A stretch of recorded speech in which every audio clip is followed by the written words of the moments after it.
Tricia L. Gleason, Assistant City Clerk, you are hereby directed to call a special session of the City Council to be held on Monday, April 13th, 2026 at 6:30 p.m. in the Historic Federal Building for the purpose of receiving presentations on certain fiscal year 2027 department budgets. Good evening and welcome to a special session of the Dubuque City Council for April 13th, 2026. As a reminder to our participants, you may provide in-person input or virtual audio or written input during tonight's budget presentations. Input options during the live meeting include in-person attendees may approach the podium when the mayor asks if there's any public input for the presentation they would like to speak to. Remote attendees can log on to GoToMeeting using the login links, phone numbers, and access code that appear on the broadcast and the live stream and posted on the front page of the meeting agenda. This option includes audio input and written chat input. If you are participating via computer, indicate which presentation you would like to speak to in the chat function or note that you would like to speak during the appropriate section. If you are participating via phone, indicate which presentation you would like to speak to during the appropriate section.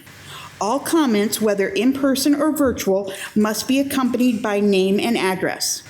Additionally, written public input is accepted by contacting the City Council directly from the city's webpage at www.cityofdubuque.org/council-contacts and through the City Clerk's office email at ctyclerk@cityofdubuque.org. Attendance for tonight's meeting is as follows. Mayor Kavanaugh. Here. Council members Leindecker. Here. Resnick. Here. Roussel. Sprank. Here. Staver. Here. Wethel. Here. City Manager Van Milligan. Here. Thank you, Mayor. Thank you very much, Trish. All right, we are back again this week for some more presentations and discussion about the budget. We know the rodeo at this point, so we can kind of just go from there. I don't think if anybody has any questions at any point, don't hesitate to stop and ask, but I think we'll just get right to it tonight. So thank you. Okay, can everybody hear me all right? Yes. Great. My name is Nick Rossman. I'm the director of the Carnegie-Stout Public Library. I'm excited to be here with you all again this year to share the library's excellent resources and celebrate the year the library has experienced. As I did last year, I'd like to start by publicly thanking the Library Board of Trustees, the Carnegie-Stout Public Library Foundation Board, the Friends of the Library Board, all of our fantastic volunteers, and our wonderful staff. To all of you that are here in attendance or listening from home, thank you so much for an incredible year. This year I was thinking a lot about kind of how to drive to the why of what makes the library a valuable resource. And a lot of times when I think about this, my go-to answer is not the books or the services that we do, but it's always the staff. And so I reached out to the staff and asked them to give me a one-sentence explanation of what they think is the most important thing about what they do. In return, I got over 1,200 words. So I'm not going to be able to share all of the responses, but I do have a few quotes that I'm going to sprinkle in throughout the presentation where I think they fit in well. So I'm speaking of our mission, and we'll start here with our mission and vision statement. So our mission statement is enriching the lives in the Dubuque community through experiences and resources that encourage discovery. Our vision statement is to improve and empower lives through accessible resources, community engagement, and entertainment opportunities in a welcoming environment. The library offers a huge variety in materials, services, and programming because our community expresses a wide variety of interest. And I think this quote from library staffer Mike says it best. I get a kick whenever people are surprised and delighted by what the library has to offer. This happens on an almost daily basis, but it makes me smile every time. So the driving force of our mission and vision is our staff. This is a snapshot of the breakdown of our department. We have a 7-member board of trustees that oversee the library director, and then the director and administration oversees the various departments throughout the building. We're going to talk a little bit about our fiscal year highlights. This slide here just shows some of the photos from various programs and outreach events the library has offered this year. There's some fun stuff in there if you have a time to look at them later. Fiscal year 25, the library saw more than 225,000 visitors and sitting at more than 45,000 card holders. You'll notice that the 45,000 card holders is a slight dip from previous year. That is something that's mandated by the State Library of Iowa through our accreditation process, just something to keep our stats, our data fresh. So so we have to periodically eliminate old cards, and typically we target anybody who hasn't used their library card in 5 years or more. So that's just kind of how that works. We saw over 850,000 total library resources accessed, and we had over 8,600 visits to the library's makerspace, which represents a 20% increase over the previous year.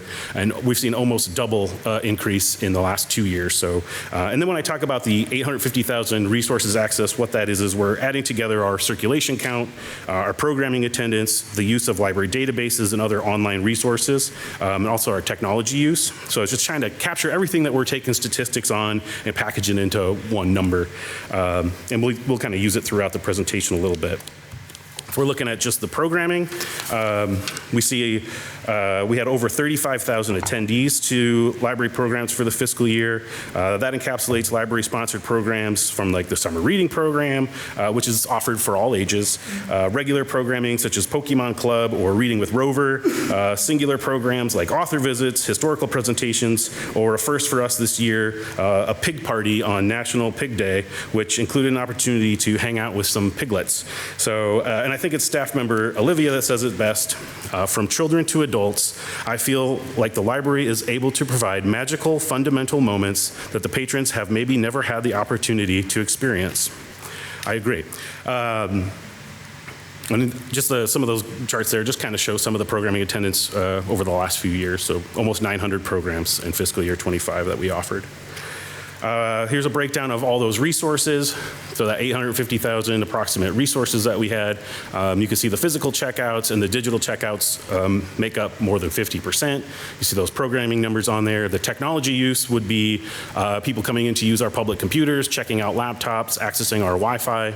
And then the database usage is we have resources, I'll talk about them a little bit here, but access to the Telegraph Herald archives and things of that nature. So our digital checkouts, the digital materials that we offer, just kind of continues to grow in popularity. We've seen an average of a 14% increase every year since their inception in fiscal year 2014. And I think for the last 2 years consecutively, adults have actually borrowed digital materials at a higher rate than they've borrowed physical books, which is interesting. But it's not just books that you can access digitally. We also have audiobooks, newspapers, magazines, movies, television series, comic books, and more through various apps that you can download onto your smartphone or your smart TVs at home. Some of the big apps that we use, Libby, Hoopla, and Canopy. And these services provide access to over 1 million titles across those various formats.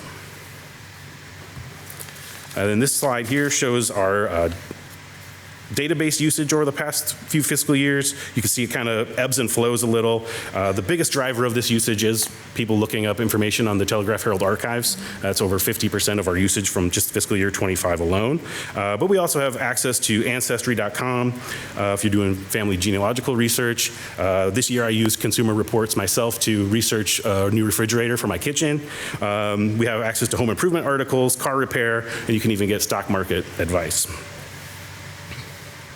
And in fiscal year 25, how we spend out our budget, this slide shows you about 70% of our expenditures went to our excellent staff, and then kind of a almost even split between the materials we purchase for the community for their use, and then the operational expenses to keep the lights on and the building clean and functional and beautiful and all the things that we appreciate with a historic building. Next slide. So after looking at how we spent our money for fiscal year 25, this is what we're asking for fiscal year 27. Our property tax support coming in just north of $4.6 million, equating to $71.86 to the average homeowner. And the library also has currently a little more than $1.1 million in gift trust balances.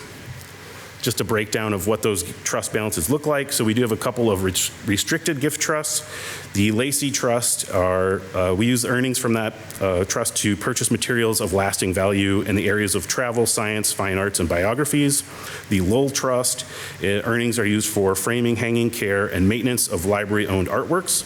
And the unrestricted trust, the Muchler Trust, was a once donation designated to enhance library services. I'll touch a little bit more on how we're planning to use the bulk of those funds here in a bit. The Walton Trust was a special revenue fund designated by the Board of Trustees to be used for the purpose of conservation and preservation of library materials of historic value. Our General Library Trust is the depository for bequests that are smaller in financial scope. They're grants and donations. The principal and or earnings from those are used according to the donor's wishes. And the Makerspace Gift Trust is a fund we use to accept money for materials purchased from the Makerspace. We use it to replace consumables in that operations and replace Makerspace equipment. So we focused a little bit on public safety. So we're a hub for all members of our community to expand their understanding of the world around them. We're a designated warming and cooling center in Dubuque.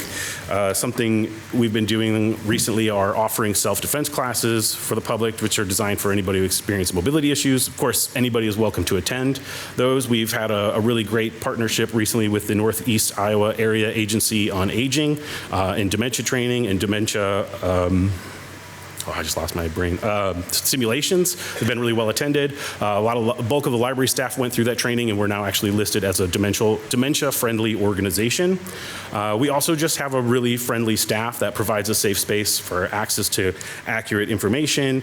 We have access to the technology and information for job applications and literacy education that we provide all year round. Staff member Becky, I believe, says it best when she says, the library serves vulnerable members of our community by providing a safe space for people to exist without expectations or transactions, and we do everything we can to direct people to the resources they need. I see our staff go above and beyond for patrons every day, always with compassion and always with empathy. I believe in what we do here, and I know the work that we're doing matters. And then last, I just want to drive home the point of just economic safety and support for our entire community. I'm going to talk a little bit more about what I mean there. So this slide here is just kind of a list of the average retail cost of various items that you might purchase to entertain or inform yourself. So if you were to buy a book or a movie or a monthly subscription to a streaming service, just what you might pay on an average for something. And then we took all of our checkouts, but we also incorporated a lot of the different services we provide, so reference assistance, programs. We factored in just kind of what the average cost of a program for an adult or child might be in the Dubuque area, people using our internet. We kind of packaged all of that together, multiplied it by our statistical use, that 850,000 resources accessed approximately, and came up with a total of, we're saving the community $8.7 million. And so then when you look at what we're asking for that average household tax support, that's $71.86, and you divide that $8.7 million by the number of households in Dubuque, about 25,000 give or take, this comes out to a little less than $340 a year that we'd be saving the community. So the big picture is your family has an opportunity to save some money by using library services. We're excited to help a community learn and grow. It's our mission and vision to do so. You can learn self-defense skills, you can educate yourself, apply for a job, you can meet new friends at library programs, we're always seeking ways to add new and exciting resources. And so a few of those new and exciting resources that we've added in the last year that I'd like to talk about. We've added some new technology to our makerspace, including a direct-to-film apparel printer. This printer can heat transfer an image to a t-shirt in under 1 minute. It's very cost-effective to do so. We've printed like 600 t-shirts in a really short amount of time before Christmas. It was crazy. Thanks to the Friends of the Library, we added a 15-thread embroidery machine, can do some really cool stuff. You can have 15 different colors loaded into it at once. We also added a laptop and iPad checkout kiosk. You can see that as kind of the third picture on the right down. These kiosks typically cost libraries about $40,000 with an average of somewhere between $3,000 and $5,000 in annual maintenance and software upkeep. Using the library's 3D printers, our IT manager, Mike Kurth, 3D printed this kiosk. It holds 12 tablets and 12 laptops. He 3D printed some of the devices that can keep them locked in there until they're checked out, but he wired it. He wrote software to communicate with our library user database, and that allows library users to just walk right up to the kiosk, scan their library card, and check out a laptop. Since introducing this unit, our laptop usage numbers have skyrocketed, and since this was all built and created in-house, there was a one-time cost associated with less than $5,000, so it really saved us a lot of money to do it ourselves. We've also added a couple things to the collection. The Nintendo Switch, we've got a couple of those and some associated games. They've been very popular. And I really want to talk a little bit about the Bright Beginnings Book Boxes program that we recently started. So using grant funding from the Carnegie-Stout Public Library Foundation and the Dubuque Racing Association, the library was able to build a small collection of books and purchase totes, which allows us to curate a tub of books that we can deliver monthly to participating local preschools. This service was previously provided by the Dubuque School District and the Area Education Agency, but when recent state legislation limited the way school district could contract with the AEA, this service was unfortunately unable to be sustained. But thanks to the gifted monies, the library was able to step in and help continue this service, and we've received really positive feedback so far, so it's been a really great program. And then we also just saw another great consecutive year of collaborative programming regarding our seed library and the seed swap program on National Seed Swap Day. We had a great year for the Dubuque History Expo, which is a collaborative program amongst area libraries and historical institutions. And then I just also want to talk a little bit about the Dubuque County Reads program. So this is the third year we've done this. It's a collaborative program between 10 area libraries, some local business partners and sponsors, and this year we added partners such as the National Mississippi River Museum and Aquarium and the Dubuque Museum of Art. The selected title for this year was The Seed Keeper by Diane Wilson. There were more than 10 discussions that were held throughout Dubuque County and 5 signature programs that were featured this year, including a panel of indigenous speakers discussing land, water, and justice, the Rivers and Roots Expo, a screening of the film Women of the White Buffalo, and culminating the presentation from author Diane Wilson at Steeple Square. Some of the funding came from the Community Foundation of Greater Dubuque, Sisters of St. Francis, Sisters of the Presentation of the Blessed Virgin Mary, Sisters of the Charity of the Blessed Virgin Mary, Friends of the Carnegie-Stout Public Library, and Sustainable Dubuque. Really, I was just blown away this year by Dubuque County Reads again, the community interest, the support, the impact it's having in the community, and I'm just overjoyed in getting to share about it with you all, and hopefully some people that are home that are learning about it maybe for the first time and can participate next year as we're continuing to do it. And looking at some future plans, so in 2027, the library will be celebrating 125 years. So I'm really excited about it. We're in the process of brainstorming some fun ways to celebrate, so keep an eye out for some of those down the road. And then circling back to that Muchler Trust money we previously talked about, a while ago, we had done a space needs assessment, and we did a work session with the council, and some of the feedback we heard from that was to look at this as a phased approach. So the Board of Trustees we're doing that. We believe we're doing that. We decided to spend the bulk of the Muchler Trust funds, and what we're considering this to be like a phase 1 renovation plan. We're not adding any square footage with this, but what we'll be doing is expanding the makerspace, which just continues to see incredible growth.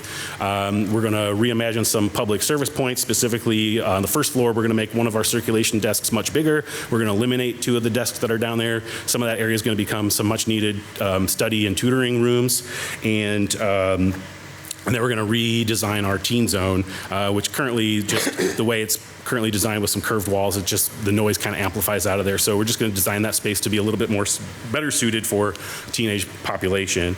And then this is just a little preview of a rendering of what the makerspace might look like.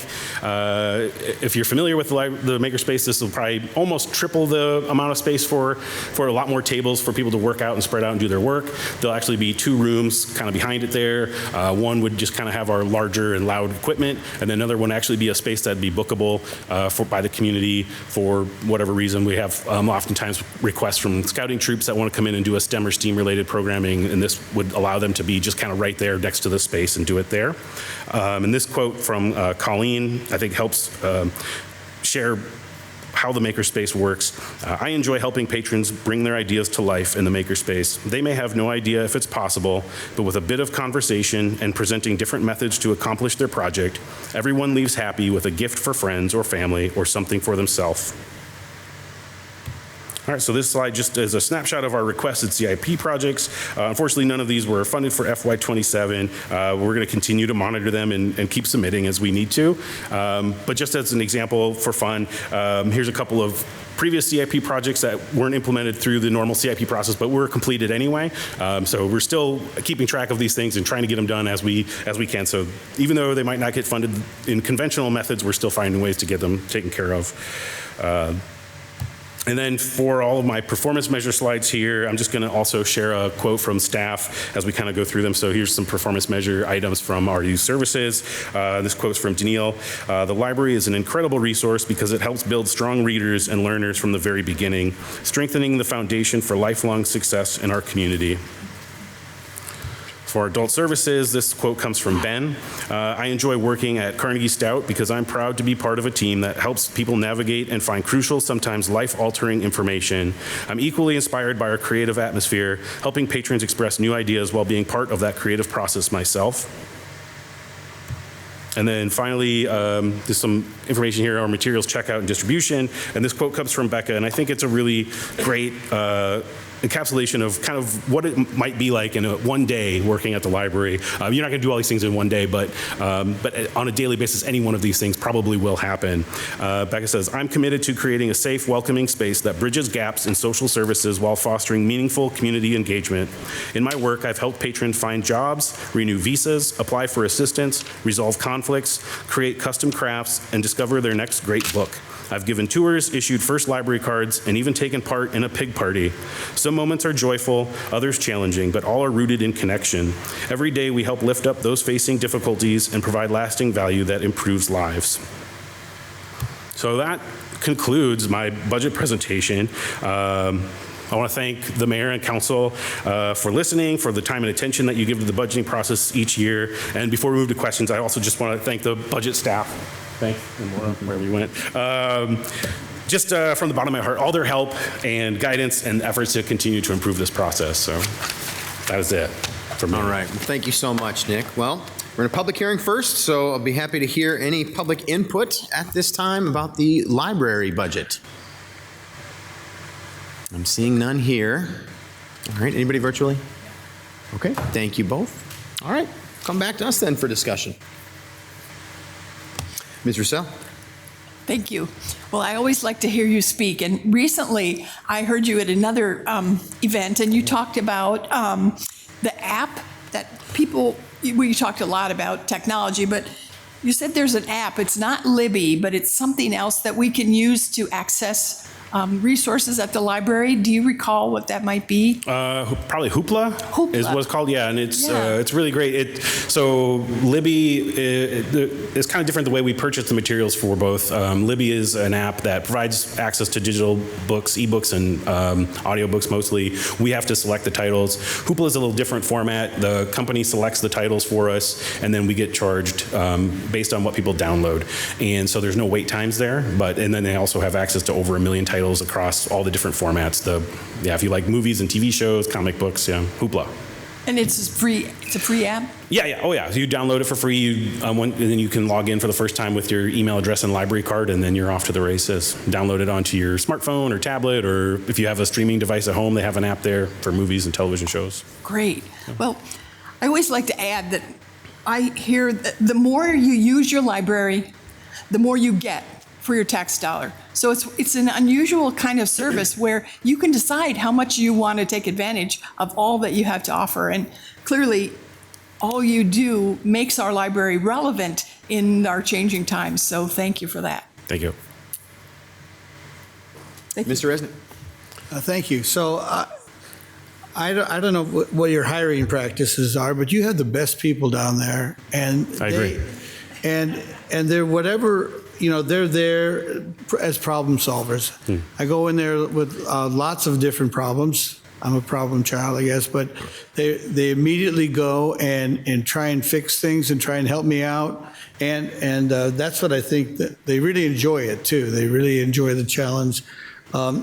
And I tell you what, that it's a beautiful old library, but it's up to date, right? And you're doing so many things. I think, looking over the financials here, it's all very reasonable. as you say, it's going to be 125 years old pretty soon. And it's just, it's an old school thing, like the public parks, the public library, back in the day where, you're going to help anybody out, everybody out, whatever their interests, whatever their age or background. It really feels that way, that you're welcome at the library, and we're here to help you. There's not a lot of places like that, so a lot of great things happening. So I appreciate all the data that you. The mayor is always speaking about data, and you guys are capturing that, which is really important. How do you know how good you're doing or where you want to go? You're collecting the data and you're giving it to us, and still being a people organization, which I appreciate. So I don't really have any questions except for how your hiring practices, but. Except for that, I would just like to say thank you for all you're doing. There's a lot going on and a lot of excitement down there. So thank you. Thank you, Mr. Mayor. Mr. Sprain. Thank you. Nick, I'm going to have to say I really enjoy that Dubuque County Reads initiative. I know I wasn't able to make it to when the speaker came, but her book was very lovely to read. And as a person who listens to a lot of audiobooks, I think it's about 40 to 50 a year I listen to. Okay. So you save me a lot of money. I prefer Hoopla over Libby. That's just me. That's all right. But I did not hear of Canopy before, so I'm going to look into that one now. So thank you for that little tip. So thank you. You bet. Ms. Wethel.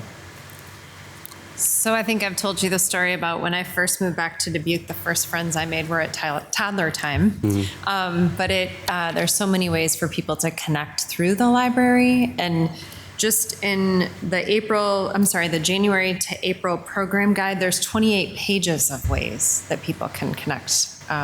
It's a great way to put it out there. And so I encourage people to get online and look.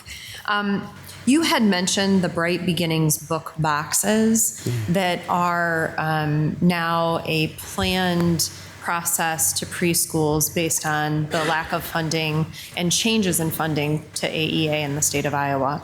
Could you speak to me a little bit about the genesis of that and who came together to do that work? How did we come? I mean, we just knew it was something that was going to be. That was coming, because of the changes that were coming through the state legislation. And we work with schools. We partner with the preschools in the past. We've done visits and things. So I think it's just Danielle and staff will meet with. Do you want to come up and talk to? Yeah, I'll let you do it. Hi, I'm Danielle. I'm the youth service manager. Thank you.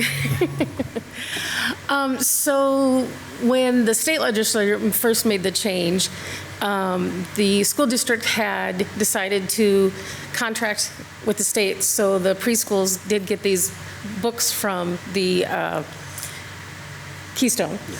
And the second year, the school community decided not to contract with the state for those books. So that left all of the daycares that were getting serviced, those with the 4-year-old school program, with no books. So where are they going to come to get books? They're going to come to the library.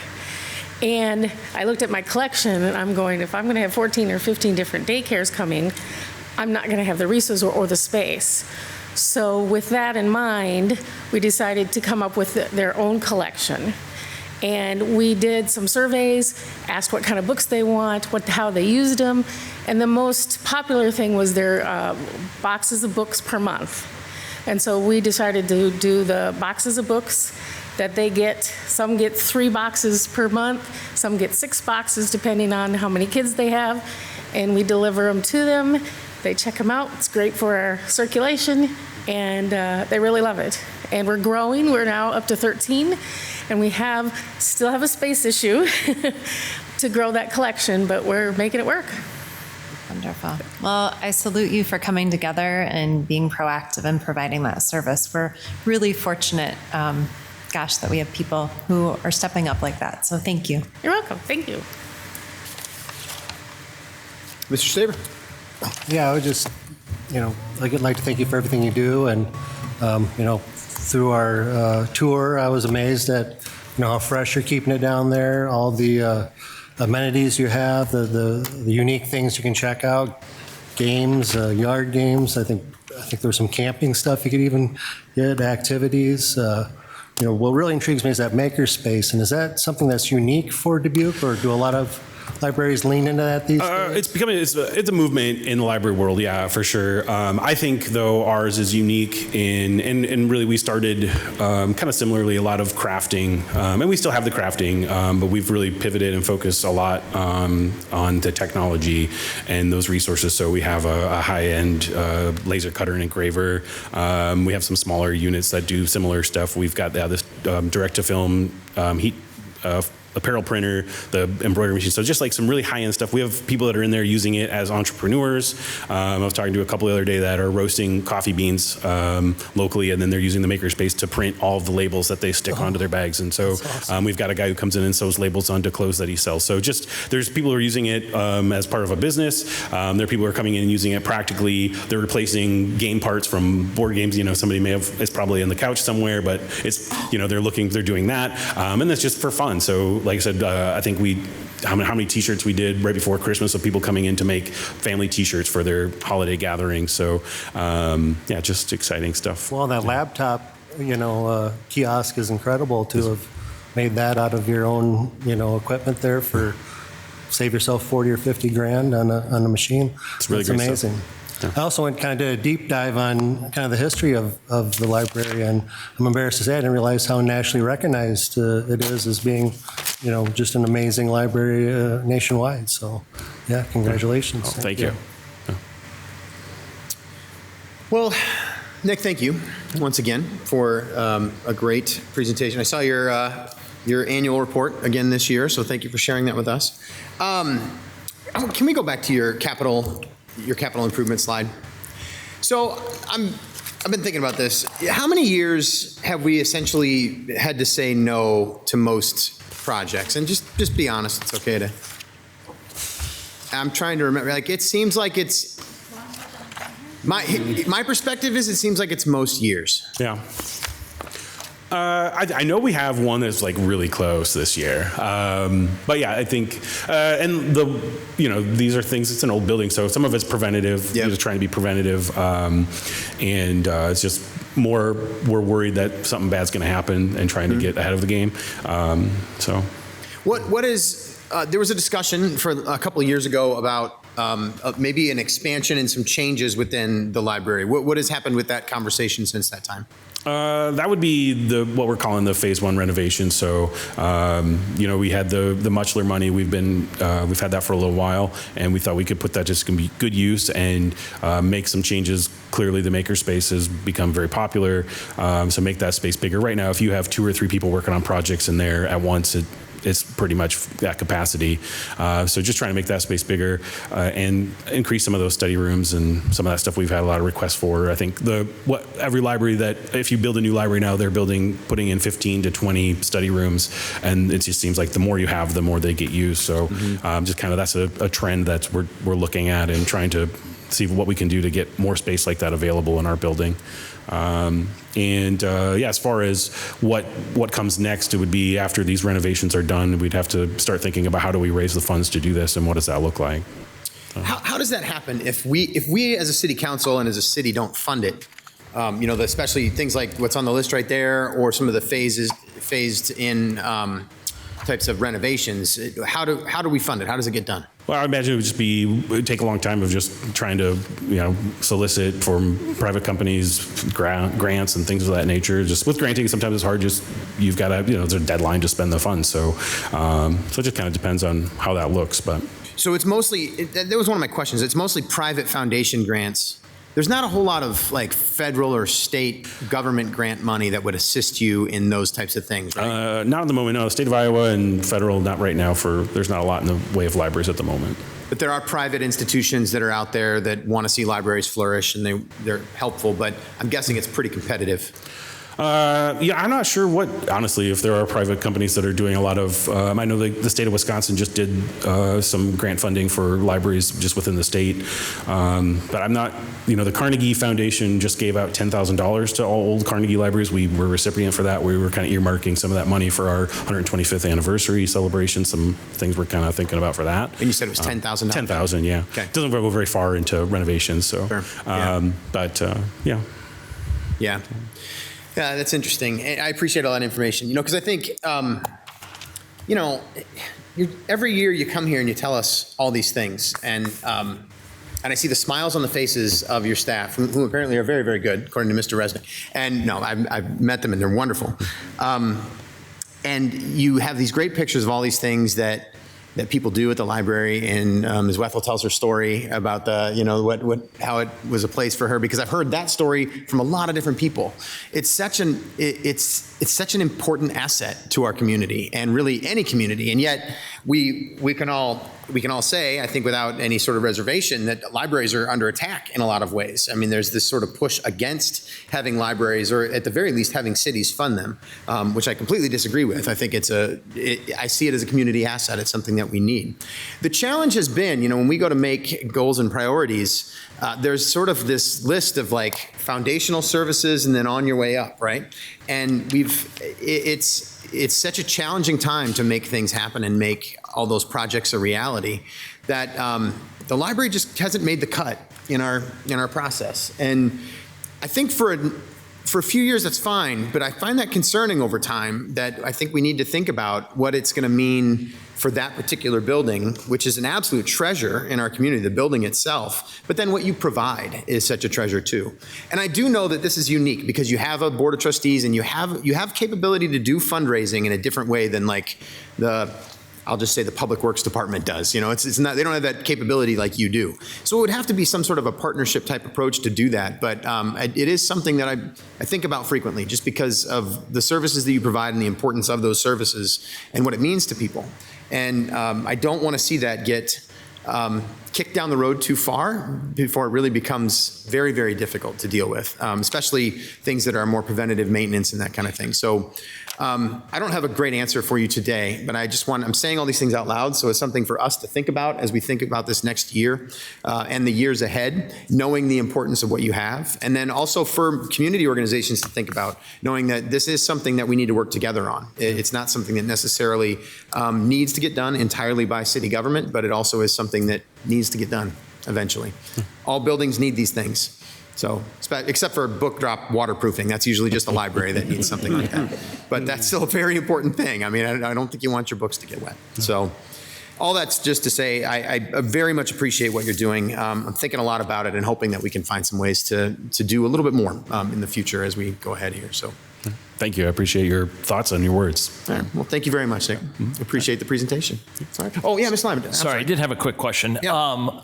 This, per the slide that's up on the capital improvements, I didn't see a recommendation like what we had seen in the past on the prior presentations. Is there a reason why?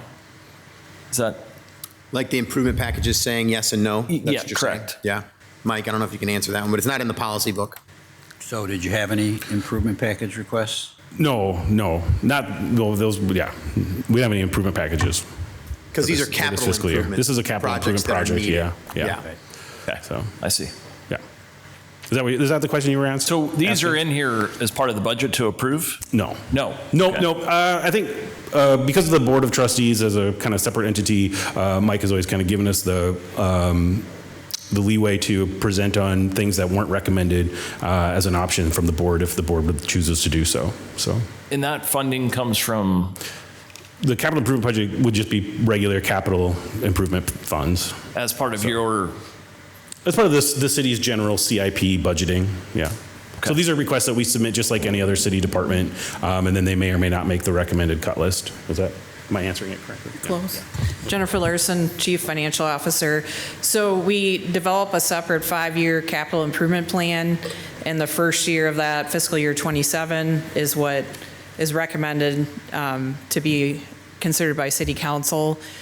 So there's a variety of funding sources for the capital budget. So there's the 1% local option sales tax, 50% of that goes to capital. Of course, we have the enterprise funds, sanitary, stormwater, refuse. And then we have also TIF for Greater Downtown TIF and Dubuque Industrial Center West. So those are all the funding sources that there's always more requests than resources. So not everything that, for example, was submitted by departments, including the library, was funded.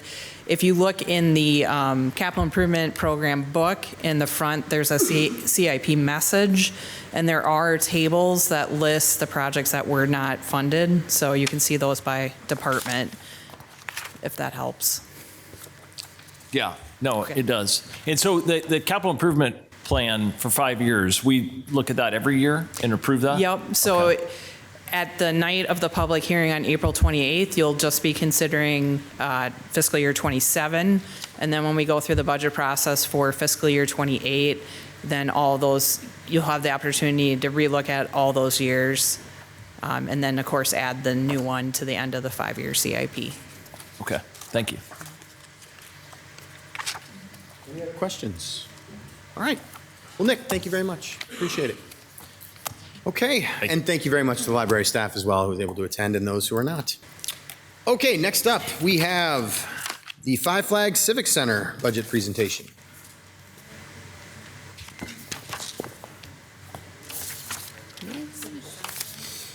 Yeah. Am I in the right one? You are. I somehow opened it. Now I got confused. Okay. Okay, you're in. Sort of. You Now got I'm it. in. You got it.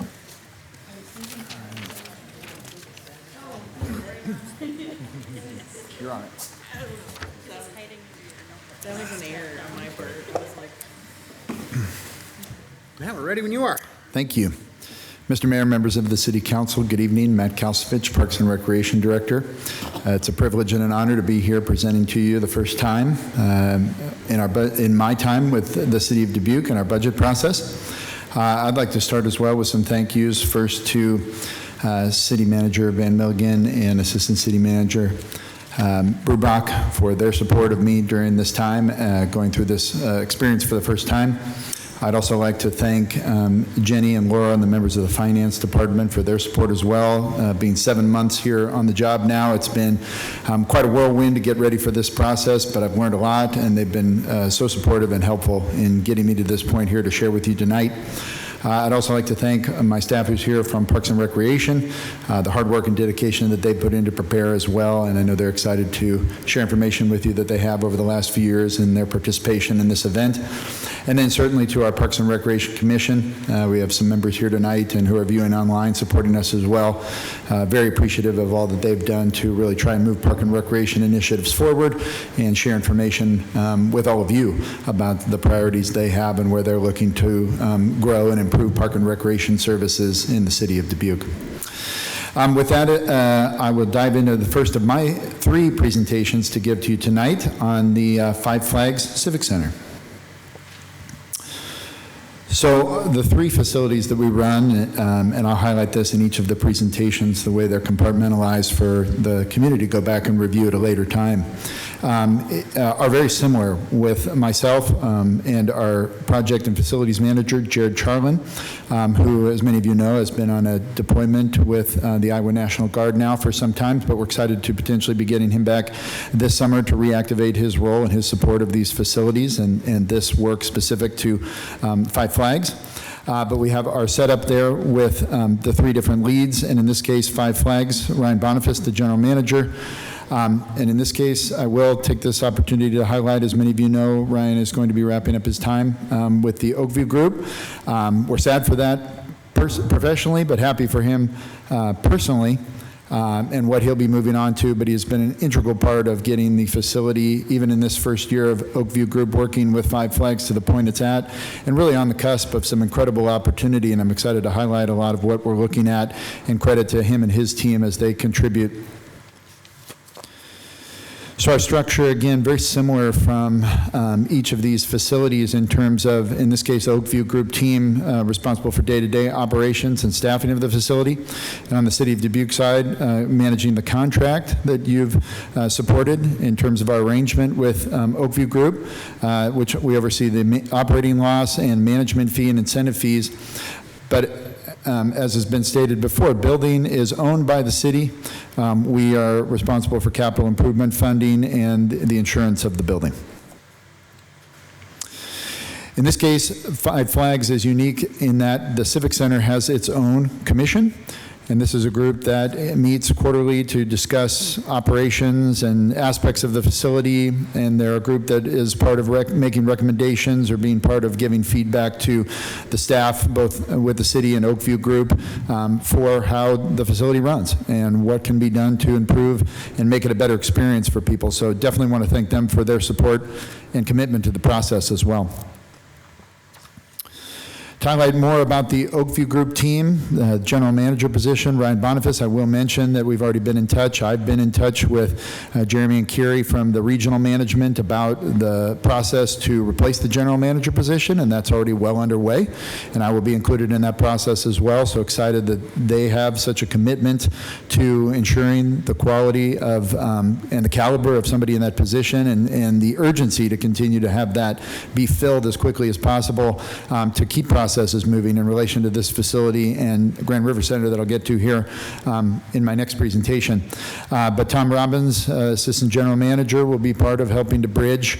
Director of Booking, one thing I'll say about Tom, he is an incredibly dedicated worker, and he is working all the time to really find the right opportunities to bring in the center, and I've enjoyed the opportunity to get to know him and his approach to bringing activities to this kind of facility.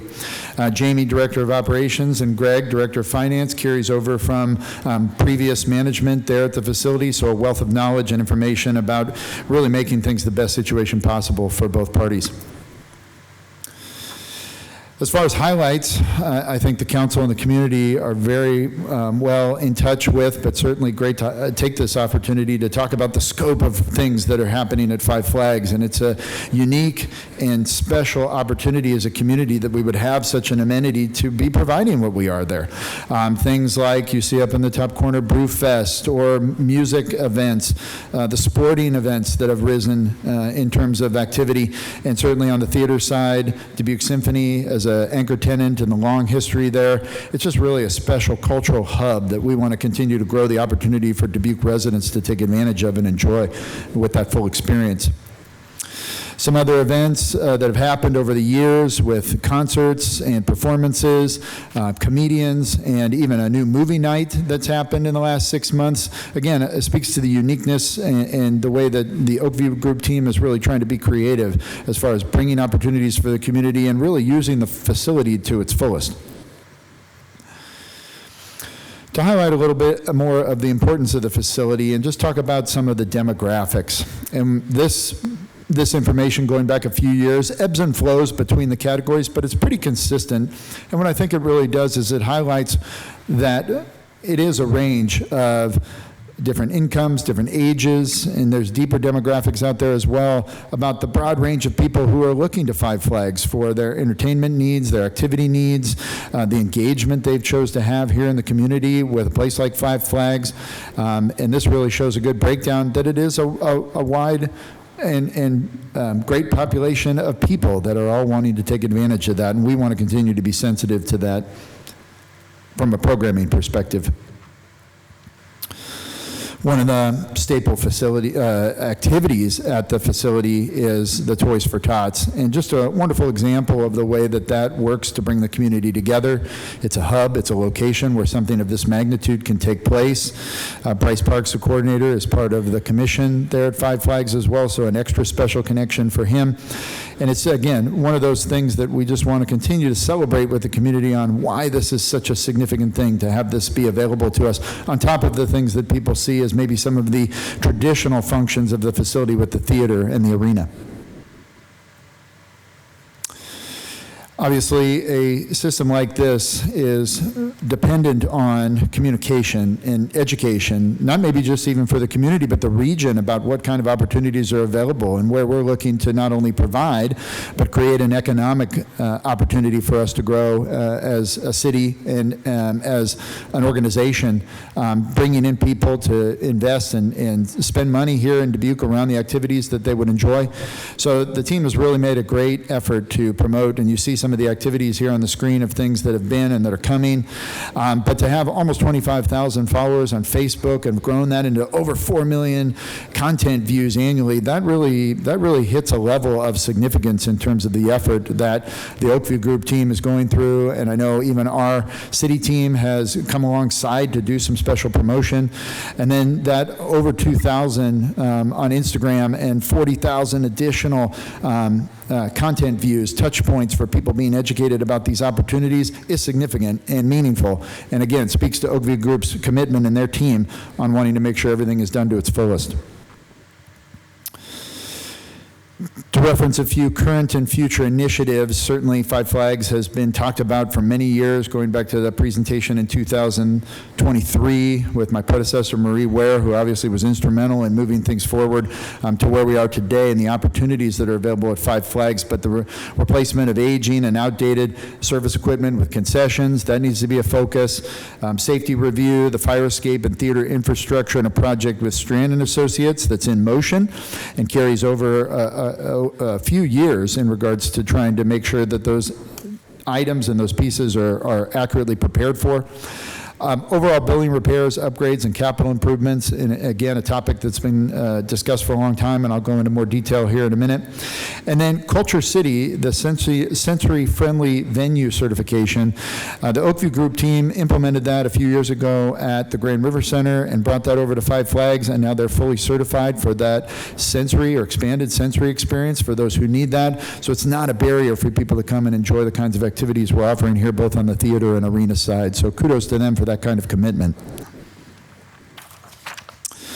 We do, it is a necessity in this day and age, especially in a place like this, to have strong partners. And Five Flags has been a place to create really positive, strong partnerships over the years. And this is a highlight. This is highlighting a few of who exist right now.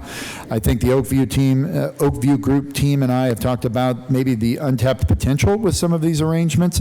And I know there's some exploration going on about how to do more, but this is really a powerful part of how the facility can move forward and build a stronger existence on top of what has already been. To really kind of look at the first set of numbers, certainly as I mentioned at the beginning with the operating model, there is a net operating budget request annually for the three facilities that I'm presenting, Five Flags, and you see that $1.5 million in subsidy that is being requested. And we always want to highlight, as I know most budget presentations are, who are relative to this kind of funding, but the average homeowner property tax cost for Five Flags is $23.80 per person, and that's per household, I should say, based on that average home value.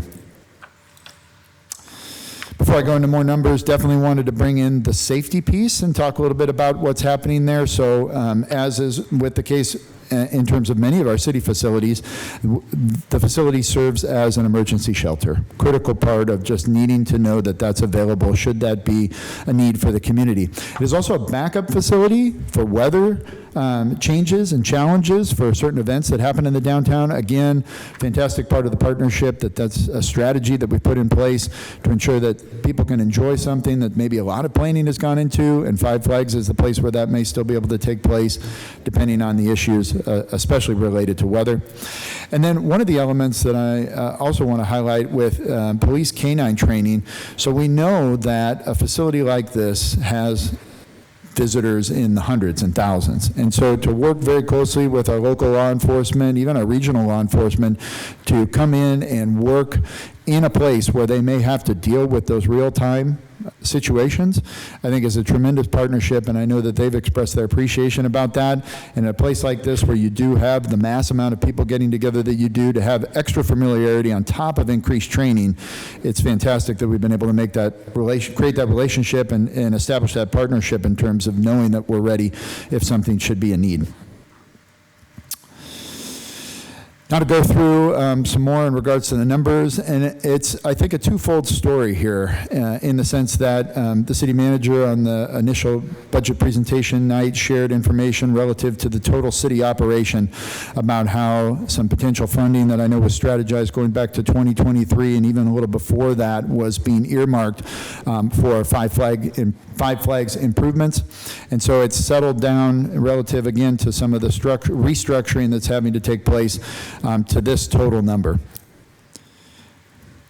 He also mentioned and asked me to follow up specific to a broad number that was stated about the legwork that had been done with both the city team and the Oakview Group team about some estimates relative to maybe some of the most critical features and need as far as stabilizing the facility. So HVAC-related infrastructure, roof repairs and replacements. Again, I think there's anecdotes going back to that budget presentation time about these things being real, tangible issues, leaks in the facility, challenges that just became barriers to potentially providing what the city was designed, or the facility was designed for. Exterior tuck pointing, floor items, digital video board, and a contingency as far as our estimates are concerned of about 20% to really try and accommodate what we did in this exercise to bring numbers together, but know there's probably some deeper information and accuracy that can be identified by working through strategic partners and those who have the greatest expertise on some of the support that we'll need to modify these areas. So more of the good news, I think, here is that we have some existing funding that we're applying. And again, credit to the Oakview Group team in just, again, the 7 months that I've been here, the partnership that we've created, the investment that they've made in just a short period of time, not even having gone through a full year rotation of function of the facility. They just have a wealth of knowledge and an incredible commitment and passion to ensure that this is really something that becomes one of the best pieces and facilities in their inventory.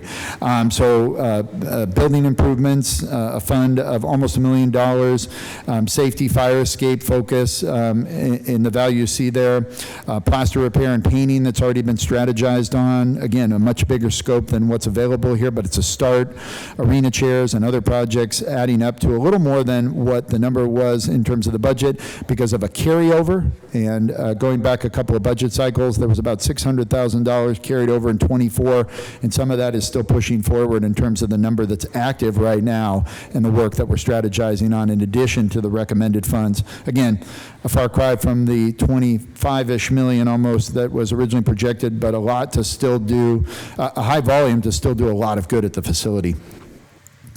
To continue with really the good news, current operating availability in terms of concessions equipment, technology upgrades, things that are a necessity for a place that's running ticket sales and the volume that they are, with a firewall upgrade and things of that nature.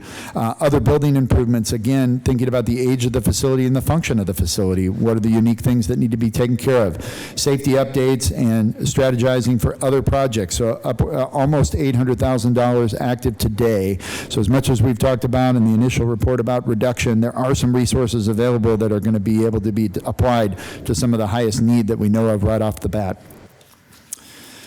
Now, there is some requests, and there's some very specific items here, but I think this speaks, again, to the planning that went on prior to even Oakview Group being in the facility as our partner, but then their validation or verification that some of these things are the highest need, a little over $100,000 being requested as part of the activation of the FY27 budget for some, again, very specific items that are just part of the safe and successful function of the facility, even some of the things as far as staff and ensuring that the staff have the tools they need to, again, execute in the way that they've committed with partners. And again, I appreciate and value the way that they've really looked into some of that detail. As far as performance measures and metrics, so some data for Five Flags goes back maybe as far as any of the data that we have in regards to the centers, but to host community events and activities that support families and children, a goal of 85, and that 85 number was achieved again this year. And so that stayed consistent from one year to the next, so obviously something worth celebrating. Events that support fundraisers benefiting families and children, 15 is the goal. We were short of that last year, so again, credit to the team on really being creative and looking at what our goals are and how can we support those kind of activities being more prominent at the facility. And then the percentage of change from the prior year in terms of performing arts, obviously the theater and the traditional function of the theater being such an important aspect of that facility, and to move that up 7% with a goal of just 0.5%. So the increase there from just that 0.5% that was achieved the year before, again, really speaks to the totality and the full picture, in my opinion, of everything that we're trying to accomplish there. Thinking about just the unique structure of this facility as a theater and an arena, and the combination of all the things that are there and the people who would want to be a part of that experience. And with that, thank you for the opportunity to share information with you about Five Flags. Happy to answer any questions. All right. Well, thank you very much, Matt. Well, we're first in a public hearing, so be happy to hear any public input about the Five Flags Civic Center tonight.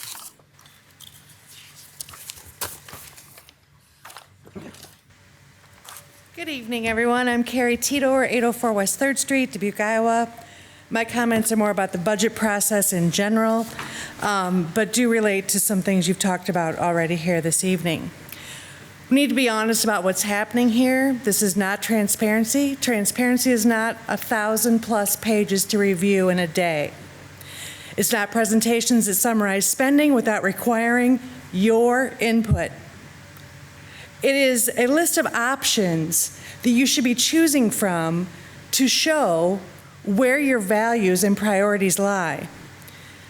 Let's use your audited financials. The most recent year is 2024. Actual operating expenses were about $172 million, yet the allowed budget was over $460 million. That's a gap of almost $300 million. And you wonder how Denver Air gets blown by and you end up spending $2.5 million you didn't know was being spent. You got to lock it down. You got to give staff a number. That's how it works.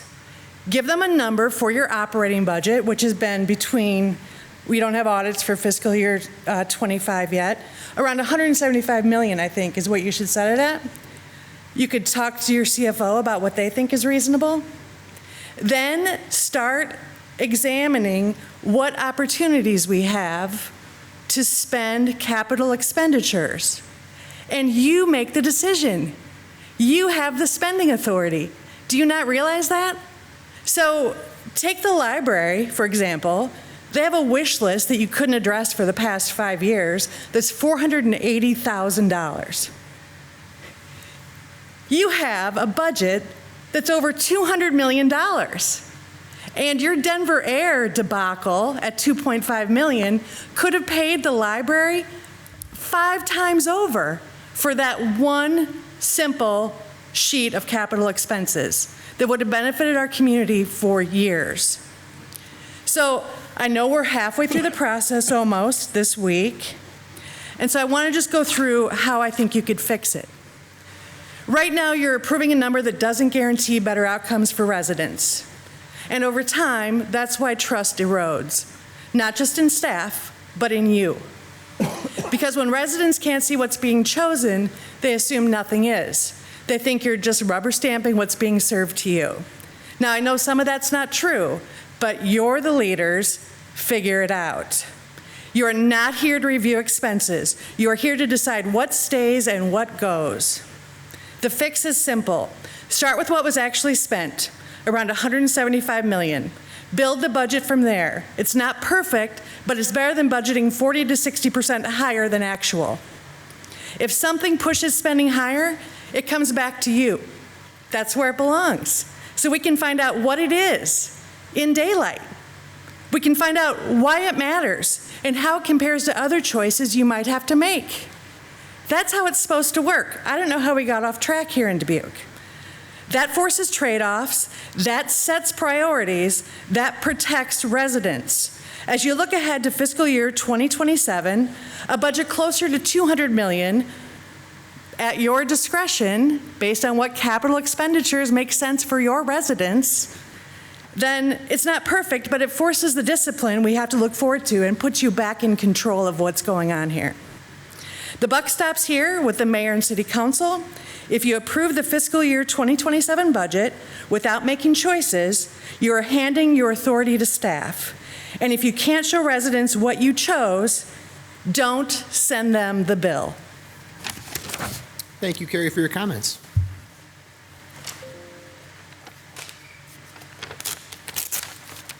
All right, good evening, Catherine Sorensen. Oh, my gosh, 2613 Jackson. I'm just going to strictly speak about Five Flags at this moment. The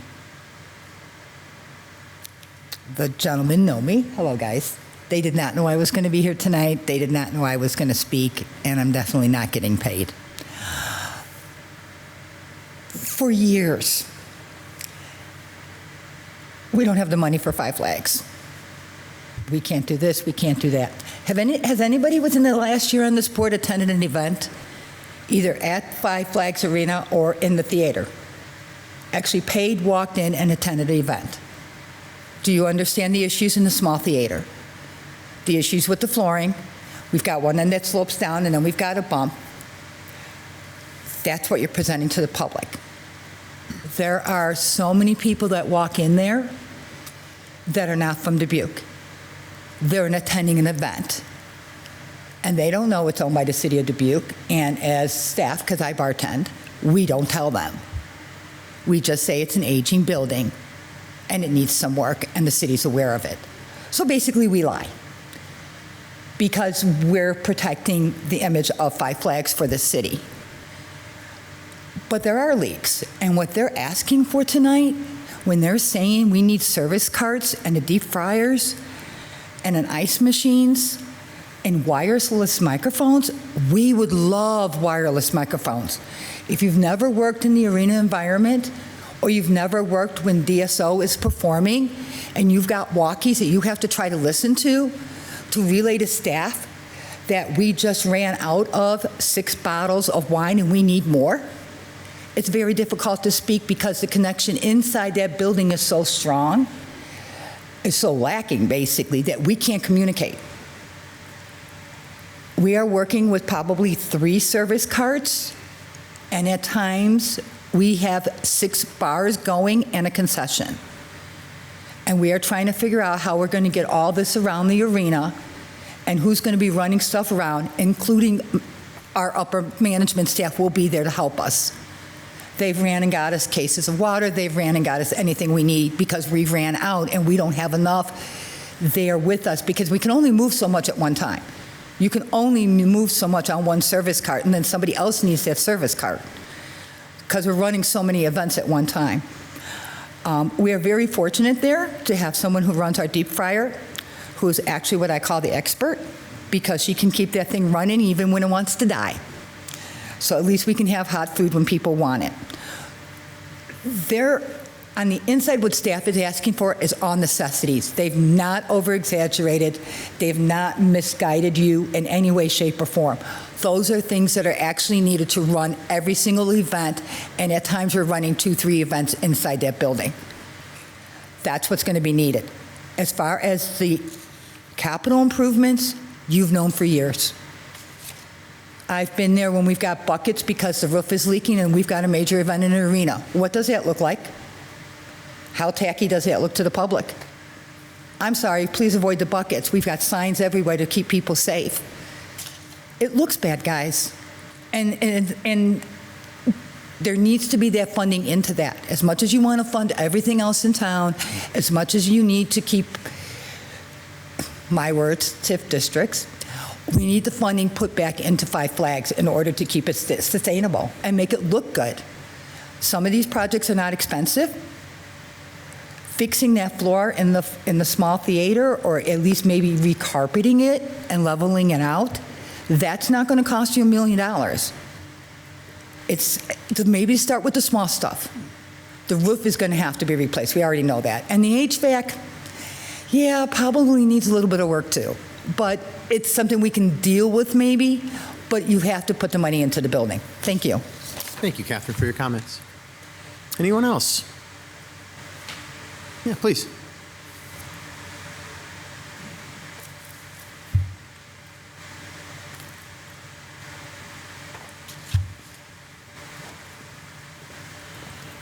Leonard Dress, 541 Groveland Place. My thing is, with the ones that talked, is the seating in the old Orpheum Theater. I've been to a couple of the things, just the Elvis one, and I told some of the relation, I said, I remember when I was a younger adult, down at the car wash and it would rain, we'd come over to the Orpheum Theater and watch a movie. And these seats seem, hey, these are good size. Now them a little older, a little heavier. The seats have a lot to be desired. We're going to bring a lot of people in. They got to be comfortable, or otherwise they won't say, hey, let's go back. That's all I got to say. Thank you, Leonard, for your comments. Anyone else this evening? All right, seeing no one else here. Anyone virtually? All right, okay. And back to us for discussion. Well, I'll kick us off on this one. I don't think I've been quiet about the fact that this is one of the most disappointing things in this budget. I just think what has happened with Five Flags over the years has been just such a challenge for us to deal with. It really has. When I first ran for city council in 2019, this was one of the main conversations we were having. 2020 hits, and everybody knows what happened then, and that really changed the conversation forever. And then we thought we had an answer. We thought we found the ability to do this by replacing something we were going to use for a parking ramp that doesn't need to be built with this. And then, Mike, you're making the suggestion that we change that pretty drastically. So I want to first start with, can you give us a good explanation again? I want to make sure that we're all really clear on and everybody, meaning the entire community. What is it about this? Why are you making this recommendation? And specifically, why is Five Flags taking that hit because of that? You have a reason for it, and you've explained it, and I just want to give you that opportunity to explain it again.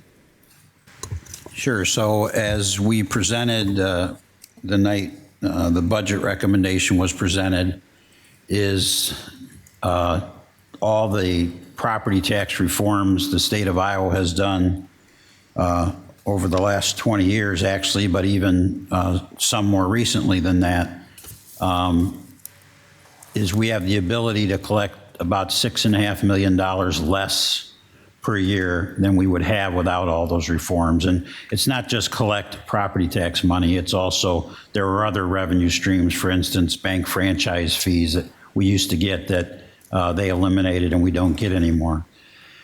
And basically that catches up with your budget. And so what my recommendation is we can continue to fund our operations, is that starting in fiscal year 2028, so you're right now considering the fiscal year 27 budget, but in fiscal year 28 is that we claim only 75% of the tax increment financing revenues from the downtown tax increment financing district. And the reason I picked fiscal year 28 is because by December of each year, you're required to declare to the state how much are you going to collect from your TIF districts the next year. So we'll declare, assuming you approve the recommendation, in December of 2026, we'll tell them that next budget year, which will be FY28, we'll only collect 75% of the TIF revenues. The benefit of that is, in a tax increment financing district, what it does is it captures the taxes that go to all the taxing bodies. So the city of Dubuque, the Dubuque Community School District, Northeast Iowa Community College, Dubuque County, and some other smaller organizations or taxing entities get, the city captures those revenues that would go to those taxing bodies and uses it for the purposes of the tax increment financing district. And in the case of downtown, that's to rejuvenate our downtown, some through private developers and some through public projects. So one of the things, couple of things you have to remember is we're the oldest city in the state of Iowa. The building that my office is in, which is City Hall, was built in 1858, before the Civil War. So as before electricity, before automobiles, before lots of things. And so the buildings are very old and the infrastructure is just as old. And so there's a lot of investment to be made in the downtown to get it to rejuvenate. And we've been doing that for decades, quite frankly. But now we have the city of Dubuque, which needs additional operating revenues in our general fund operating budget. The Dubuque Community School District, everybody's reading what's happening there. They've closed one school recently, and they're closing another one, Jefferson. They've already announced that, and they've formed a citizen task force to determine what else are they going to do, because they say their finances are not keeping up with their expenses.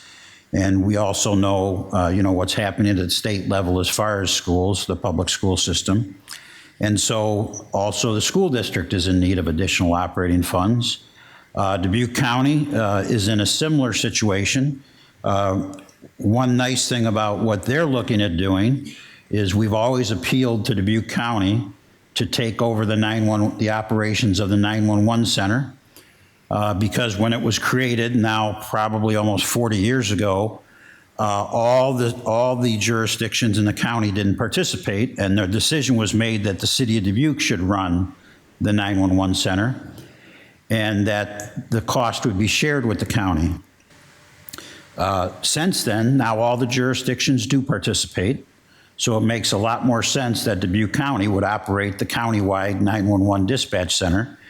And it makes sense for two other reasons. One is when the city and the county share in the cost of the 911 center, as we have been, when the city operates it, the city taxes our residents for our share, and then the county taxes all the county residents for their share.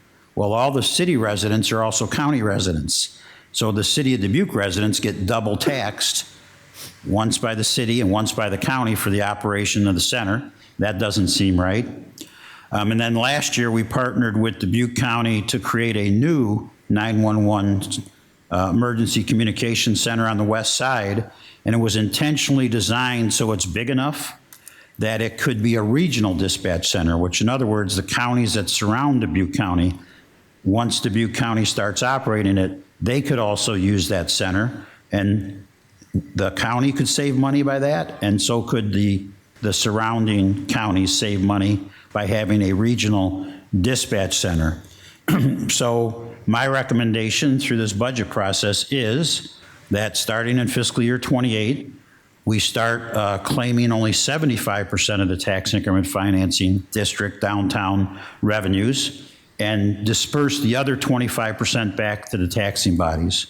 And in round numbers, that'll mean the city of Dubuque will get over $1.2 million in general fund operating revenues in fiscal year 28. Dubuque County will get almost $700,000 a year in additional general fund operating revenues.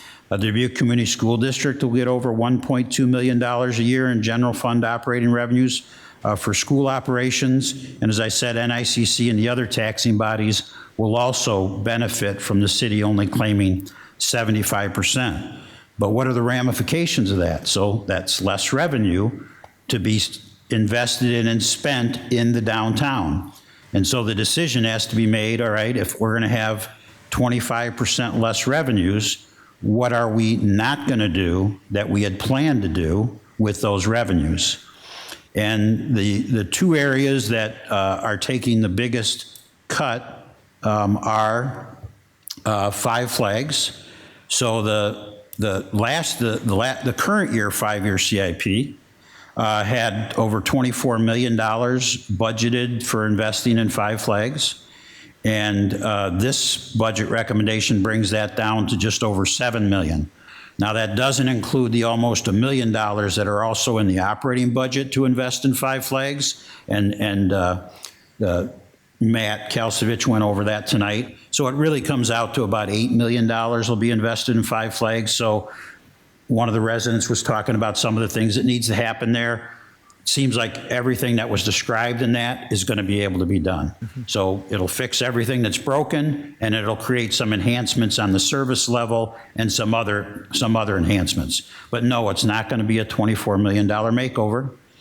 The other thing that we'll have less resources. is our downtown incentive programs. So we provide incentives to developers to rehabilitate downtown buildings. And the two biggest programs that'll have less resources are, we have a program that for every apartment unit that's created in a rehabilitated building, the city will provide a $10,000 grant. And we also have a program that will provide up to a $45,000 grant to fix the outside appearance or the facade of the building. While there still be, over the 5-year period, $1.7 million to provide money for those programs, it won't be at the level that it would have been, which would have been about $5 million over that 5-year period. And now the $3.5 million that are already committed to projects, that money exists. And that's in the current year budget, and it will be paid out to those developers that we already have agreements with. And actually, there's a couple that we're still negotiating agreements with, and there's enough money in there. But over the next 5 years, new projects, there'll be $1.7 million available for that. So that's the general reasoning for making the change, and that's the general impact of the change. Okay. So multifaceted follow-up question.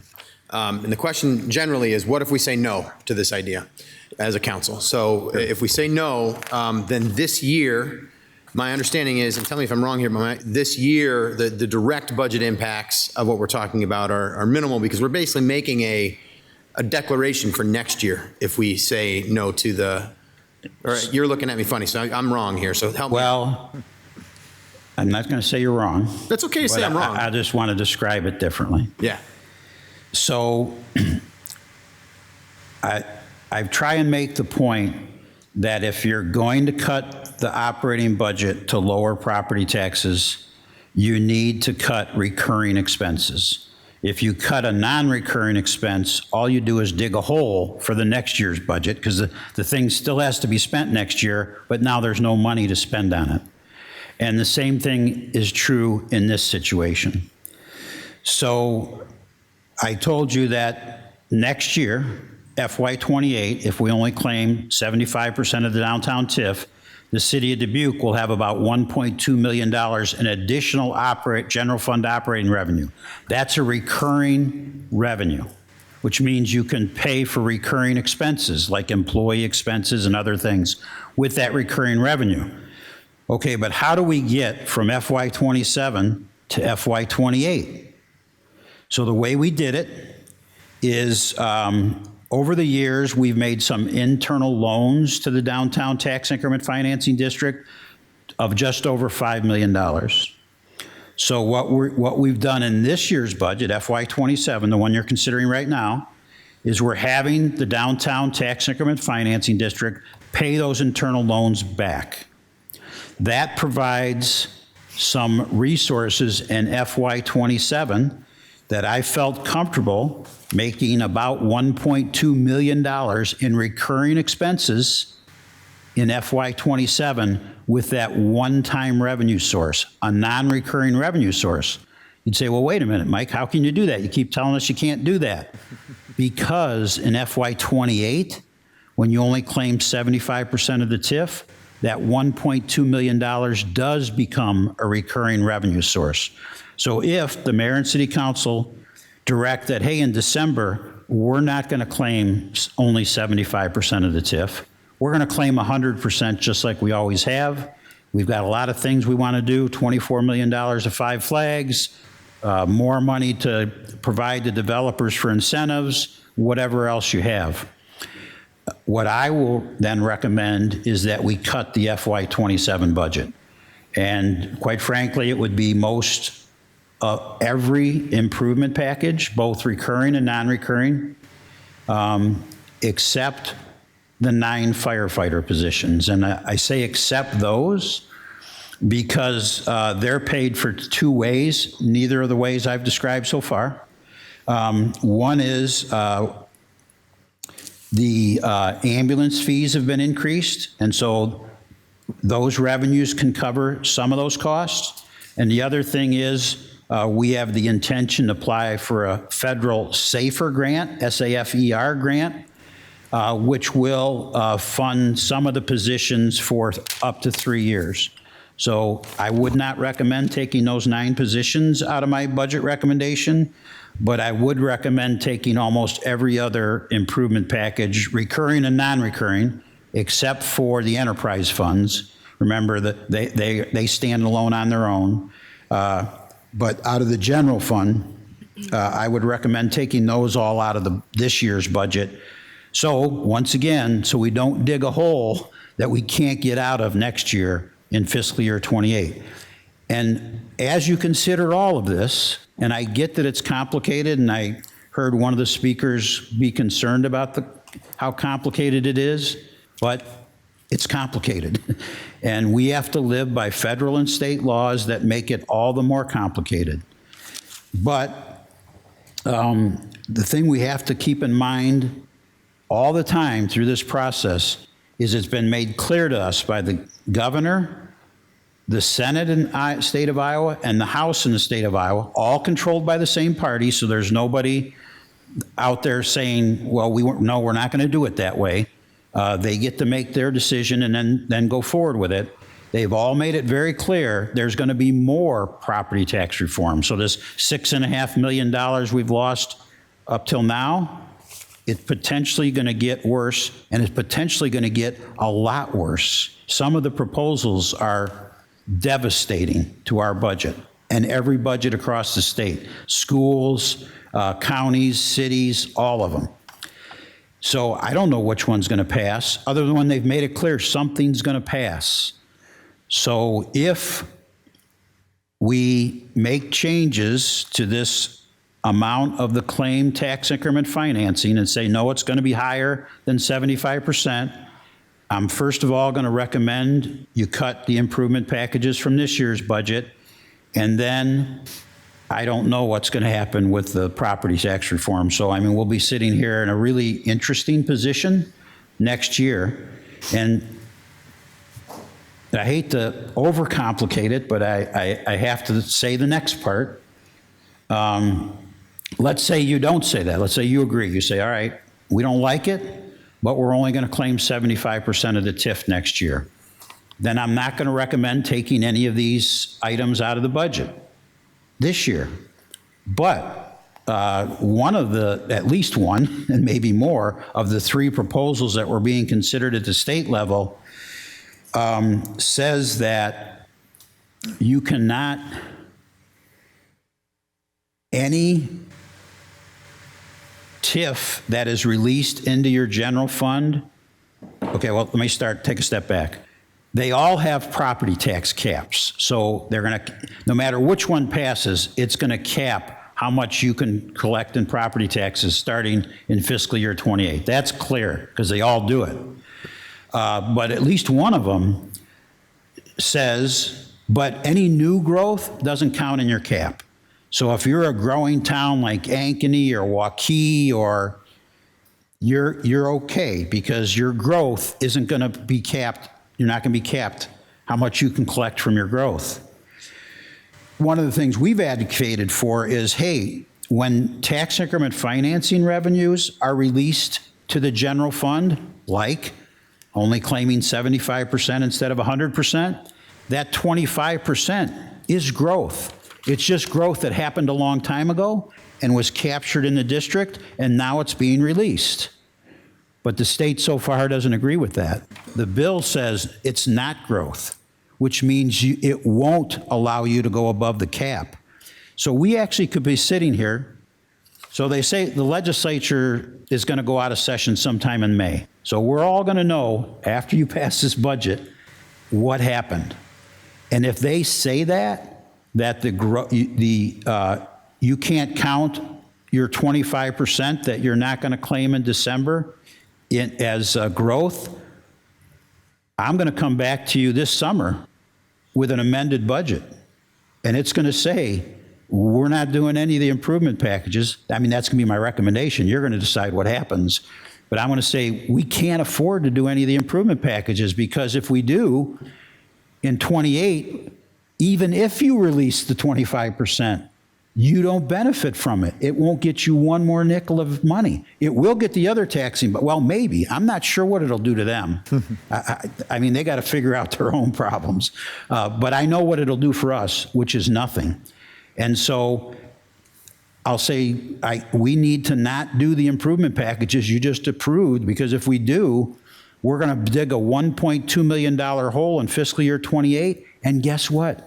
We have a revenue cap, which means not only will we then have to make $1.2 million in cuts in the FY28 budget just to start, any of our growth and expenses you're not going to be able to cover. Because some of them you will, because you'll be allowed a little bit of growth. One of the caps is 2%. But if our costs go up 3.5%, you're going to have to cut 1.5% out of our operating budget. And guess what? It's going to hurt. You will eliminate city services. There will be no way to not do that. And so, sorry for the long-winded answer, and I'm sorry it's complicated, but this is the way it is. And these are the rules we have to live with, and we don't even know all the rules yet. We'll know in about 30 days the rest of the rules. All right. Well, thank you, Mike. I don't like anything you just said. I don't either. I'm just going to point that out. But I understand your reasoning. And I know you're not the one that's making the rules necessarily in this. You're suggesting what we can do within the rules that we have. And I don't like it. I really don't like it. I don't like what we're talking about here. I don't like that we just brought OVG on in July and said, all right, we're going to do this. And you guys are, do a great job for us. And you did. And then the rug just gets sort of pulled right out from underneath everybody. And I don't blame us in the city for this. I want to make that clear. I don't blame the city manager. I don't blame the staff. I don't blame OVG for what they've done. I don't blame Matt for also being new and coming into this situation. I also don't blame the city council for this. We've really tried to figure this Five Flags situation out, and this is a really difficult pill to swallow on this one. So I'm sorry for starting out in that fashion, but I feel like that's the general direction that we need to discuss. And Mike, I know that was a really long-winded answer, but it's recorded, and I'm really glad that it is, because what you said was really important. And you spoke about some things in hypotheticals of what might happen with the legislature, and there's 2 points I want to make about that, and then I'll open it up to everybody else. One is it's entirely hypothetical. We don't know, but we have some pretty good evidence that whatever bill comes in front of the legislature, they're going to pass it with a large majority. We have that evidence based on their previous ways that property tax bills have moved through both chambers, so that is very likely to happen. And it's looking like it's going to be pretty painful for cities in a lot of ways. And I think that those hypotheticals are important to be able to describe what that looks like. But please, yeah. Yeah, I'm sorry. It's so complicated. There was one part I left out, and Jennifer, I love the fact that you can get texts. So Jennifer Larson, the chief financial officer, sent me a text, said, if it's not approved to only claim 75% of the TIF, or if the state says it doesn't matter whether you claim only 75%, you don't get to use the money anyway, it's not only would I have to recommend we not do the improvement packages, but I actually would have to recommend over $700,000 in cuts to this year's budget recommendation. So depending what you decide on whether we claim 100% of the TIF or not, or 75%, I might be in that situation. And even if you agree to the only claiming 75% and the state passes the law the way I described it, we'll be sitting here this summer not only not doing any of the improvement packages except the fire positions, but cutting $700,000 out of the FY27 operating budget. And, that won't be pretty. Okay. Well, thank you. Jennifer, I don't like what you're saying either, but thank you for saying it. Appreciate that. Mr. Mayor, if I may. Yes, Matt, please.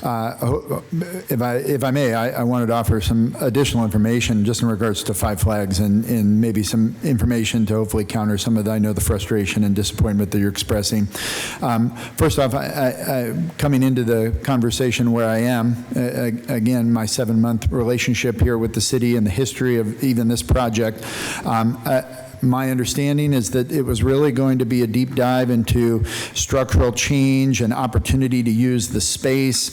Well, I want to do another shout out for OVG and talk about what they've already done to evaluate the space as it exists and look at the unique opportunities that they present as an organization on using them as they are. I think that's a way that we'll be able to still do a lot with the funding that's available and maybe not have it need to be what was, envisioned about the total transformation of the facility. I also think they've already looked at some operational modification that has helped solve some of the problems that, if I'm catching up on things correctly, were part of what was being assessed with use of the money to change structure that they've now really, in my opinion, solved some of the problems of.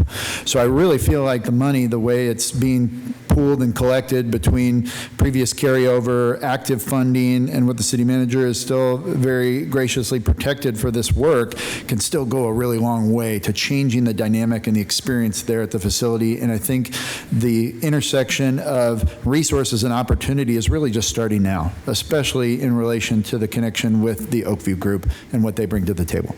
Thanks for that clarification, Matt. I think that's really helpful. All right, thanks for your patience, everyone. Please, Mr. Sprank. Thank you. Matt, the first question is for you. On your slide 17 that showed building improvements of 973, 222. What's all in that building improvements? Slide 17 it was. Slide 17, here we go, sorry. You got it. That one. Yes, right there. Yeah, so what's all in that 973,000? So this is a lot of the infrastructure issues. You can see some of the plaster repair painting. That's maybe some of the most visible in the theater. That was really just the basic repair of what the damage is. That doesn't really include the totality of work that really probably needs to be a complement to the entire theater space. So building improvements caught that aspect of things, where now every piece of the theater could be touched or modified through this funding. But then there's also the structural part of the assessment that I mentioned with the stage itself and some of the rigging and things of that nature that are also hitting critical mass and have been nursed along. There was a fire curtain that was a desperation point, if I'm catching up on my history correctly. And now these are the things to try and stay ahead of that being presented as a problem, like we may have an issue tomorrow. So that's the scope of what's already being targeted. That's really just maybe what hit critical mass prior to us now trying to do the things that are fixing the experience for people, and knowing that we'll have stabilization on providing and fulfilling commitments, which is the additional money or the protected money and the estimates we went through in this slide of saying we know we can book something 6 months or a year from now, and we're going to be in a stable position to actually host that event and not run into the problems of the past. Yeah, because I know, unfortunately, you weren't here, and the mayor mentioned in 2019, that's also when I started hearing all the issues, and then in 21, we heard about it a lot, and one of the biggest crux was basically the bathrooms. Like, we need more bathrooms, and I don't see that in there at all, and that's just, so I know those are very expensive, and I was hoping it was in that 900-something number, but I don't see bathrooms. A restroom renovation could definitely be part of how things are allocated. And again, that's maybe where the situation with resources and opportunity is coming together. If I heard correctly, and I think this is what was shared with you, the part of the exercise that we could have maybe been going through right now was a partner would be telling us the full scope of how we could really change the facility structurally, functionally, but that didn't take off relative to how things have we pumped the brakes and per the city manager's description of the concerns and where Five Flags kind of fits into that. But I'll use this anecdote, the operation and what Oakview Group has done to change the way we actually run events has actually alleviated some of the concerns with the restroom need. That was a little bit of what I was alluding to in terms of their experience and their keen eye and some of the new players contributing to the operations, not necessarily eliminating the problem, but making it much more manageable and maybe not as intense as far as the way things would need to be changed through the total facility, which again, is taking the money down to maybe a percentage of what was needed, and it can still very much be part of the resources that are being allocated here, and that's the report we'll get and share. Thank you. And then I have a question for Ms. Larson. In our budget books on page 28, the amount to cover the operating loss Where does those funds come out of exactly?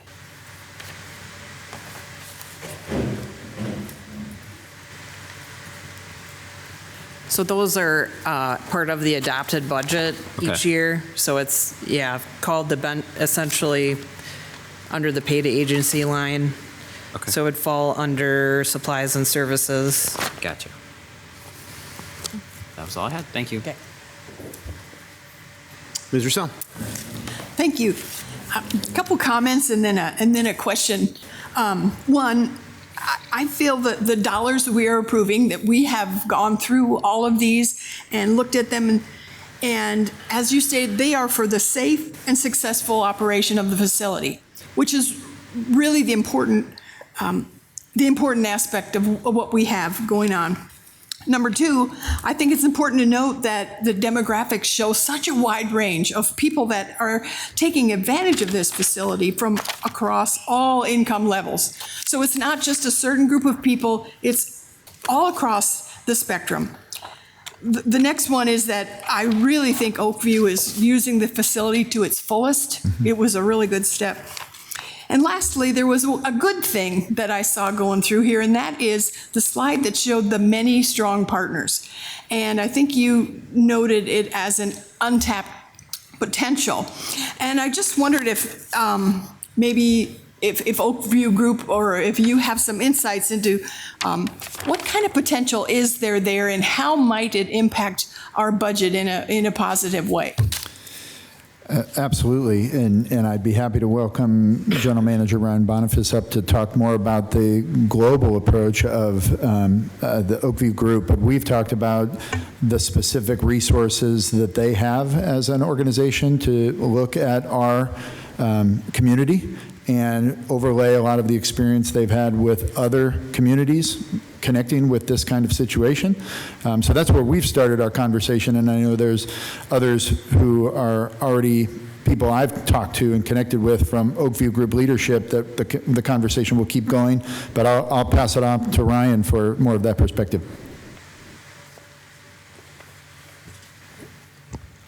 Good evening, Ryan Boniface, General Manager, Flags Center and Grand River Center. To your question, so we have partnership group throughout the country. One of the ones that y'all probably noticed tonight was Lyft. That's a nationwide contract that we have, so we're trying to roll in a couple more of those in the Dubuque market, and then just really understanding the community and where we can tie in with a lot of groups. So, as the Grand River Center, we didn't have that person in our staff. But once we added Flags Center to the overall contract, then that partnership manager became activated through Oakview Group. So we are connecting with people throughout the area and the region, trying to do what's best and to bring in that extra revenue to those venues.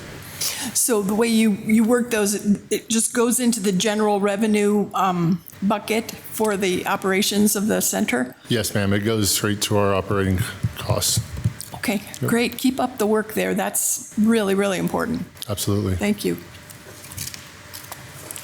Mr. Resnick. Thank you very much. A couple questions. First of all, Mr. Van Milligan, the improvements, say $20 million. It's be in the capital budget because it's non-recurring, the non-recurring. And my understanding was we have a certain amount of money in the capital budget, and that needs to be prioritized and planned over 5 years. And wouldn't that money to improve Five Flags be considered as part of the capital budget that needs to be prioritized over 5 years? And so what we're saying is we're not prioritizing that. We have we have a lot of needs. And so you've thought about where is Five Flags renovation rank in those capital expenditures, right? You've thought all that out, and it's not really part of it doesn't rank as far as the importance of the monies in the capital budget? Well, when we reduce the amount of revenue in the tax increment financing district by only claiming 75% instead of 100%, we reduce our annual revenues by over $3 million. And the way we generally use downtown TIF revenues is we issue debt to do projects. So that means you have that much less to make debt payments. And so when that happened, you have to make cuts to reduce the amount of your expenditures that you had anticipated you were going to make, those expenditures, when you had that additional revenue coming in. So now that that revenue will be going down, and now obviously I'm assuming you're going to approve the recommendation, when that revenue goes down, you have to reduce your expenses. There's no way around it. And yeah, there were some very tough choices in reducing those expenditures. So for instance, every August, September, you do your 3-day strategic planning session. And the last at least 2 years, and I think maybe more than that, you've prioritized Central Avenue. Well, the Central Avenue improvements are in the downtown tax increment financing district, and some of them are funded that way, and some of them are funded through the 30% sales tax. But those were prioritized over Five Flags. So I can't remember how much is in the 5-year CIP for Central Avenue, but it's well over $10 million.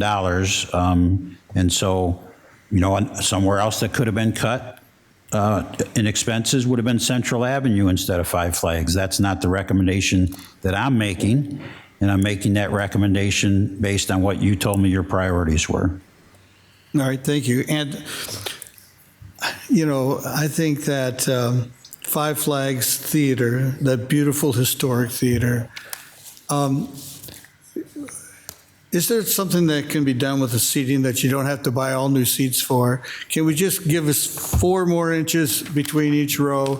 Can we take groups of 3s and separate them with a little bit? I mean, you get to know your neighbor pretty well, when you're in those seats. Well, hello, yeah. You're right there. Right. I mean, do we have a plan that we could remove like 20 seats from the bottom floor and spread things out a little bit? I mean, it's just the hitting of the knees and the front of the person, and it's just not comfortable. Yeah. I mean, the seats could be bigger, but since we're not spending money on bigger seats, do we have a plan that could use maybe $10,000 to just reapportion where the seating is? I mean, that I think is the big issue. We're just on top of each other, and it's very tight. And have plans been made like that? Has that been looked at?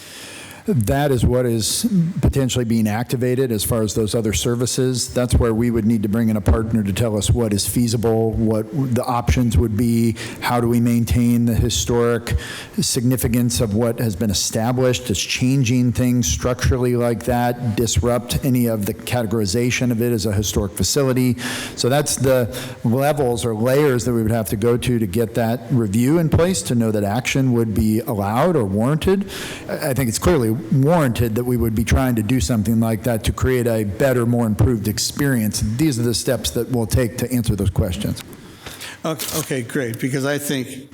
And that's a good point. I mean, we can't move seats around without saying the structure of the place is different. Anyway, that's what I'm hoping, sure, that we don't have to spend $100,000 to have somebody come in and say, yes, yeah, you could move those seats around. Yeah. Because that small improvement would be fantastic. Of course, we needed a bathroom, as Mr. Sprank said. But, I mean, I know there's a really get it done kind of feeling down there, and we'll come together and we'll make this work. And that seems to be something that, once you get it approved, and I think that, my own personal opinion is that we should move on that since we have this new budgetary information. Absolutely. And that would be the biggest thing, and probably, not a ton of money just to move seats so they're comfortably placed. Yeah. So, again, I'm not in charge of anything down at Five Flags. No, thank you for that note. And we do have some city resources that we'll be able to use as far as our planning department and others to help us get maybe through that process of review faster, for the fact that we're at the point now where we have resources and we want to apply them. Great. Thank you very much. Thank you, Mr. Mayor. Mr. Mayor? Yeah, Mike. So I did look up the capital improvement program for Central Avenue and White Street, which shows over $11 million, $11.7 million in the budget. And the way we were able to save that project was we moved it from Greater Downtown TIF funding to the sales tax 30% funding. So we were able to save that project. And once again, that was based on the fact that the City Council prioritized that project. Thank you, Mike. Ms. Wethel. So I'm really glad that Mr. Van Milligan brought up goals and priorities, because we as a council identify the smallest item to some very broad, big items. So for instance, when I first started on council, we were incredibly disappointed that we did not open Sutton Pool. We didn't have the staff to do it. And so we made the opening of Sutton Pool a goal and priority. And we went back and forth on that. But we said, that's so specific. Should we really do something so specific as a goal and priority? And we said, yes, we should. That's important. That's a quality of life measure. But that is a resource that we should be responsible for providing to our community. When we talk about specifically Five Flags, when I was starting on council, when I was knocking doors, this was the thing that people were asking me about in the winter of 2022. And at the time, we were discussing as a council potentially looking at a $90 million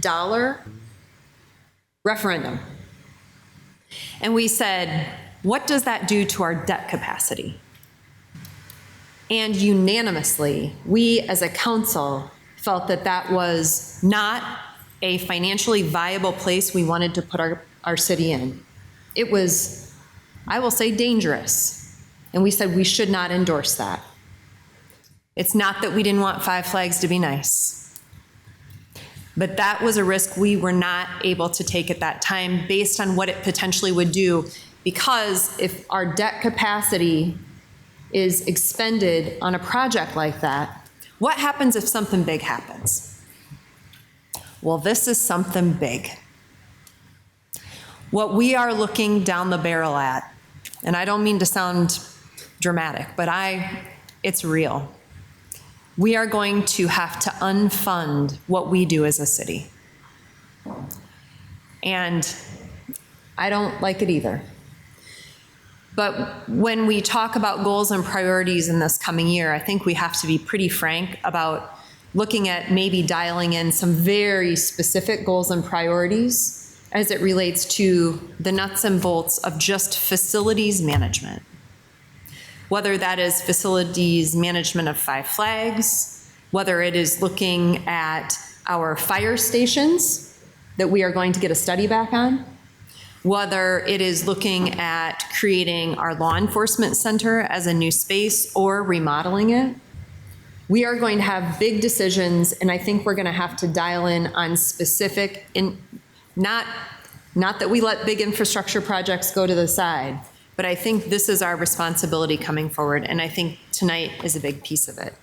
A couple of questions. I was happy to see that the roof repair and replacement was paired with plaster repair and painting, because we can't do plaster repair and painting without fixing the roof. Yes. Now, I'm curious about, with that roof replacement or repair, down to the specifics. Is it the historic theater? Is it at all the main arena? Where is that roof replacement going to be? It is the totality of the building. Yes, that's what's included in the repair. And to your exact point about having something need to happen first before something else can happen, it was a cautiousness that my understanding is why maybe some certain things, even that minor repair, didn't proceed, because there was a concern about good money after bad. And that was a sensitivity we wanted to have. So again, appreciative of inheriting the circumstance where we have a pool of funds now, people being cautious and responsible, that can be the right order and the right process to make sure things are invested in appropriately. You got it. When I started on council, we also toured Five Flags. And we went in the back rooms and all around and saw what needed to be done. And it is extraordinarily in need. Yeah. And the other questions I had, one is with the mention of arena chairs. I assume that is replacement of only certain chairs in the arena. I'm just curious about what specifically arena chairs that includes. For $48,000, it doesn't seem like enough to do everything. That amount, and thank you for asking, would be the basically refurbishing of the chairs. If there's a decision and through our assessment that maybe we can do something larger, or there can be a project that is more detailed than that with the funding we have available now, or if we have savings across certain projects that maybe we just made sure we were generous in our estimate of to not be caught short, maybe there's a way to go farther. I think we're talking about two different unique challenges with the arena chairs and the theater chairs. And there is restoration and there is replacement that could be a conversation for both areas. And that's the delicate thing we'll have to look at, but probably an opportunity too. One company could probably service us in both areas, but that's the exploration we have to go through to figure out what is right and best. Great. The highest need other projects of $280,000, depending on how bids go out and such for the projects discussed.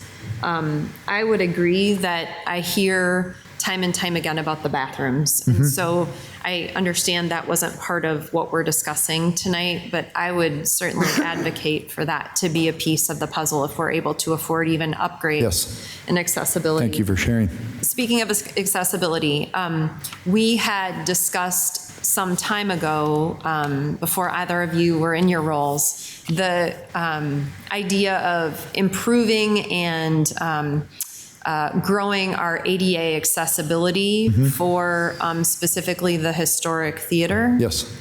I'm just curious about if anything is front of mind regarding that adaptability to the facilities. Absolutely. And anytime we're exploring the size of this project and the work that could be reach a scope that would activate some or trigger some automatic enhancements to ADA, absolutely part of the scope of review.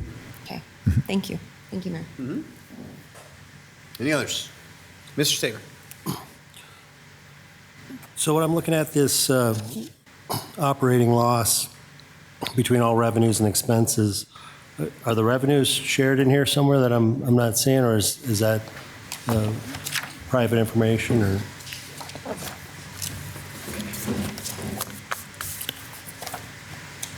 Five Flags is privately managed, so all the revenues go through OVG, and then the city is responsible for any shortfall in their operations.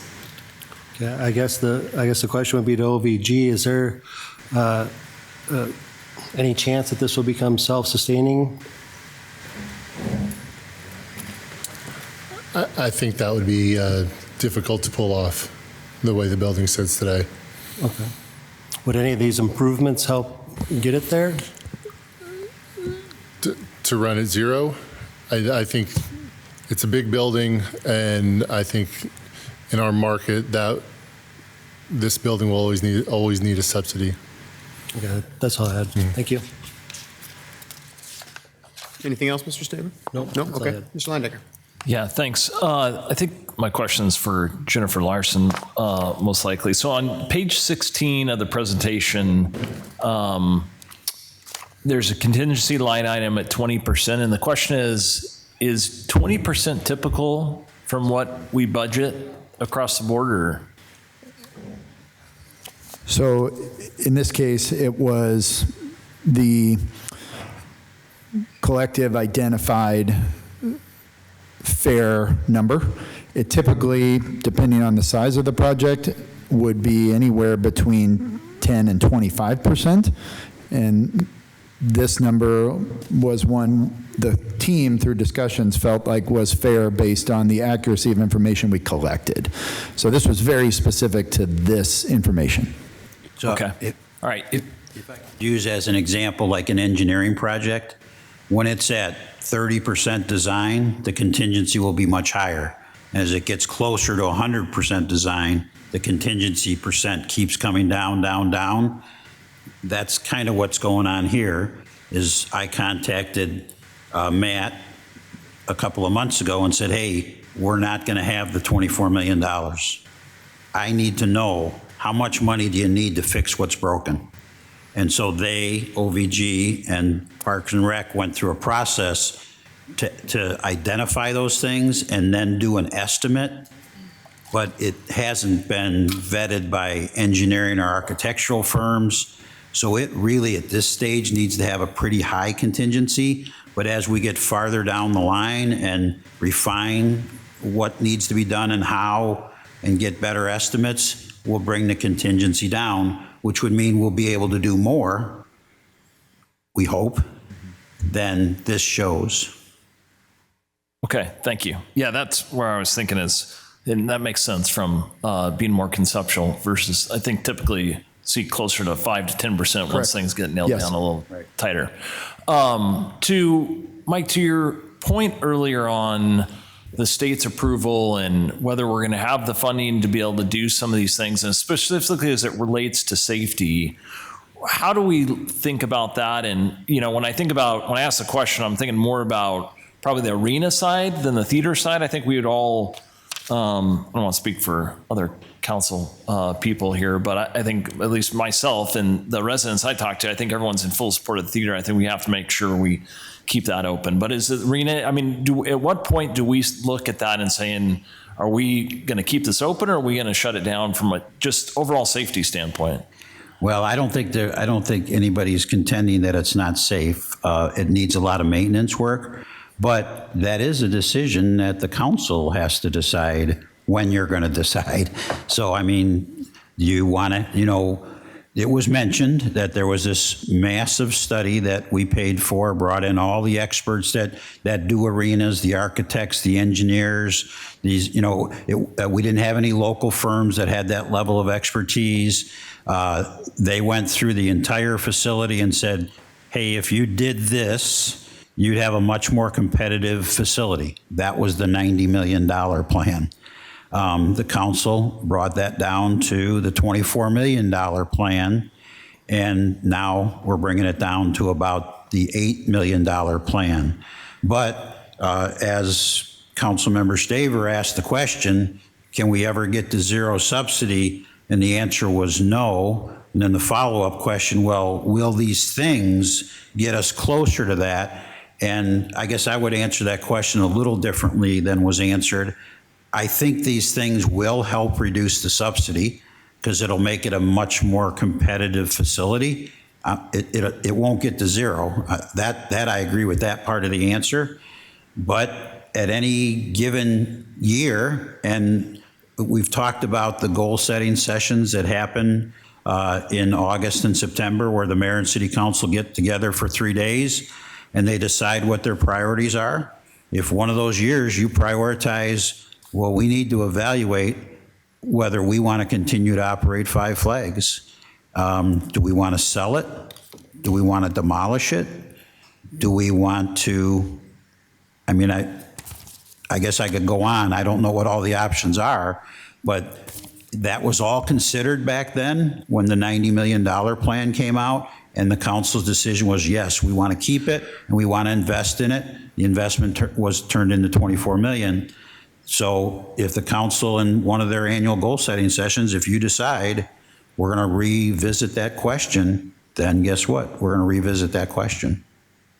Okay, thank you. Yeah, no, I do look forward to the annual goal-setting session. I do think it's important, especially in light of looking at the operating budget shortfall and potentially the funding gap here on the improvements that could be created.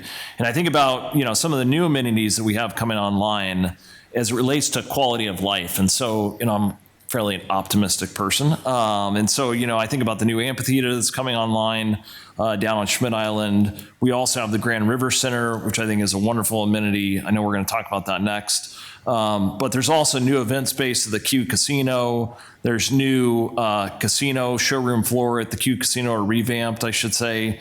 We also have event space at the Diamond Joe. So I think, like I said, from a quality of life standpoint, I think we have to continue to make Dubuque a great place to stay, live, work, play, all those things. And I think there's new things that are online, and I'm optimistic that we as council and overall as a community will be able to come together with a good game plan here as we move forward. So, all right. Well, Matt, thank you very much for this presentation. I know you're not going anywhere. You're here for the next presentation as well. So I think we are done with this one. So we will move on to the Grand River Center for our next budget presentation.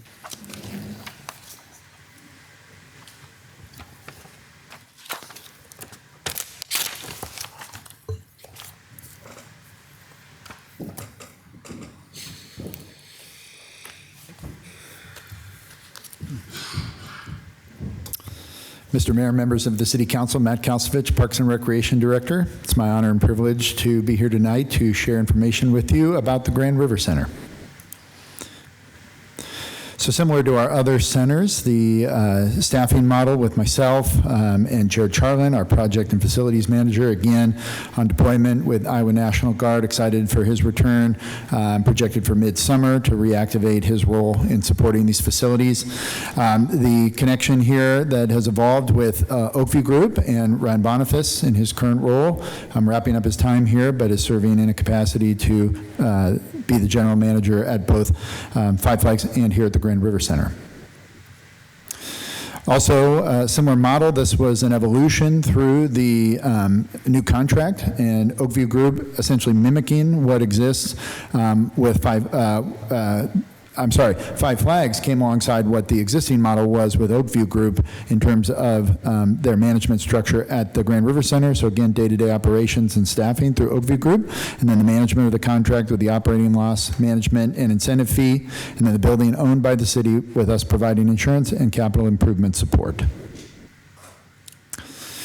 I did want to take an opportunity to mention again our Park and Recreation Commission. Obviously, they're most closely connected with our parks and recreation operations, but experiencing greater inclusion with our operation of centers. Centers are a department function, and so they've been an incredibly supportive and active group on just ensuring that all things that we provide through Parks and Rec are taken care of. I certainly want to continue to thank them for their commitment and support to our mission. The Oakview Group leadership team at Grand River Center is a little bigger, and again, some history a little farther back in terms of the connection with Oakview Group. Ryan Boniface, again, serving as the general manager. Rick is the director of finance. Jamie, who has interaction with both facilities, and again, some of that synergy that was conceived when the connection and the agreement was expanded to include Oakview Group at Five Flags. Ray, Director of Food and Beverage, and several others of their team. They've just been phenomenal to work with, and I just want to compliment again about their professionalism, their enthusiasm, their commitment to our cause and making that their cause, and certainly their national brand is an incredible enhancement to the offerings at that facility. A few things to highlight, and we've been here several times in front of council over the last 6 months celebrating, but there's some bigger history as well. Obviously, back-to-back winner of the North Star Stella Award as Best Convention Center in the Midwest. That's hundreds of candidates, thousands of people contributing and voting, and to come out ahead in that situation is just a testament, again, to their commitment and professionalism and standards for high quality, and we appreciate that, and we want to celebrate that every time we can. And an additional award with Exhibitor Magazine, Centers of Excellence Award, Best Convention Center, less than 100,000 square foot exhibit hall. So again, and I don't have the whole list in front of me, Ryan was kind enough when he came and presented to you to talk about some of who else were in that category. And again, just an incredible achievement. The respect and the quality of what they provide, the respect for the quality of what they provide is certainly something worth celebrating and a tremendous recognition. And then from a sustainability standpoint, pinpoint growth through additional planting beds and potential new projects. Obviously, sustainability, such a commitment here with the city. We have a department and a dedicated team there. Gina Bell, who I know you'll hear from as part of this process, championing a lot of these things that Oakview Group has embraced. And so the gardens and the microgreens and other projects that they're looking into are just, again, a great complement to their total service of the facility. Some other highlights, certainly want to mention Travel Dubuque, and I'll reference them here again later. Great partnership and a dynamic connection with the team from Oakview Group in terms of recruiting events, bringing in new events, and looking at the scope of opportunities of things to have be part of the facility. Obviously, weddings and the recruitment of those has become a big part of that creative use of the facility, and things are continuing to book up on a consistent basis. There's also a commitment to the high level of service, and food being one of them. And I have some comments here later of really the great reviews of people really respecting and appreciating what is coming as part of a convention experience or a wedding experience. And we've heard a lot of consistency about the positives in relation to that. Now, we know first and foremost, going back to the creation of this facility, conferences and events were really the focus. And the council knows this very well, but always nice to take advantage of this opportunity to mention to the community the scope of what that entails and the versatility of this facility. I mean, you see the car show, you see professional conferences, you see the gathering of people, you see the presentation capability, and you see the flexibility of something like the exhibit hall. So it's really just that much of a unique situation to have such an amenity in our facility that can handle so many different things, and it's special and unique. One of the other things that's great to highlight, and I know Ryan and the team at Oakview Group always champion the connections they have to nonprofits and community events and the fundraiser opportunities that they're a part of. And you'll hear a little bit more here in a minute as well about the way they like to connect with the community and give back. And this is a staple of their entire organization, but they're really living that out here. And there's a very high percentage of nonprofits that are using this facility, and we've made a great connection with specifically the Oakview Group team. And so what are people saying? Obviously, there are some tremendous reviews and some things that are really resonating as far as Oakview Group hitting the mark in terms of the type of revision and the quality that we expect as their contract partner.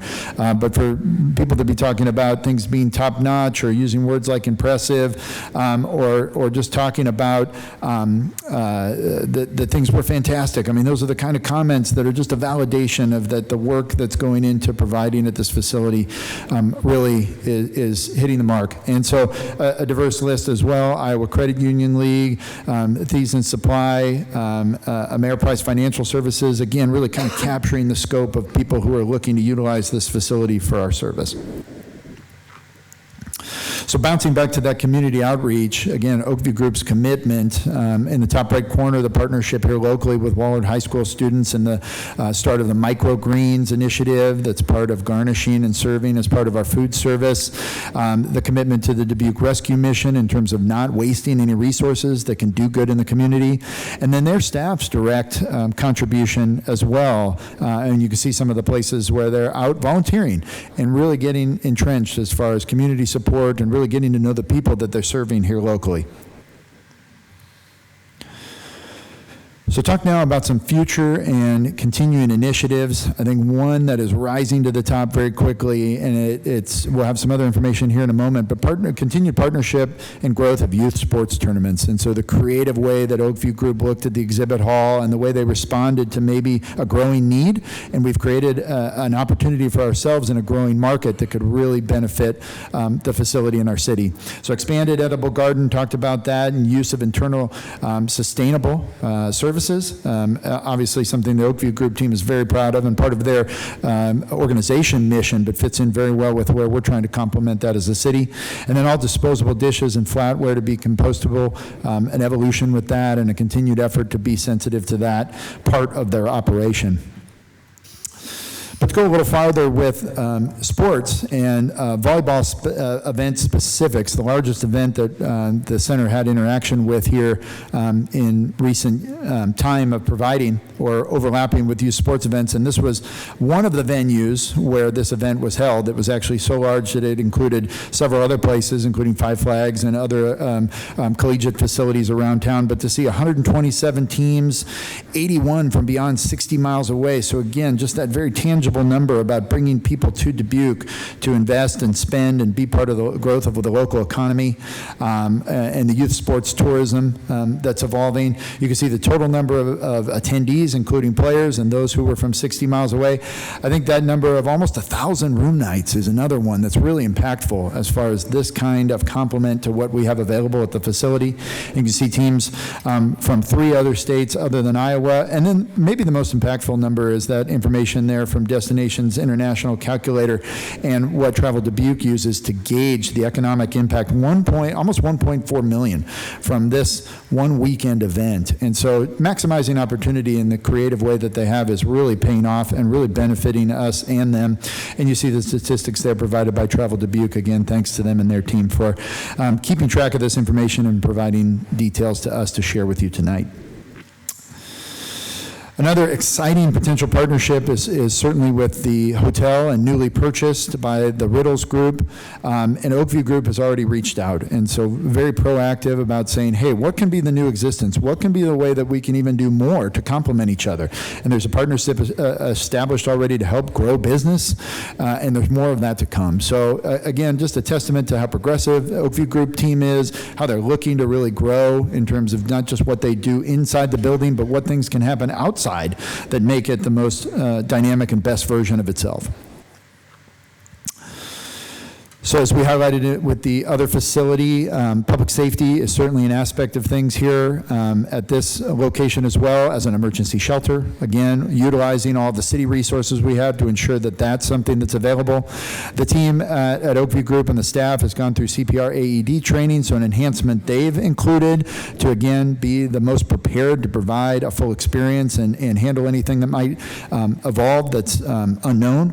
And then wanted to highlight as well, they've been part of food drive and thinking about things and going back to even some of their sustainability initiatives, food insecurity, and those kind of things that we think about as we really kind of expand our gaze in terms of total community safety. So again, really want to continue to champion the way they've thought about all the things they can do to support Dubuque as a whole. So looking at some of the numbers here, the net operating property tax support number of just over 1.1 million, but that number, average homeowner's property tax cost is $1,768 based on that average home value of just under $200,000. From a capital improvement perspective, we've got 2 projects moving into the queue for 27 with approval. The dishwasher, which is original to the facility, again, thinking about function and operation and the intensity of use that's growing, multiple events on the weekends, things overlapping with each other. The Oakview team trying to be as versatile as they can to accommodate everybody on their very specific requests. And an HVAC system assessment there. Certainly Grand River Center is not in the situation that Five Flags is in terms of some of the challenges there, but certainly kind of hitting some critical mass as far as staying ahead of problems, it being a 20-plus-year-old facility and a well-used, intensely used facility, and we want to be ready for more. Some good news about things that are active, and we have the restroom project that goes back a few years in terms of preparation, replace carpet, interior upgrades and improvements, again, just to continue to enhance people's experience, exterior repairs, trying to take care of, again, safety concerns or things that we know will evolve into a problem if they're not taken care of, or a much more expensive problem if they're not taken care of soon. And then AV and sound system support, the assessment and the equipment, again, to really just make sure that when we're competing against some of those, either in the state or regionally, we are presenting the state-of-the-art equipment and the full service that a conference or a event might be looking for. And so that reinvestment is critical.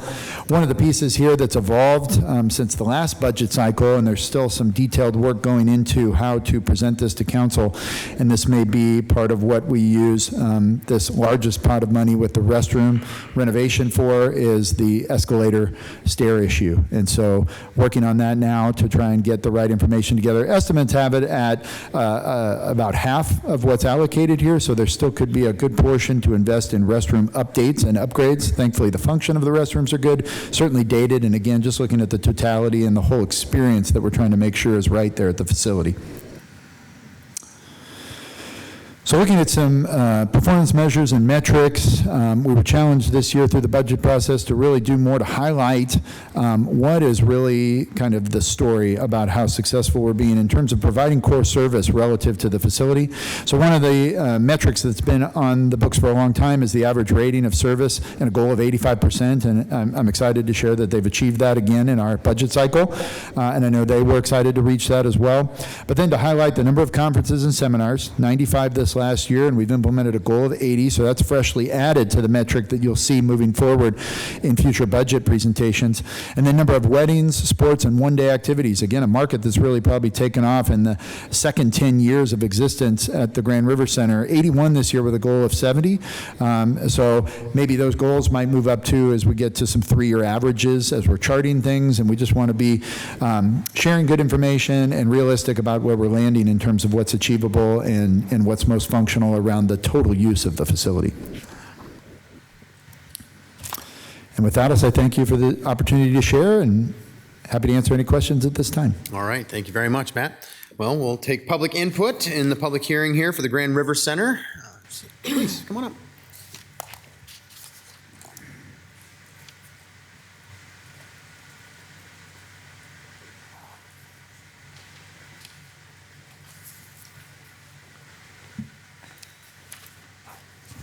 Good evening again. It's getting late, so everybody knows that I have a bedtime. Grand River's working great. That 85% just basically says we're a real friendly bunch of people there when we're helping and serving. So it's a lot of fun. I'm bringing up 2 different conversations at once here because I am going home. Recreation. My only question and concern with recreation is the flyers that are distributed or mailed out every year. So in the fall, they mail out a fall schedule, and in the spring, they mail out one, and then they mail out the summer one. The summer one is great because it includes all the pool information. I'm just wondering about the logistics of sending out the fall and spring brochure, because you're sending it to the city of Dubuque. I don't need it. It goes right in the garbage. There's nothing in there for me at my age, but there's nothing in there for my niece. There's nothing, because it deals with very specific events for children or young adults, or, you know, people who want to do, I don't remember now, golf maybe? I don't remember. So the logistics of mailing it out to the city of Dubuque and the cost of that is if maybe Recreation can do their own in-house mail list. I'm not saying eliminate it, but if 60% of us don't want it and there's 40% that do, can they like create their own in-house mail list and have it direct? I mean, it's not going to change postage. Postage is bulk. But it might save some cost in not sending it out citywide, especially if you don't have children. You don't really need to know the children programs. And if you're not a really good sports person or like me, just kind of awkward, you just don't want to be out there playing something that you could get hurt at. But it's just it's a suggestion. It's just a cost. I don't see it going out citywide to everyone who may or may not be interested in it. Parks, I am not ever going to talk against a greenhouse. It is, the city in the summer is absolutely stunning and gorgeous. You can't find that anywhere. So I'm not going to talk against it. And I know there have been comments made that you can save money by the truckload of fertilizer and things like that. Again, that's not going to happen. There is not a huge cost benefit in ordering it like that. You order what you need. You don't need to order extra. And usually most of your vendors will provide you with a nice large discount. I do hanging baskets. I pay anywhere between $40 to $50 for my hanging baskets, to just so consider that cost if you're only paying 10 to 20 bucks for your hanging baskets, because I know what I pay, and that's usually farmers market, because the local stores, theirs aren't up to the quality that I prefer. And one more thing, I am still trying to comprehend the need for a 3% tax increase. I don't see it yet. I'm sorry. I'm going through things, I'm looking at numbers, I'm seeing things, and I'm hearing, well, the state's going to cut us next year, we're only going to get 2% after that. I understand that.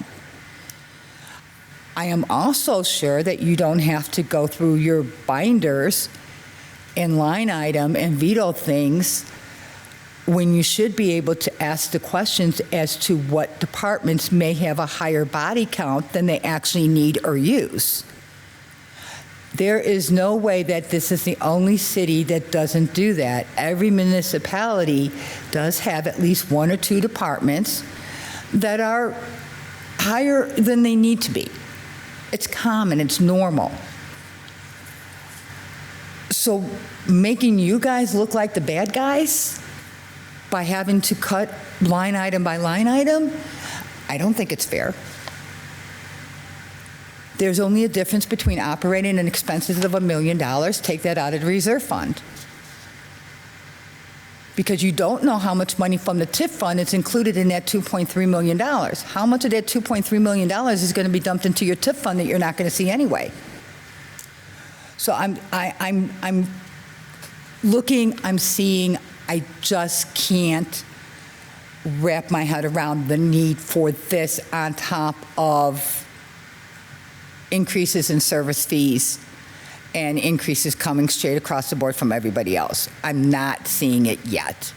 I'm just giving you the heads up. It hasn't changed much, but I do believe there needs to be a look at where those departments are that may not need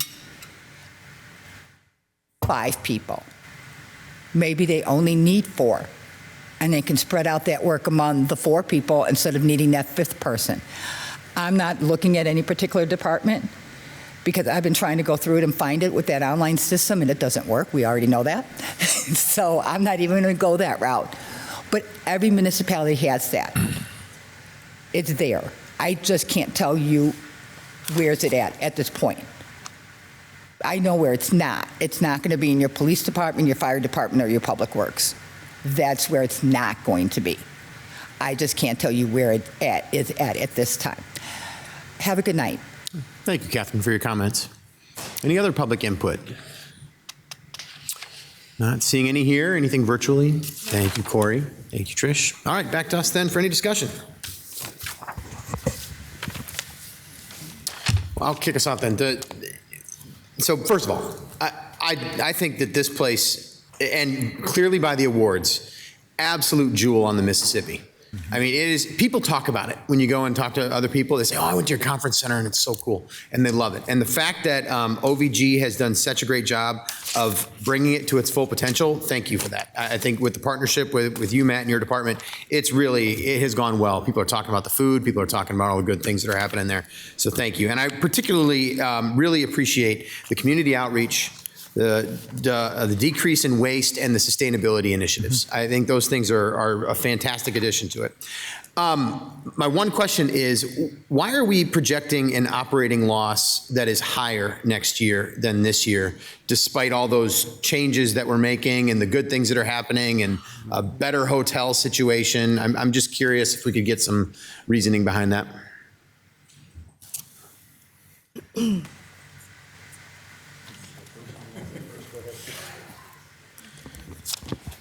So a lot of that's just operating costs. So insurance is going up, covering all the staffing, day-to-day maintenance. Yes, we've had a lot of great success, but one of the things that Brett Riddle and I have talked about is, once that starts moving, we have people that are conferences that are ready for the next step of that venue, of that hotel, and opening those doors are going to bring us more guests too.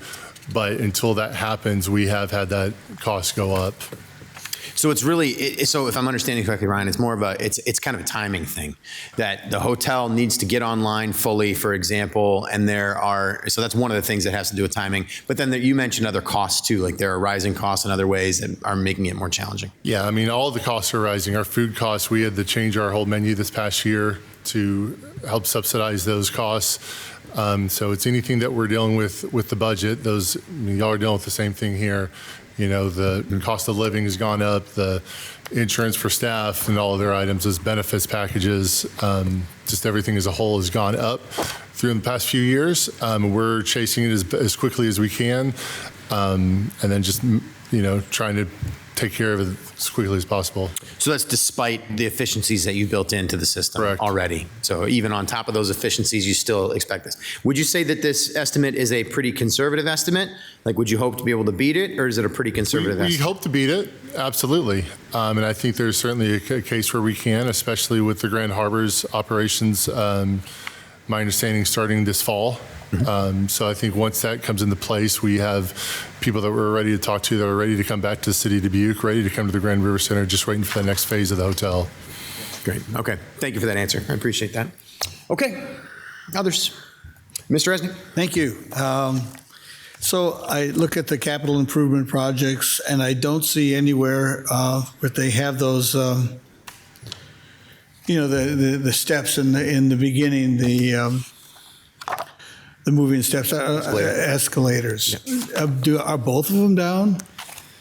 Yes. Yeah. Perhaps you may have been out of the room when I mentioned this. It will be, that's something we're assessing right now. And part of the funding that's allocated for the restrooms may be taken off to address the issues with the escalator and the stair, to present either a new situation, or it will be to present a new situation. The way the facility is built and designed, it's something that, and we're working closely with the engineering department on this to get the final confirmation, but could be an exercise in futility as far as the escalator situation is concerned. Doesn't affect our ADA situation, doesn't affect our ability to still manage those kind of needs, but we're trying to look for something functional and economical and tasteful as far as complement to the design of the facility. I noticed that both sides of the escalator were roped off, but does that mean that both sides don't work? Because I guess is half of it worth using? Like, that could go up and they could walk down, or both sides just don't work? My understanding, and I think Ryan was there when kind of the decree came down, that it was really not something that was in a position to be used in its current state. Is that a fair statement, right? So the escalators failed a state, what am I looking for, where they came and inspected it. It was the handrail was down, and we had to replace 2 handrails. It cost about $50,000 just to replace those. There's 2 that were getting close to that phase as well. So at that time, I got with Ms. Marie Ware and said, hey, I think we need to take a step back, reassess this whole situation, and stop putting money towards something that continuously has challenges. As y'all probably know, it's one of 2 sets of escalators in the city of Dubuque. Every time that we bring in a repairman, it is substantially expensive to bring that person in from Iowa City. And we just thought, hey, before we start putting this money into it, let's make sure we're doing it correctly. Great. I think that's absolutely the right. When the state failed us on the escalator, they're saying it's both sides are unsafe. You just don't operate it. Well, it was the handrails, and then we just didn't reapply, right? Because we weren't going to move forward with it at that point, because we weren't going to pass with the handrail. I see. So that's obviously something you're considering, and we're going to try and get that repaired. And you have a contingency and plan B for the restrooms and things. Okay. Thank you very much. I was kind of surprised I didn't see that, because it's just a glaring when you walk in the door. Something wrong here. Yeah, it's not in a position, again, working in concert with our engineering department to present. We have some estimates that we believe can fit into the numbers we have and still achieve levels of work that we're trying to accomplish, especially with restroom renovation, or at least partial restroom renovation. So that's the information we're gathering to present. But for now, this is the way things are set up and structured and targeted as far as the budget submission is concerned. Great, and I've never heard anybody complaining down there about it. There is an elevator. Yeah. But of course, it's a lot of wear on that elevator. Sure. So again, we're going to eventually have some costs involved with that. And maybe it's, you always obviously consider we have to have that elevator. If Yes. that goes down, then what? They're using the service elevator for a portion of time, and that's not a fun experience for anybody, facility or users alike. So contingency plans are in place, but we're trying to stay ahead of that, of course. Okay. Thank you. Thank you, Mr. Mayor. Ms. Bethel. So, Matt, on page 53, there's a note about the capital improvement project that is the dishwasher and water softener replacement for $263,000. I've been at some pretty big events down there. I can believe it's maybe the largest one I've ever seen. Yes. But what is the expected life of equipment like that? We make that investment now. Is it something that we can expect to see an extended period of time in which we can utilize that equipment?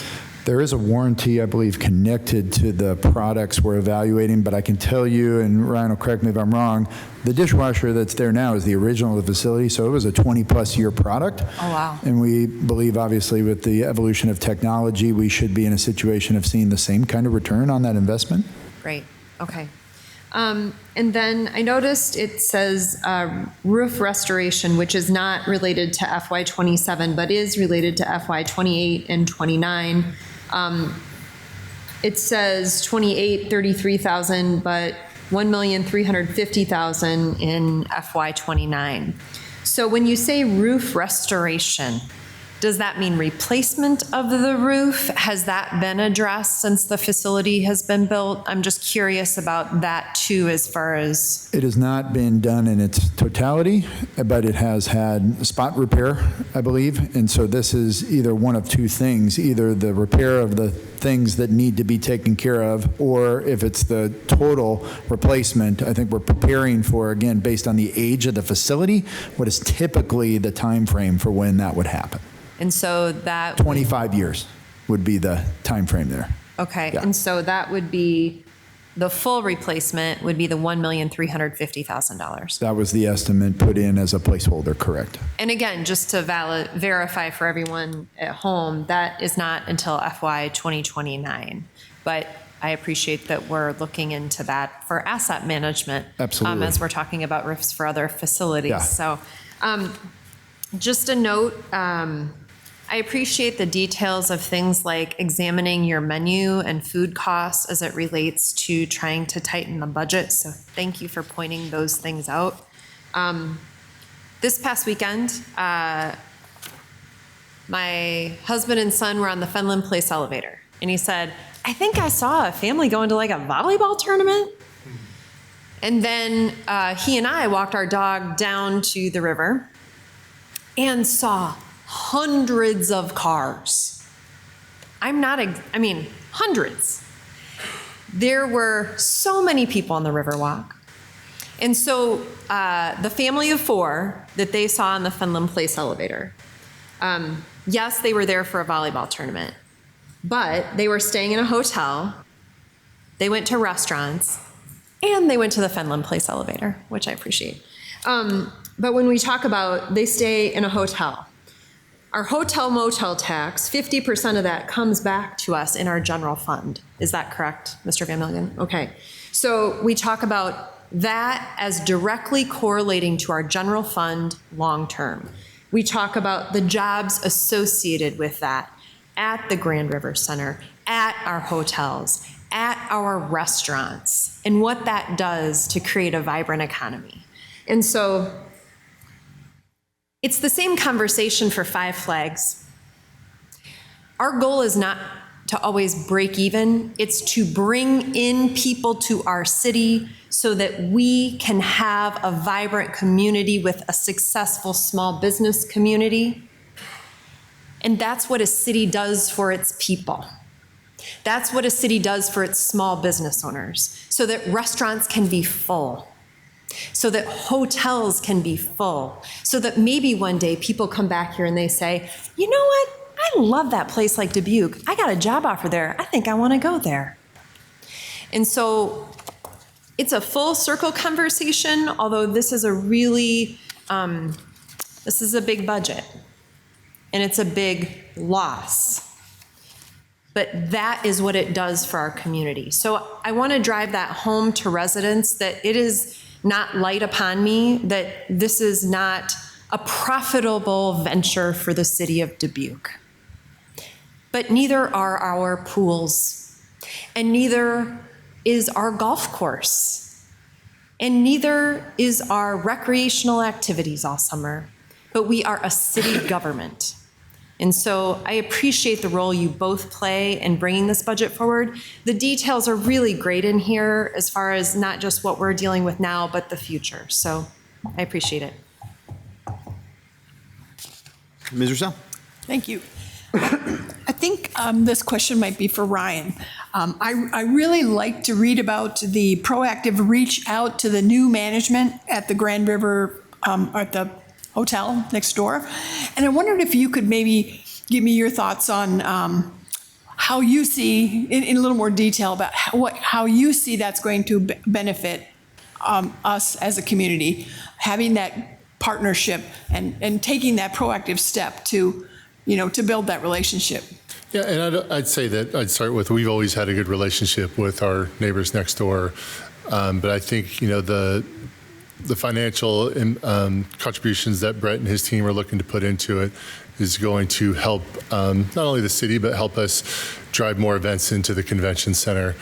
We certainly have had some opportunities to work through with clients about their expectations next door. Unfortunately, those things are out of our control. But it seems like Mr. Riddle is certainly looking to make that next step forward. And we're already working with him on one item. Just if you buy your engagement ring at one of his stores, we're going to offer up a discount room rate. So it kind of helps us go straight into the convention center, helps him. So just little things like that, I think, as that partnership grows with the Riddles Group and Oakview Group next door, I think there'll be a lot of opportunities there. Great. Well, I think you guys are really experts at partnerships, just getting your employees out into the community to do volunteer work and working with the businesses and the people that come to your center. So keep that up because it's so very important. Thank you. Yes, ma'am. All right, not seeing anything else here, so thank you very much for your input, everyone. Thanks for the presentation for the Grand River Center. We can move on to the ImOn Arena.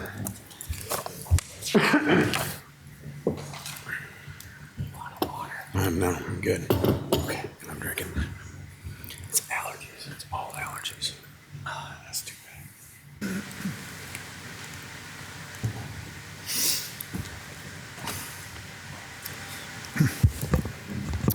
Mr. Mayor, members of the City Council, Matt Kalsovich, Parks and Recreation Director. It's my honor and privilege to share information with you tonight about the ImOn Arena. So as I mentioned with previous presentations, similar reporting structure with myself, Jared Charlin, our project and facilities manager, who is currently on deployment with the Iowa National Guard, but projected to come back this summer to resume his role in terms of a liaison and support of these operations. Obviously, we've talked about the Oakview Group being with Grand River Center and Five Flags. The pleasure of working with our general manager, Mark Plannery, with Dubuque Racing Association and Chaplain Schmidt Island. And so our structure, very similar to the other facilities, and so trying to create that consistency in terms of these type of operations, day-to-day operations with the Schmidt Island development team, staffing of the facility, and then as we do with the other facilities, management of the contract. Building is owned by the city and insured by us as well. Capital improvement funding, and then the operating loss and management fee, again, similar to our other arrangements. So I think this really gets into the uniqueness of this facility in that we've got a lot of partners and we only have a little bit of space, but we have really maximized our opportunity there. And this isn't a complete list, but this is a pretty detailed list of those groups. And those of you who have obviously seen this facility grow and evolve over the years, you know the quantity that goes along with this list of partners. And it's exciting and it's fantastic that we're able to serve at this level, but it's definitely a daunting task as well. And Mark and his team do a tremendous job. And so I wanted to highlight here, I've listed them all over 2 slides, the list of annual events around everything else that this facility does are here. And you can see just, I've italicized some that we have pictures to complement the event. So Skate with the Easter Bunny, the Hills and Dales picnic event, Laura's summer camp are just a few of the activities. The next page has the rest of the list, but you can see things like the Veterans Day ceremony that's integrated into the Dubuque Saints, Skate with Santa, and others.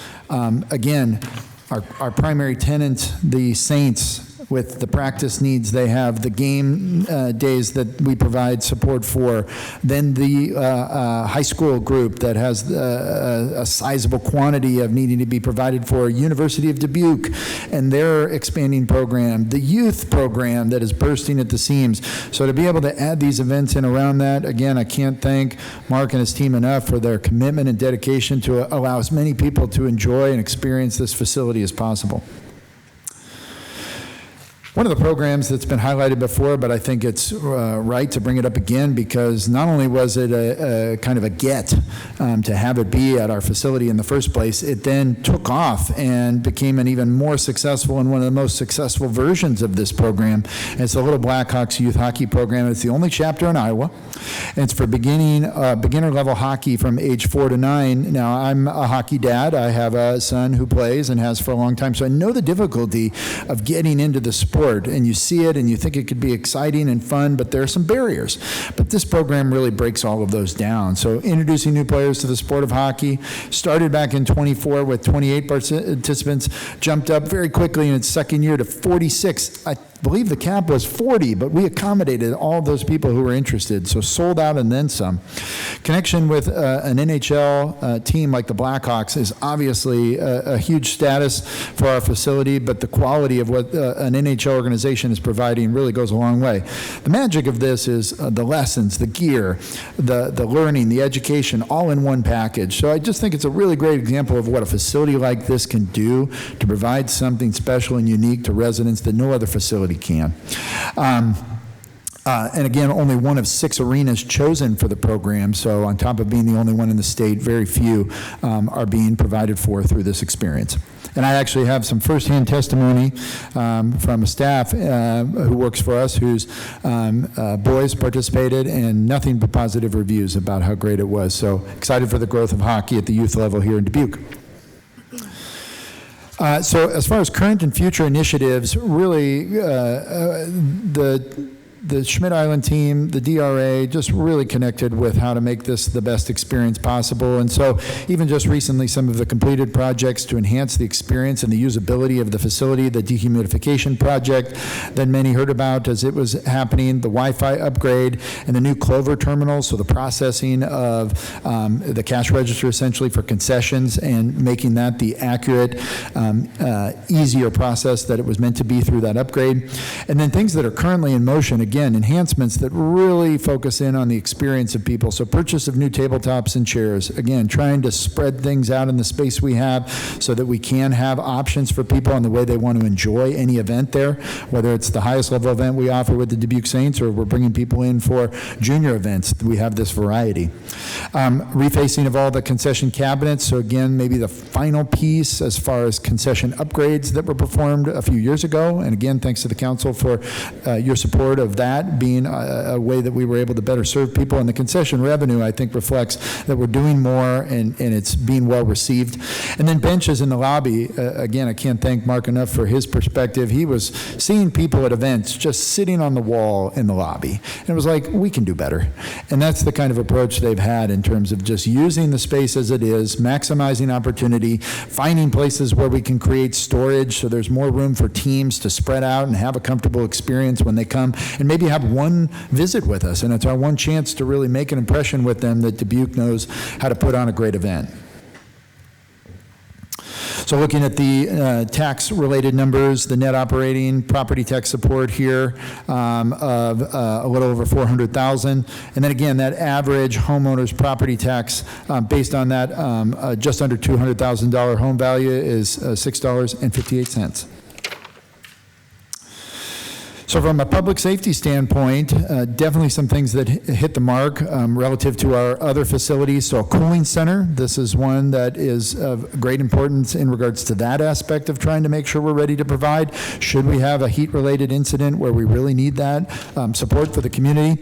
Again, as with many of our facilities, the emergency shelter aspect of the facility, one of the most structurally stable and sound emergency shelters that we have. And then police department and sheriff recruiting sessions. They do the training and performance testing at the facility. Again, I really celebrate the real-world example that we're able to give to these law enforcement agencies to use a facility that they maybe sometimes have had a hard time getting access to really test things and test their individuals in real-world scenarios, and we're happy to be part of providing that option to them. Along the lines of the call that was put out to really try and just make sure we were providing performance measures and metrics around real function of our facilities. We've integrated a new one just to highlight those number of unique performances and events, and I previously listed all 20 that we were able to basically wedge in around the intense use. I didn't even mention Loris and their club team, and Platteville and their club team, and the figure skating program. I neglected to mention them as well. So the fact that we're doing the events we are around all of that and thinking about the logistics of that, the strain it is on the staff, I just can't celebrate enough the admiration I have for them, just trying to have as many people experience this facility, even in a one-time situation, as we can. So 20 events this last year with a goal of 18, and again, that's an added metric that you'll see in future budget presentations. And with that, I say thank you for the chance to present, and happy to answer any questions you have at this time. All right, thank you very much again, Matt. Do we have any public input on the ImOn Arena this evening? Seeing none here. Anyone virtually? All right. All right, then, back to us for discussion. Ms. Rousseau. Thanks. I liked your comment about the intense use of the space, and it makes me remember that some of the most intense public feedback that we've had is from hockey parents. This is a facility that serves so many of our families in a very important way. And so I'm really impressed to see all the events and people that utilize this facility. So thank you. Thank you. Thank you, Ms. Rousseau. Anyone else? Mr. Mayor. Yes, Mr. Resnick. Yes, I just wanted to say, this has nothing to do with hockey or ice, but the Veterans Day ceremony I've been to many times, and it's really appreciate that. It's right there down by the memorial, and means a lot to everybody in attendance. They get a lot of people, the school children are there as well, musical performers, and just a big thank you to our veterans. They appreciate it, and I, as a city representative, appreciate that we have a spot for this very important thing. So thank you for continuing that, and I hope that just a great member of our community, the ImOn Arena, for doing things like that. So I just wanted to thank you for that. Thank you, Mr. Mayor. Thank you for recognizing that. Ms. Wethel. This is not in this budget, and it's not in FY 28, 29, or 30. But we, as a council, I know I'm not alone, that we have had a lot of folks come to us requesting a second sheet of ice. And we did a study that looked at availability of ice as it relates to our metropolitan statistical area and how that is actually a very unique piece of what we offer for sports in our community. But we have the opportunity to grow it. Now, that would, of course, come with a cost. And as we've had some pretty serious conversations tonight, I understand that that's not in the cards right now. But I think with partnerships in future years, that's something that, as we look at sports tourism and what we can make available to our city that is very unique to Dubuque and what we can offer over areas much bigger than ours that cannot offer it. I just want to bring it to the top of a conversation about ice because I think it's something I hope we can have future discussions about as a council. Thank you. Yes, thank you.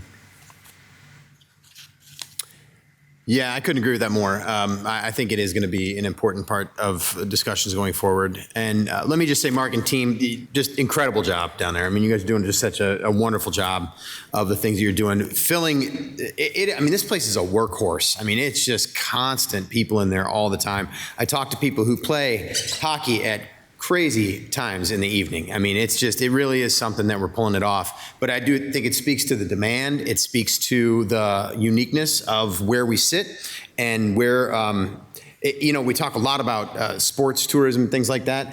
And this is a really unique spot because there's not a lot of great facilities in this region to be able to go to, and to have this one here, I think is a really important one. Yes. It's a real opportunity for us, and I do hope we can harness it. I hope that we get that opportunity. I agree with you as well that we cannot, it's not in the cards for us to just do that automatically right now, but to start planning for it, I think is a really important step in the right direction.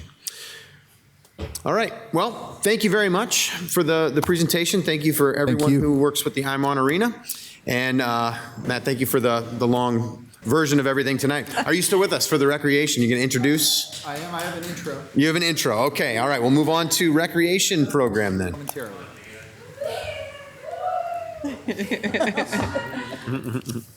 I have a feeling Dan's coming up next. Mr. Mayor, members of the City Council, Matt Kalsevich, Parks and Recreation Director, thank you for the opportunity to share some information with you before we dive into our recreation presentation about our Parks and Recreation Master Plan. So again, I want to express my thanks and appreciation for your adoption and support of the document back on February 16th of this year. And it's already done a lot of good in terms of really getting our team focused on the call out of some things to make a priority, and we put some things in motion that I definitely want to highlight here before I turn it over to the team. So again, our appreciation for your support of the activation of the aquatic study, and so it's approved and in motion now. We've just finalized the contract with our consulting partners, so we will be bringing the council an update during the process as we get into really kind of the nuts and bolts of that whole exercise. Again, a mini version of what we went through with the entire master plan, so you're somewhat familiar with the timelines, and as we get more of that information, we'll let you know what to expect and when to expect it.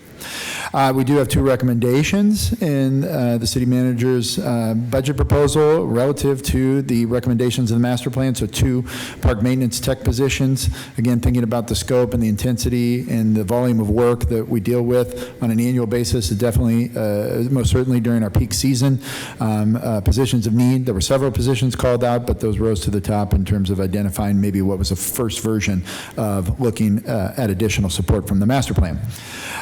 We do have an internal process that we've activated. Definitely wanted to just really highlight the power and significance of what's taken off. So we have an internal department leadership team that's meeting monthly to really keep this very relevant information in front of our group, making decisions about day-to-day operations in our department. And then we've gone a step farther, and I just want to express my appreciation to my city colleagues who've responded to a call that we put out to develop a master plan strategy team for this document.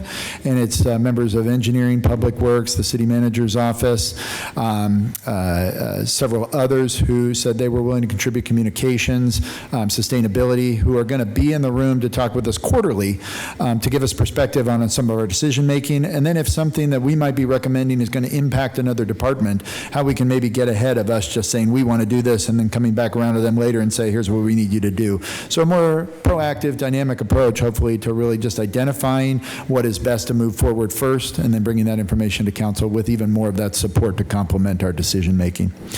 And then lastly, some future studies and plans in the CIP. Obviously mentioned the aquatic study. Two, they're active in this year's budget request, a community center study and an Eagle Point Park master plan. Two things that, again, were identified very actively, both through our budget process here going back a year, with Eagle Point being a topic of conversation. And then again, in our master plan, the response people gave us about both a community center and the interest in that, and then Eagle Point and our ability to do even more there to provide opportunity. Two other studies that are potential submission down the road for future budget proposals: park signage study and a trails connection or connectivity study. Those are call-outs from the plan, but are not part of the current budget proposal, but they could be future items for your review. And that's my update about the master plan. Happy to answer other questions about that, if you have any, before we go on to the rest of our department report. We'll actually come back to that, Matt, after the public input. Happy to. We'll come back. So, Okay. yeah, thank you.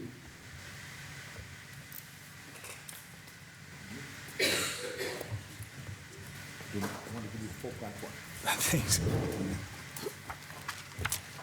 Hi, good evening, Mayor and Council. Dan Kroger, Recreation Division Manager for your Recreation Department, and along with the team, we apparently all came in the same car because they really like each other back there. The Recreation Division is where our community comes to learn, play, and sometimes even conquer lifelong goals, like finally hitting the game-winning shot, breaking 100 at Bunker Hill, or discovering the confidence to swim across the deep end. Our programs and services are more than activities on a schedule. They're hands-on opportunities for residents to build real-life skills and experience the joy of learning something new.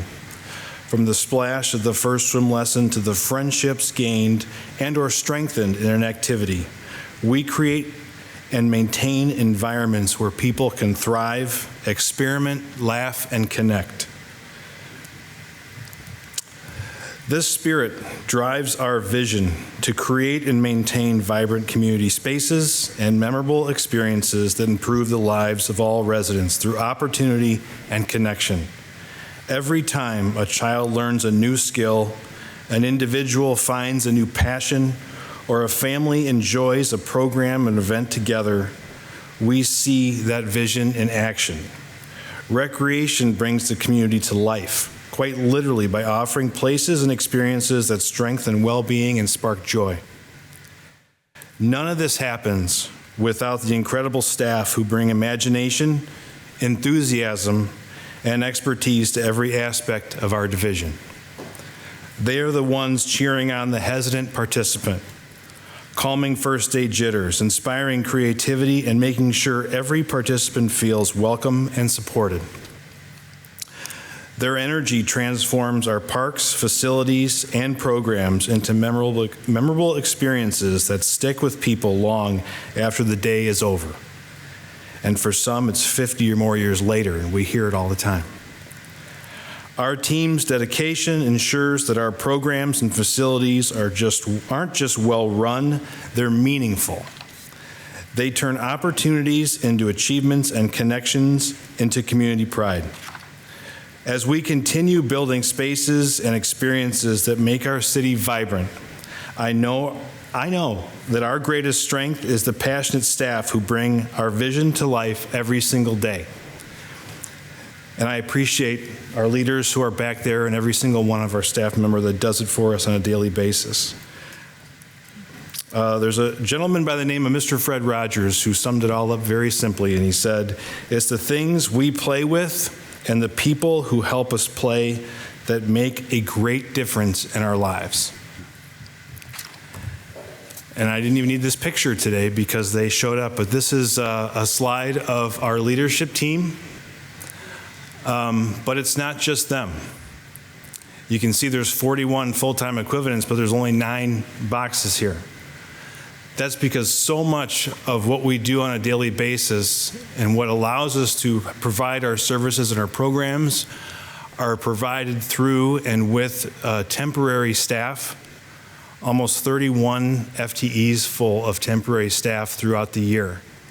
We are in places and spaces from 7 a.m. to 10 p.m. Monday through Friday, and on the weekends, 7 days a week, all year long.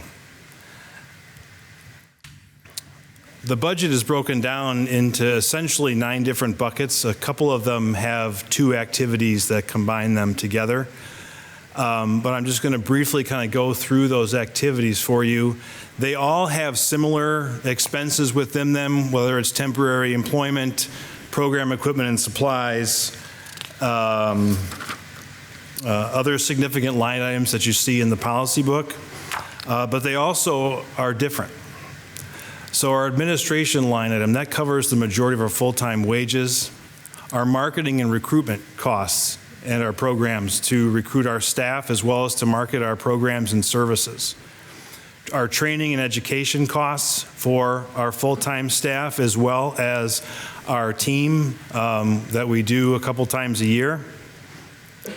It includes our partner funding, so our AmeriCorps, sometimes that's match funding, sometimes that's direct funding for a partnership and a program that we have, as well as some program and service opportunities at the ImOn Arena.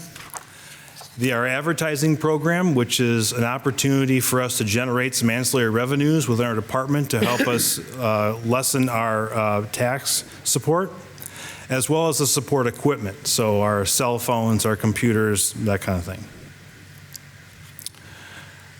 Golf. Bunker Hill Golf Course turns 100 years next year, so we're going to be planning for that. That's pretty exciting. One different thing about the golf course budget is it includes all of the staffing, including full-time staffing. The golf budget is run very similar to an enterprise fund in that all of the fees that are generated through golf cover all of golf's expenses, minus sometimes larger capital expenses where we have to ask the council for some additional funds. So all of our golf course maintenance, all of the beautiful equipment that we have is not only purchased through golf fees, it's also maintained by our staff. Processing tee times, developing leagues, events, merchandising concessions, all those things are part of what Nick and his staff do, and Andy, on a daily basis. You're well aware of the aquatics programs. We have 2 pools. We also are in charge of all the training and the certifications of our staff. Jana, who's here today, is an actual LGI, which is a certified lifeguard instructor. And what that means is that we're able to do all of our Red Cross trainings and those kind of things in-house, which actually saves us dollars in those trainings, and it also allows us flexibility to be able to make sure that we get them all in so that the staff that you have on a daily basis at the pool are well trained and they're ready to service our community. We also do our water treatment and testing, so like our chemicals that we put into the water to keep it safe, as well as the testing that we have to do on a daily basis, and then rentals for that facility. Adult athletics and our concessions are mixed together.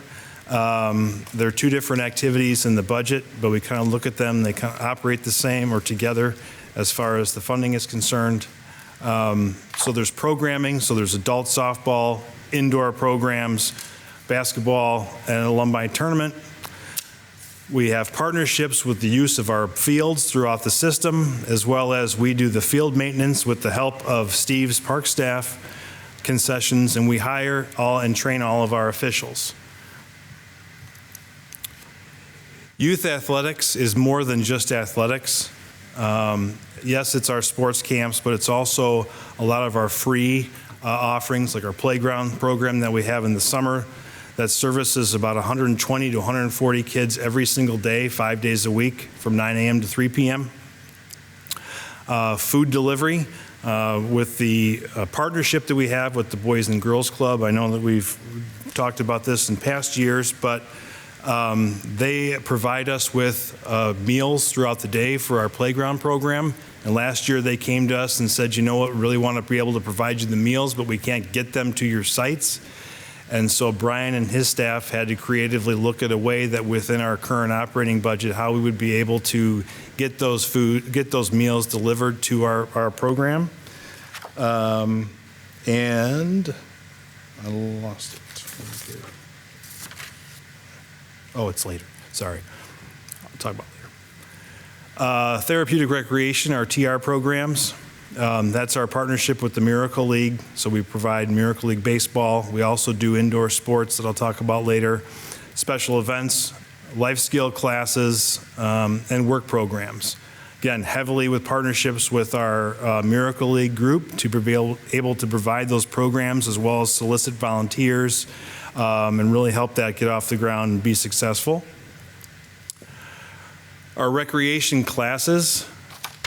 This is our mobile recreation, which is known as the Rec and Roll Trailer, youth enrichment classes, adult special interest, personal development. We also maintain the Slattery Center lease within that, and partnerships. This is one of the program areas where we rely the most or the heaviest on our partners, because as you well know, we have very little indoor space to be able to operate some of our programs. So Tony and his team are very active in reaching out to the community and developing new partnerships so that we're able to provide services and programs that people come to us and ask for. And if we don't have the space, we're going to find a way to make it work. The marina. This is Dubuque's only water access to downtown walkable, we'll say. It is a very important aspect to our riverfront and to our economic development. And our staff there, Haley and her team, they manage our slip rentals. We fuel boats all day long in the summer, C-store operations, dock leases, and like I mentioned, we're that water gateway into town.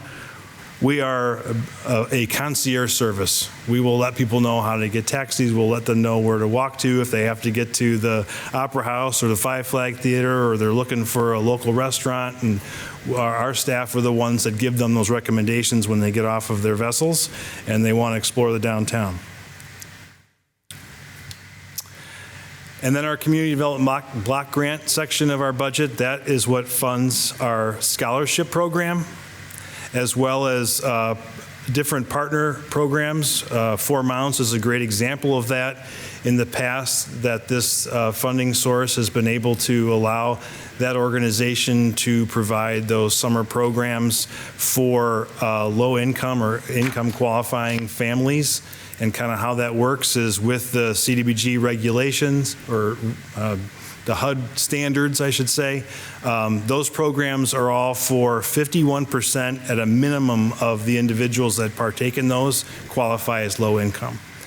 So it's a wonderful service for the community, as well as it now is funding 100% of our after-school program. I mentioned our partnerships before and how it's a key for our recreation programs. It's really a key for everything that we do.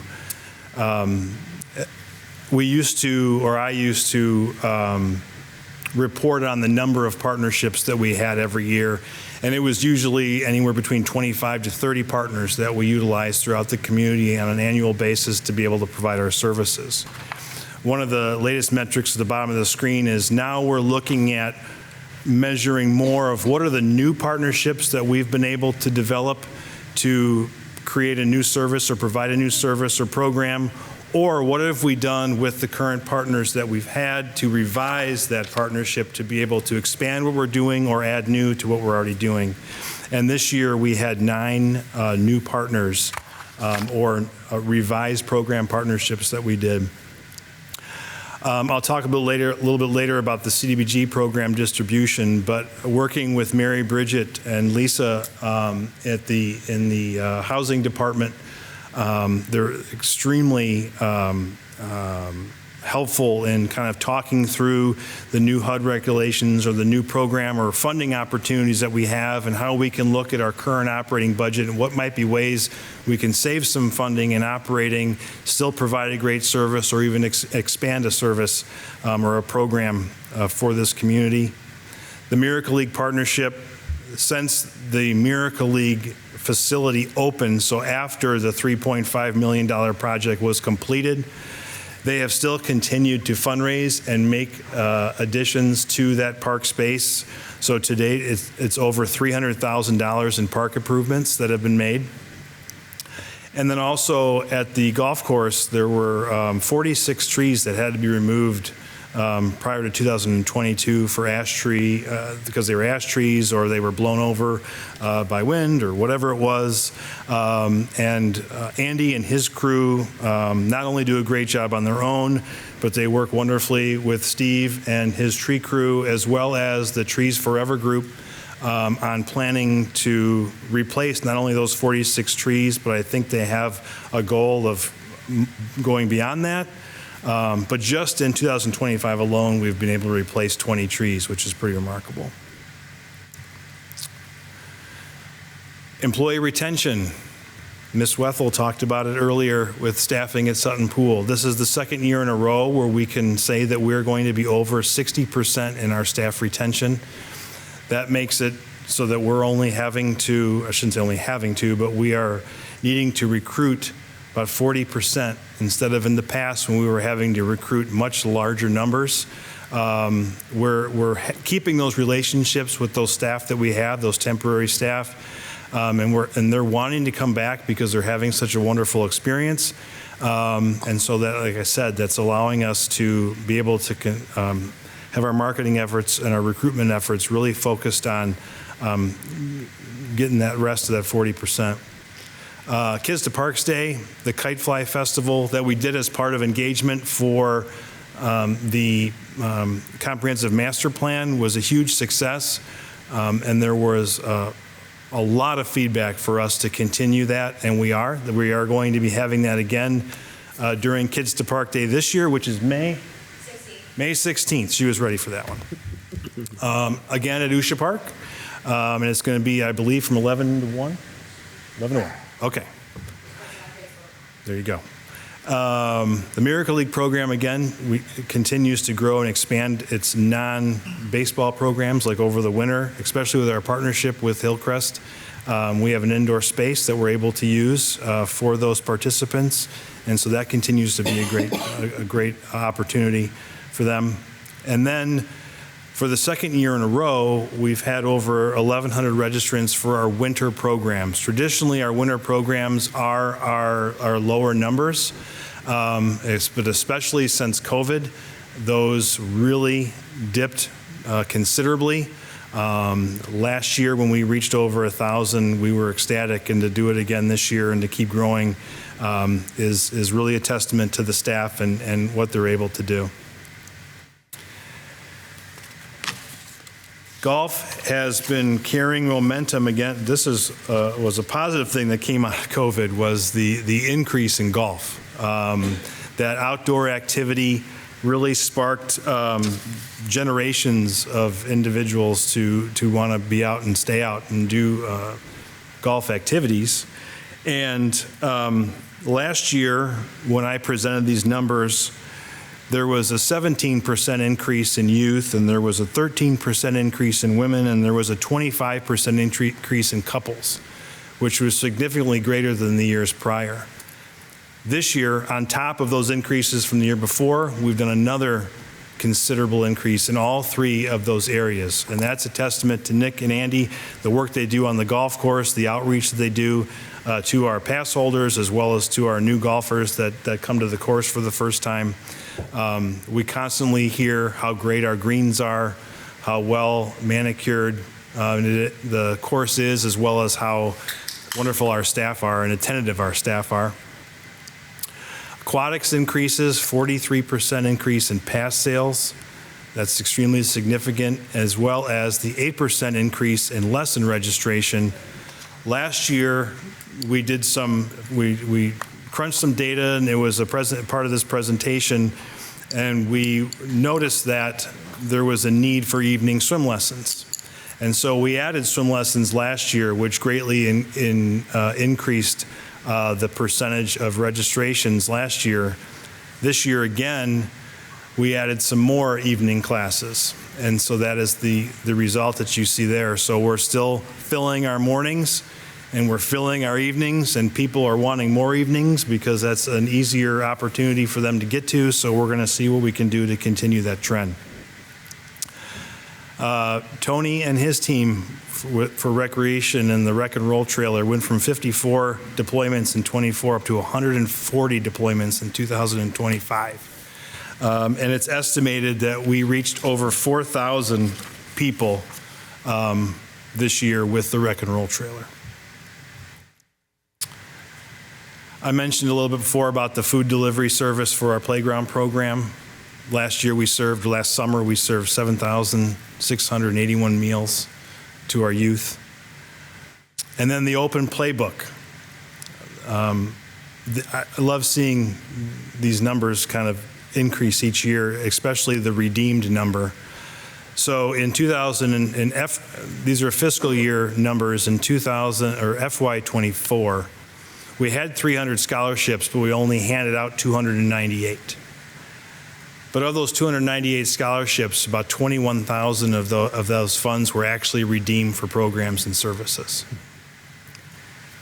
This last year, we had, again, 300 scholarships available, and we had a wait list. And we talked to the city manager, and we were able to expand the offerings up to 340, and we had 338 scholarships. And of those 338, 39,000, so 85% more than the year before, were actually redeemed for our programs. And that pie graph kind of shows you where those funds were spent.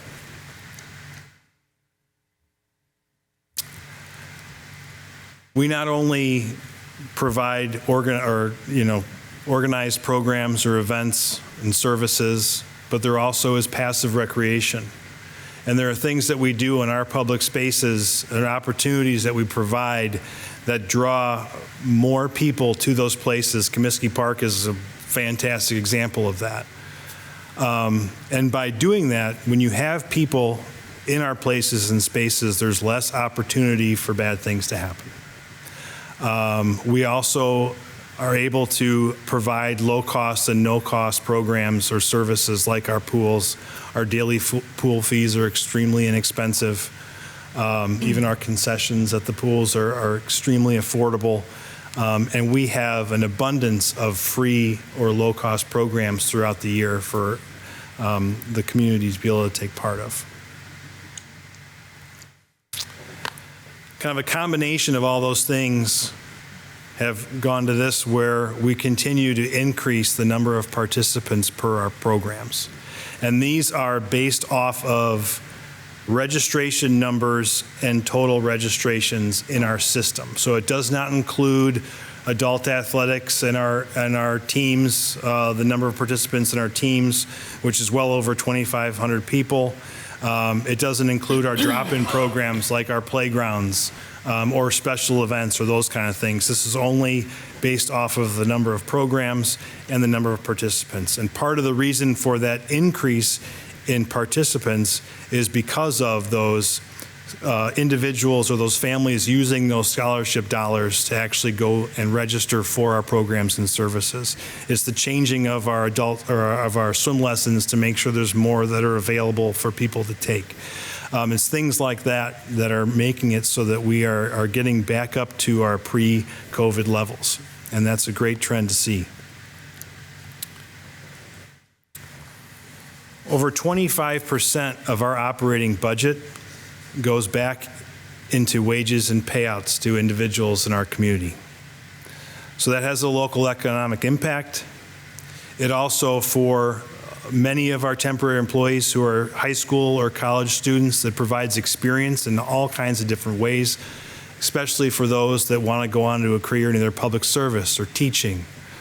We have some doctors, some local doctors in town that went through our programs or worked for us in the summer, and that community engagement, that interaction experience is something that will benefit them. And it also benefits us because we have people on the ground, frontline staff that are able to work with our community and come back to us and tell us firsthand what they're hearing so that we can adjust some of the things that we're offering or services we're providing to meet those needs. For all those things that we do, we're looking at a tax support of about just over $30 for the average home value.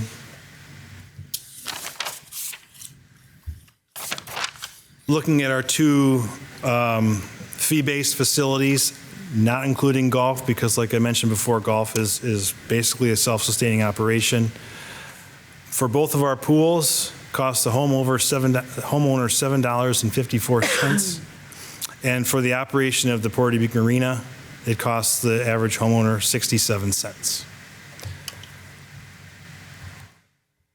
Future initiatives are Matt talked about it a little bit before, but for us, it's the implementation of the master plan, really focusing on the marketing piece and working with Randy Gale and his communications team on how we can better get the word out. As you know from the comprehensive plan, the number one reason why people didn't take our programs is because they didn't know about them. And that's a problem, and that's something that we have to figure out how to fix that. And then also the programming. There were several call-outs within the plan for additional programming opportunities.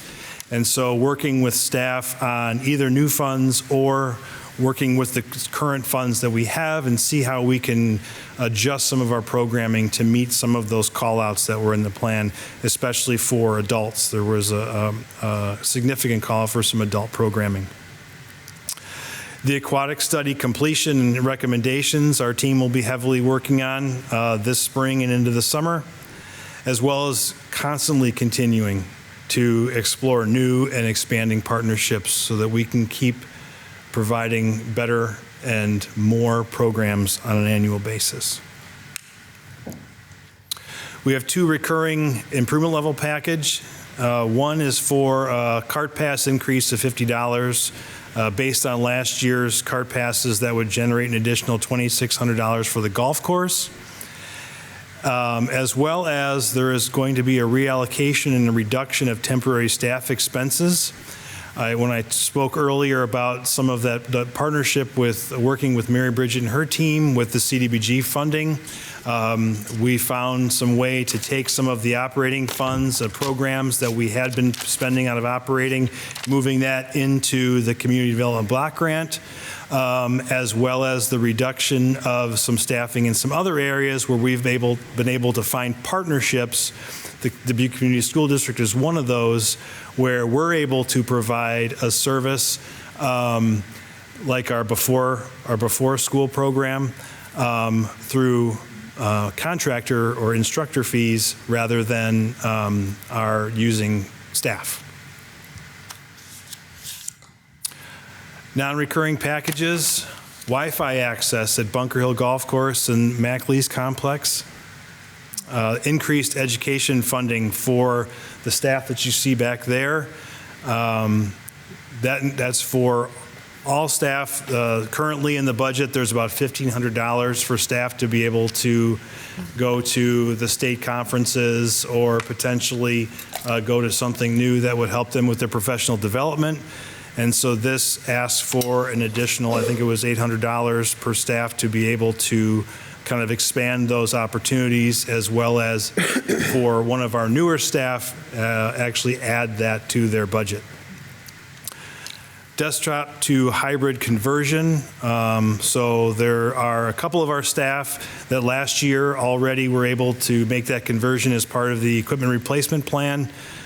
So we have 3 more computers that are coming up this year, and instead of doing the typical desktop setup, this improvement level package will allow them to do the hybrid setup, which gives them the opportunity to be more mobile, as well as have access to more of the city programs, whether they're working from home or out in the field. MacLeese safety net replacements, probably hard to see in that picture, but they're basically, we have some Swiss cheese hanging up there that we're looking to replace for safety reasons, as well as Bunker Hill sound system. That will be used not only for events, but also during weather-related activities where we have to call people off the course. And then a new clubhouse fryer, or it would be a second clubhouse fryer, which some staff are pretty excited about, which will allow us to do a couple different things for our customers, not just staff.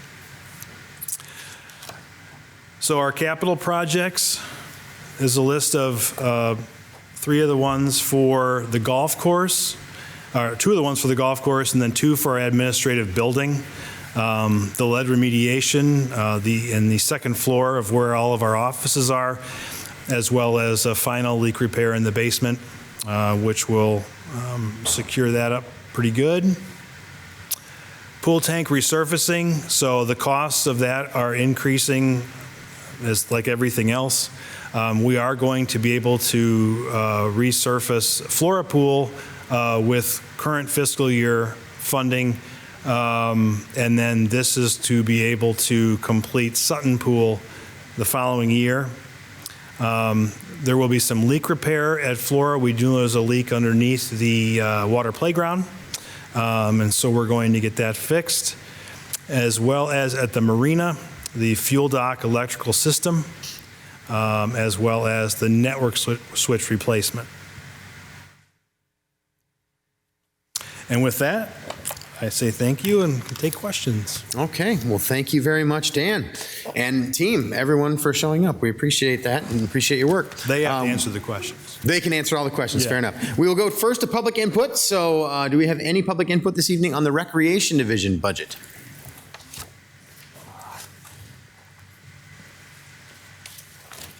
Good evening, Clark Slows, 2925 Burlington Street.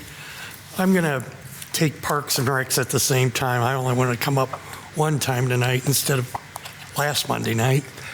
The one comment I have, I guess I'll call it Improvement Package 10 of 11, dealt with the Public Input Coordinator for $106,000. I know it's not recommended, but when I first read that and the reasons why, my wife and I were going to breakfast, and I said, hey, look what was kind of proposed by Parks and Rec. And when I told her, I said, she's telling me all the places she could find out, what services were offered by Park and Rec. My first response was when I read that, we're going to spend $106,000 or want to spend $106,000. My first words of reaction were, really? I mean, when I could go to the website, find the documentation, my wife's telling me where you can find all this information. She kind of jokingly said, you could do the job for half that cost. It's supposedly said that it's in the Parks and Recreation Master Plan. Please point out what page that is so I don't have to sift through over 300 pages to try and find it. This should be a proposal that should never again come before this council. To me, I hate to be this highly critical of a department. In fact, this might be the most critical of any department I've ever been, but this proposal needs to have a stake driven through its heart. The other comment I have, it seems like, how should we say, Parks and Rec, the greenhouse is under attack. I sent an email just asking what the property tax dollars are going to the greenhouse. And I sent an email to Parks and Rec and asking, if you cut this out and said, well, you can buy flowers for cheaper, well, if you cut, it was like just under $574,000, you're not going to save $574, because if you're going to buy flowers to replace that, you're not going to see $574,000. And I kind of asked, just what are the savings? Because if you cut this, there are some consequences to that. And maybe I should have waited until Parks did their presentation, but they said that, they were putting some figures together on what that would mean if you would cut that out. And an interesting thing on, Parks and Recreation, the golf course.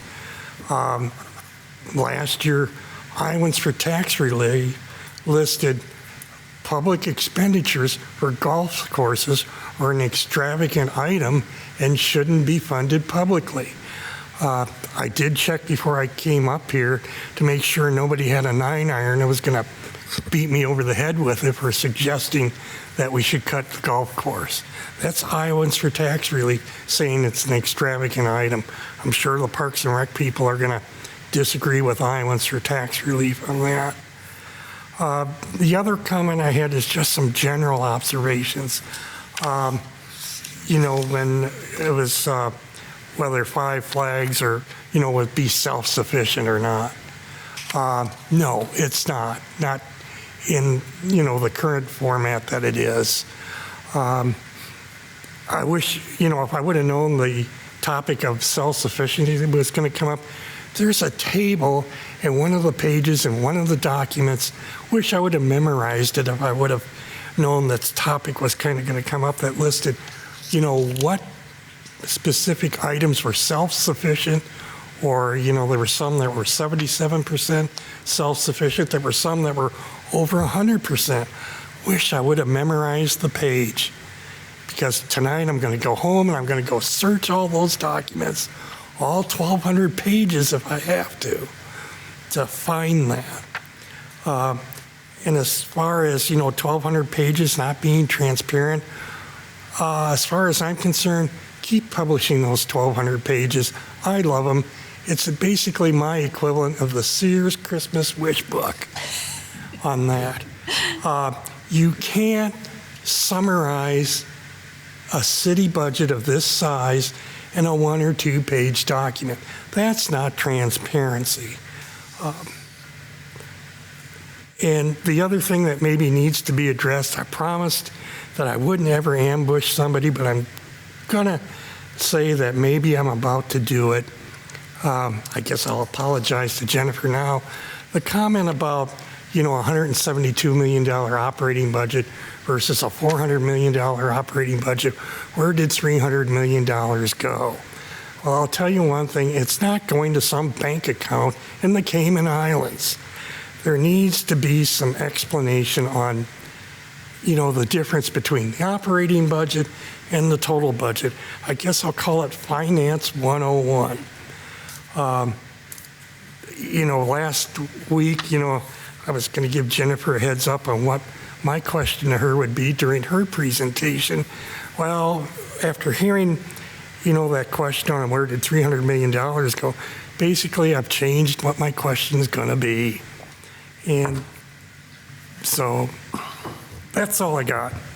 All right, thank you, Clark, for your comments. Anyone else this evening? Seeing no one here, any virtually? No. All right, back to us then for discussion. Mr. Resnick. Thank you. So, Mr. Van Milligan, I noticed that most of the improved packages that were approved by you and your staff have the GD TIF loan repay. Could you talk about that funding source, please? Sure. So over the years, we've done some internal loans to the Greater Downtown Tax Increment Financing District. And so we're having the district repay those loans this year. And we're using those funds for our improvement package requests. And also, as I pointed out earlier, that Jennifer reminded me is of some general operating funds are being funded with that. And the reason we can do that is because in FY28, we're recommending only claiming 75% of the downtown TIF. So this money becomes a recurring revenue source in FY28. But this year, it's just the loan repayments, and that's how it's identified in the budget. So you can see that's where the money's coming from. Thank you. And I noticed they're used for all non-recurring costs. Well, I think there might actually be some of the recurring ones that are funded. Jennifer will cover that. Yes, there's, I don't have the exact number up here with me, but it's a little over 300,000 of recurring improvement packages total. Are you asking specifically for recreation, Mike? No, okay. No, I was just looking at the recreation, but I didn't see any. That were used for recurring funds.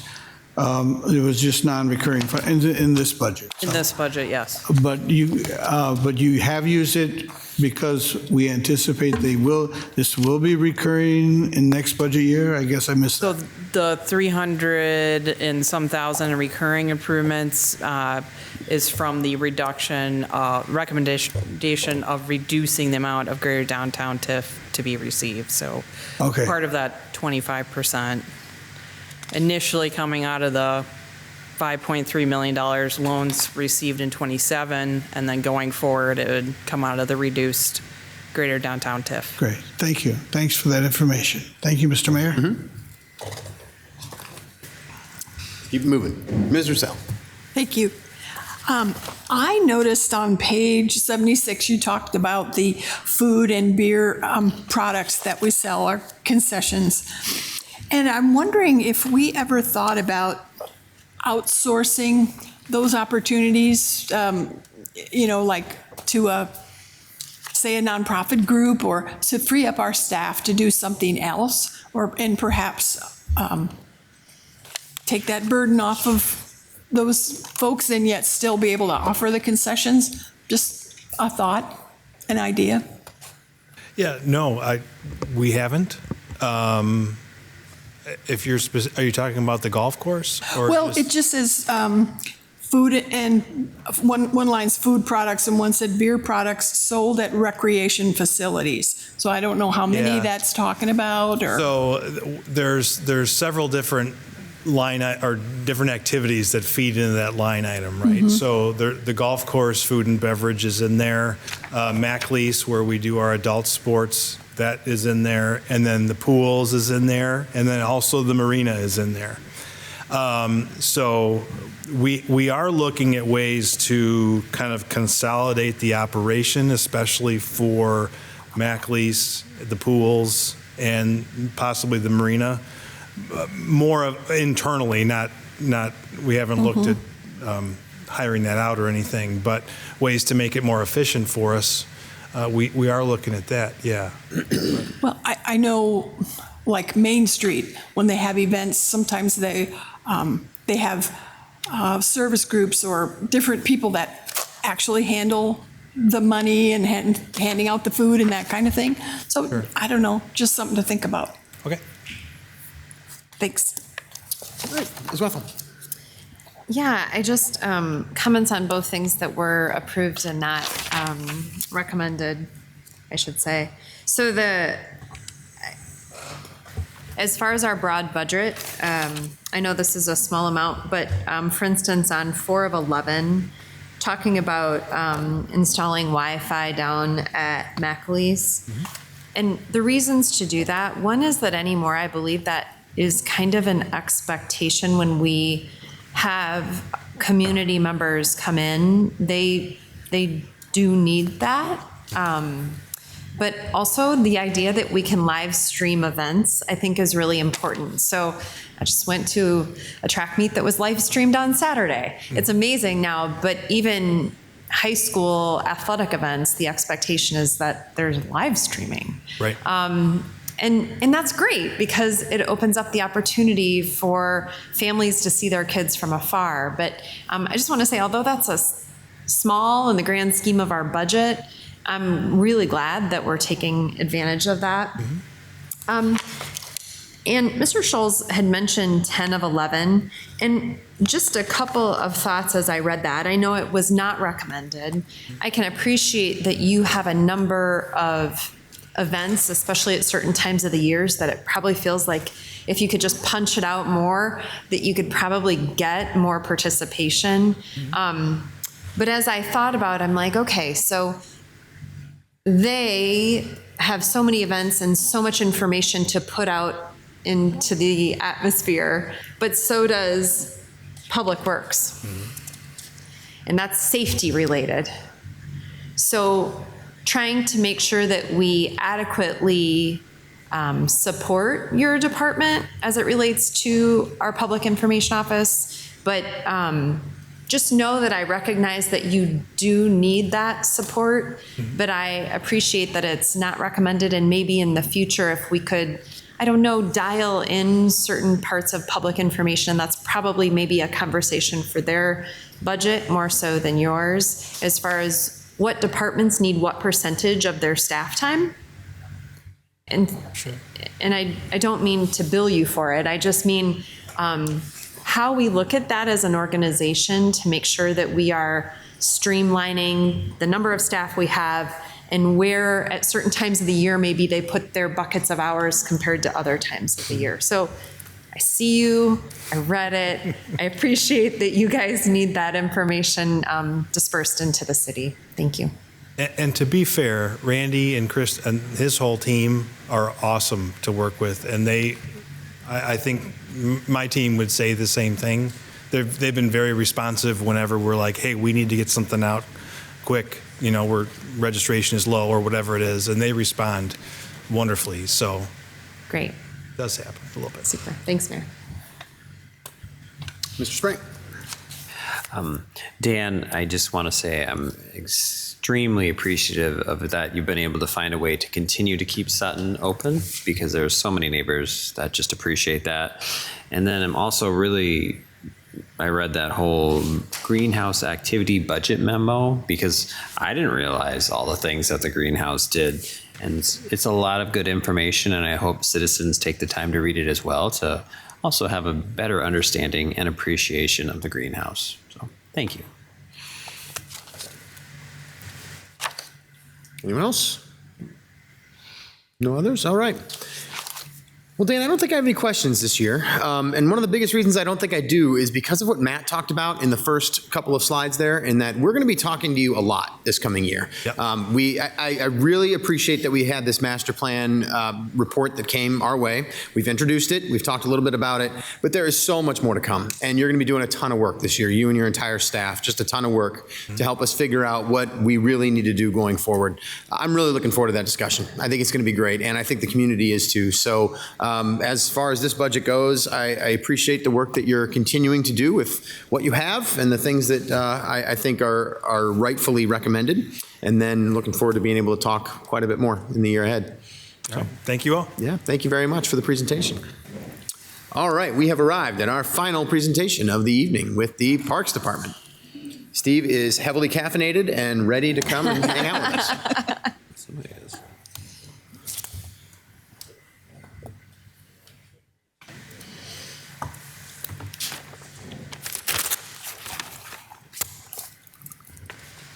All right, Anchorman tonight, I guess. So here we go. Thank you, Mayor, City Council members, city staff.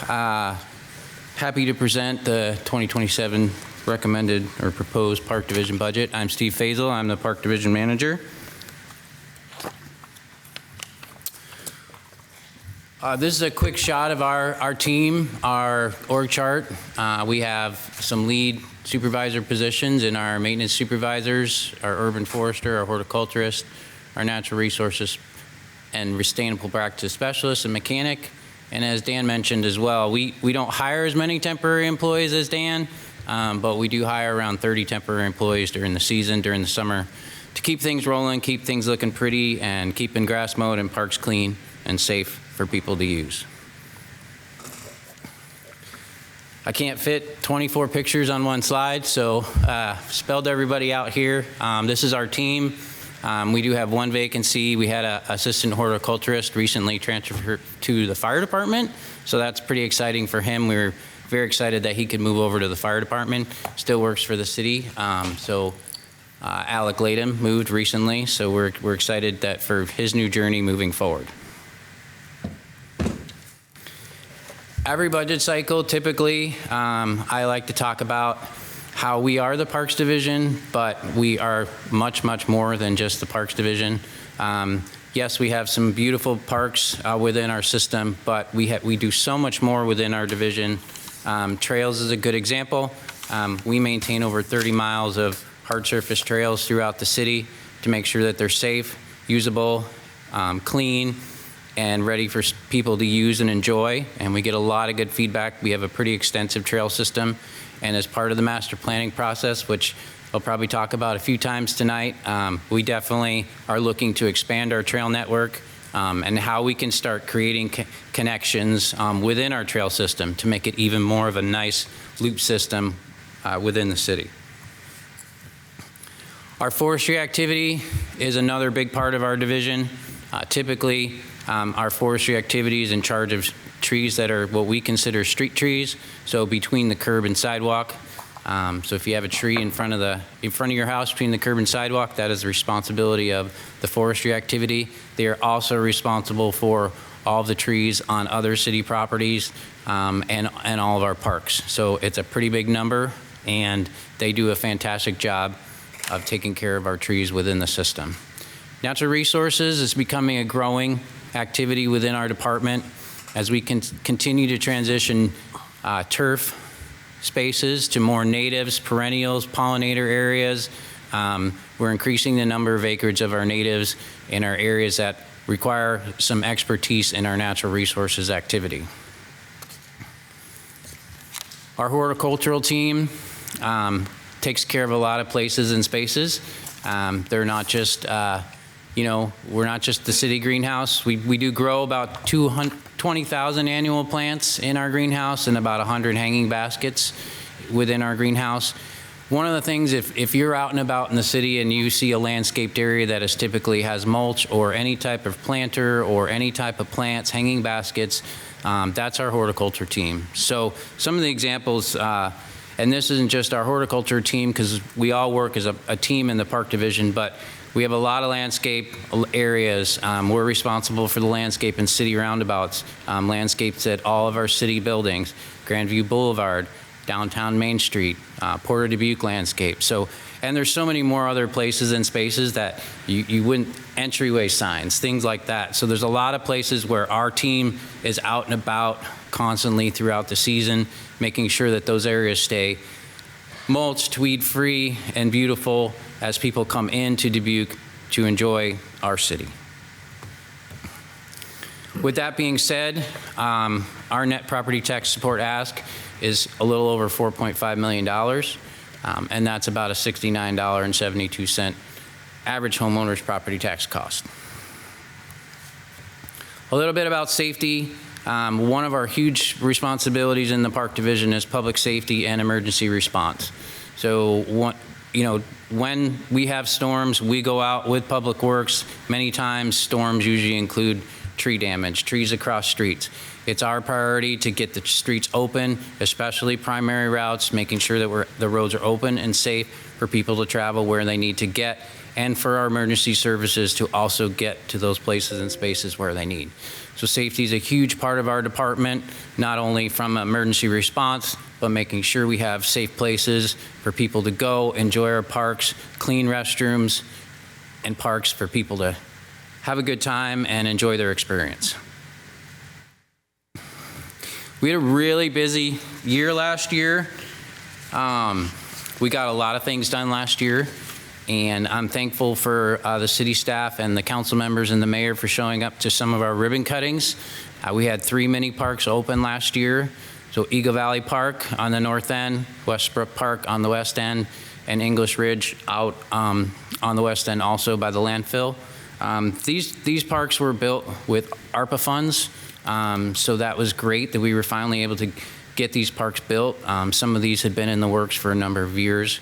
So the community is very excited. They're almost about a year old now, so we're looking forward to a full season this year of people enjoying those neighborhood parks within their neighborhoods where they don't have to drive quite as far. They can walk to them, but it also provides a new experience for people that throughout the community. So our parks are open to anyone within the community. We have some new style wooden playground systems in these mini parks, which are different than some of our other parks we have. So it's fun to talk to some of the people. We have community members that go out during the summer and they try to go to every single park. And it's really fun to listen to the stories they have and, well, what'd you think about this one? Or what'd you think about that one? So we're always about community engagement as well. So these parks were built based on what the community wanted to see, based on what they felt the need was in their neighborhood. So another project that we got completed as well last year was replacing the retaining wall, Jefferson Park. The wall was failing, so we were able to come in with some additional American Rescue Plan Act funds to get the wall replaced. We replaced the playground at Wooloo Park. That was a playground that was initially had some fire damage a few years ago, and so we were able to come in and get this park rebuilt with a new exciting play structure. Again, something a little different than what we have in some of our other parks. We also were designated as a Tree City USA again for 2025. So I think we are at about, 23 years now being designated as a Tree City USA. So we thank our partners for that, and we work hard to meet that designation and provide the services that are needed. Some additional work that happened last year specific to Eagle Point. So there was a historic structures report that was completed for the Caldwell buildings. The Caldwell buildings are mainly the big stone structures when you come in. So it's the bridge complex that you drive under and the buildings adjacent and next to it, including the Indian Room and the veranda rooms. So we're excited to get that report back to see how do these structures look. An expert came in and did some work and said, look, these are things that we're going to need to address sooner than later to preserve the integrity of the structures. Thanks to the recommendation from City Council last year, we were able to hire an additional park maintenance technician specific to the park. So we will have 2 full-time park maintenance technicians within Eagle Point this year, and also some temporary staff this summer to do some extra work within the park. Another fun project we did is we partnered with the Public Works Department last fall, kind of near the end of their season, right before winter. They were able to come up and work for about a week in the parks and help us with some of the specialty items that they do, like asphalt. So they did some patching of the roads and some potholes within the park. They helped us replace a few sidewalks that were damaged. So we worked in partnership with them to get those projects completed, but it was fun for staff to work with Public Works staff and get some of the work done in-house at a lower cost.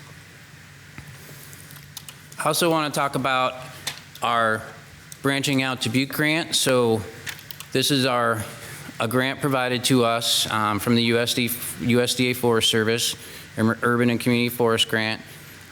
We received just about $1.5 million to plant 5,280 trees by the end of 2029. We were able, this work also came with a full-time person assigned specifically to this grant. So Lorena Snyder is our environmental justice tree coordinator. She is amazing in what she does. She has been working diligently to get us to this goal. Last year, we planted 360 trees.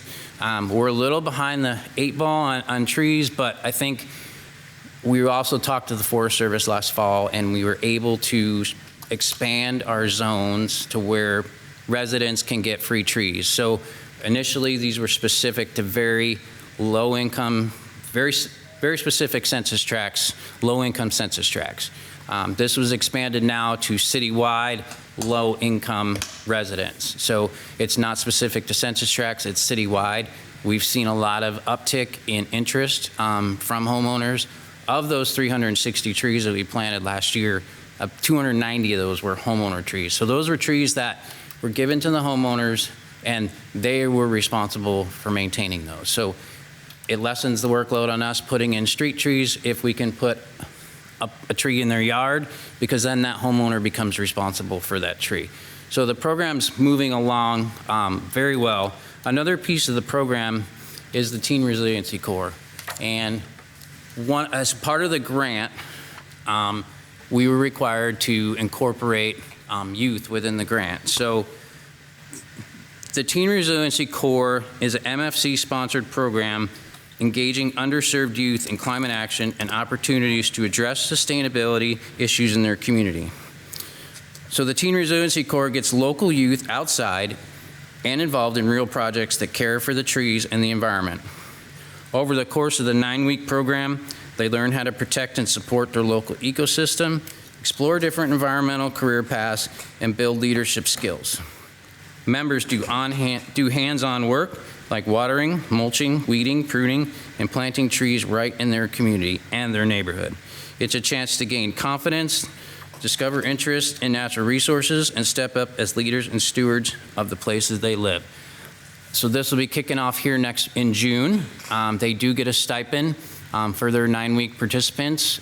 We had 6 to 8 last year. I think we finished with 6, and I think most of those want to return again this year. So fun group of teens, getting them out in nature, experiencing what it's about and what they can do to help the environment. The picture here with the white tubes behind them is actually a project that we did at Eagle Point. They're actually preserving white oak saplings from deer and other animals that might meet them. And eventually we'll be able to take those white oak saplings and plant them throughout the park, but also plant them throughout the community where we can fit them in. And we wouldn't be able to do all this work without our amazing partnership with Dubuque Trees Forever. They're an amazing group. They're always willing to help us, willing to provide volunteers, willing to provide hours. They help us with plantings for branching out. They're doing plantings. They did some plantings at the golf course last year. They're working on their own community orchard, urban orchard on Hill Street, which is pretty exciting project that they're doing. And so that's a lot of fun to see that come to life from a green space to now orchard. So we're very thankful for their partnership and the help that they can provide us with the additional volunteers and hours needed. We talked a lot about, we've been talking a lot about our master plan. So you'll see coming up here shortly some more things that have come out of the master plan. I'm just super excited about this. We've never had one within our system. So to actually have something in our hands that we can start following, and based on the information provided from the plan, we can start moving things forward within the Parks Division. But it gives us a good vision of how we can budget in future years, but also start planning for the next iteration and what's it going to look like in the future. Okay, some things coming in the future. So we've got some stuff coming this year. South Point Park will be coming this summer. South Point is a park in South Point subdivision out in the Key West area. This park is part of the development agreement. The developer was required to build the park and will be reimbursed up to $200,000 for the final cost of the park. So the playground's been installed. There's some signage and final grading and grass that needs to be done, but it should be done this summer. Rustic Point Park, which is out Derby Grange area by the Arboretum off JFK. This is another park that's coming this summer. We are super excited about this park because this is our first nature-based play park. So all of the play elements in this park are strictly nature play. There's some climbing logs and some stones. And so we're really excited to see how this park's going to turn out. This was, again, through a ton of community engagement about what do you want to see. And this neighborhood really wanted to keep it as natural as possible. Have a place to sit. So there's a small pavilion, and then there's some benches and stuff to sit, and then just kind of a loop trail if kids want to ride their bike. So we're super excited about this one because it's nature play, and we don't really have a good park that has a lot of nature play in it. So it's going to be fun to see how this one turns out. So another project we're working on is our Comiskey Park. So Reimagine Comiskey Park started, I think we started in 2018 with a number of community engagement over the years. Phase 1, we completed in June of 2023. That was roughly a $2 million project, which included a splash pad, our first and our only at the moment, a new playground, and a new basketball court. All very colorful elements. Also included a lot of seating and some picnic shelters and places, some seat benches and some seat walls for people to sit. Currently, phase 2 is under construction. Phase 2 consists of a 53-stall parking lot, 2 additional basketball courts, additional pavilions and picnic spaces. There will be some natives in here along with some very small areas of nature play. And the biggest element for us is a large open green space. So most of our parks aren't flat. So we are excited that we're going to have a large flat green space for teams to practice, play, compete. So we're very excited about that it's going to actually be a pretty large green space that we're going to have available that teams can use to play and have fun, as well as the community. This is about a $3 million project to get this completed. One of the interesting things or great things about this phase 2 is that we were able to receive a $1.9 million National Park Service Outdoor Recreation Legacy Program grant.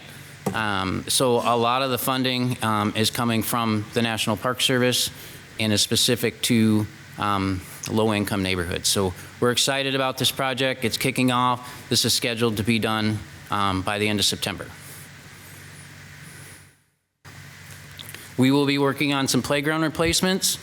Madison Park, Jefferson Park, Gay Park, and Murphy Park will all get new playgrounds. Murphy Park has multiple, so the one closest to the Furman Pavilion when you first drive in, that is the one we're replacing.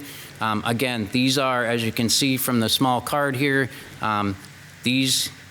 we have completed community engagement for these playgrounds. So we have reached out to the community and reached out to the neighborhoods and say, hey, what do you want to see in your neighborhood? So we're going to have some new designs coming, we think, this year as well, some new climbing structures and things like that we don't have in some of our other systems. So it's pretty exciting to get these going this year and get them built. We're also going to be doing some tennis court renovations. So we'll be working on all 15 tennis courts that we have throughout 3 parks at Murphy Park, Flora Park, and Eagle Point Park. And we hope to have those completed by the end of the year. Again, a little bit specific to Eagle Point Park. So we have funding to renovate the Shiras Pavilion. We have funding to replace the roof on the terrace room. We're hoping to do a prairie burn within the next month. That's in cooperation and partnership with Dubuque County Conservation. We don't have the certifications or the equipment to do efficient burns. The county does. And they said, hey, we'll help you out. So we're very thankful for that partnership with Dubuque County. And we're hoping to burn about 1/3 of the prairie up at Eagle Point. We've done a little bit of work related to tree removals and clearing some of the bluff.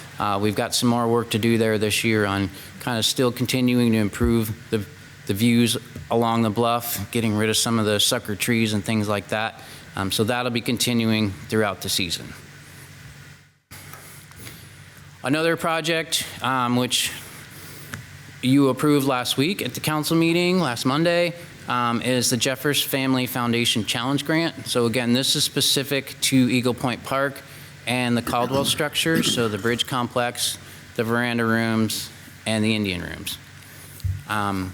This is a 2-to-1 match, so it's 2 parts fundraising to 1 part match. This is an interesting grant. One of the things we cannot do as a city is we cannot contribute city funds to this grant. The grant's very specific that says you must fundraise the funds and we'll give you 1/3 of that match. So thanks to the planning department who's been helping us a ton with this project. We're looking at hiring a consultant to help us fundraise the match that we're going to need, about the 1.2, 1.4 million that we're going to need to raise through fundraising, and then we will get the remaining from the Jeffers. This is a 5-year grant process. The Jeffers Family Foundation gives us up to 3 years to raise the funds and then 2 years to get the work done. So hopefully, as we move forward, we can get $2 million worth of work done on these historic buildings.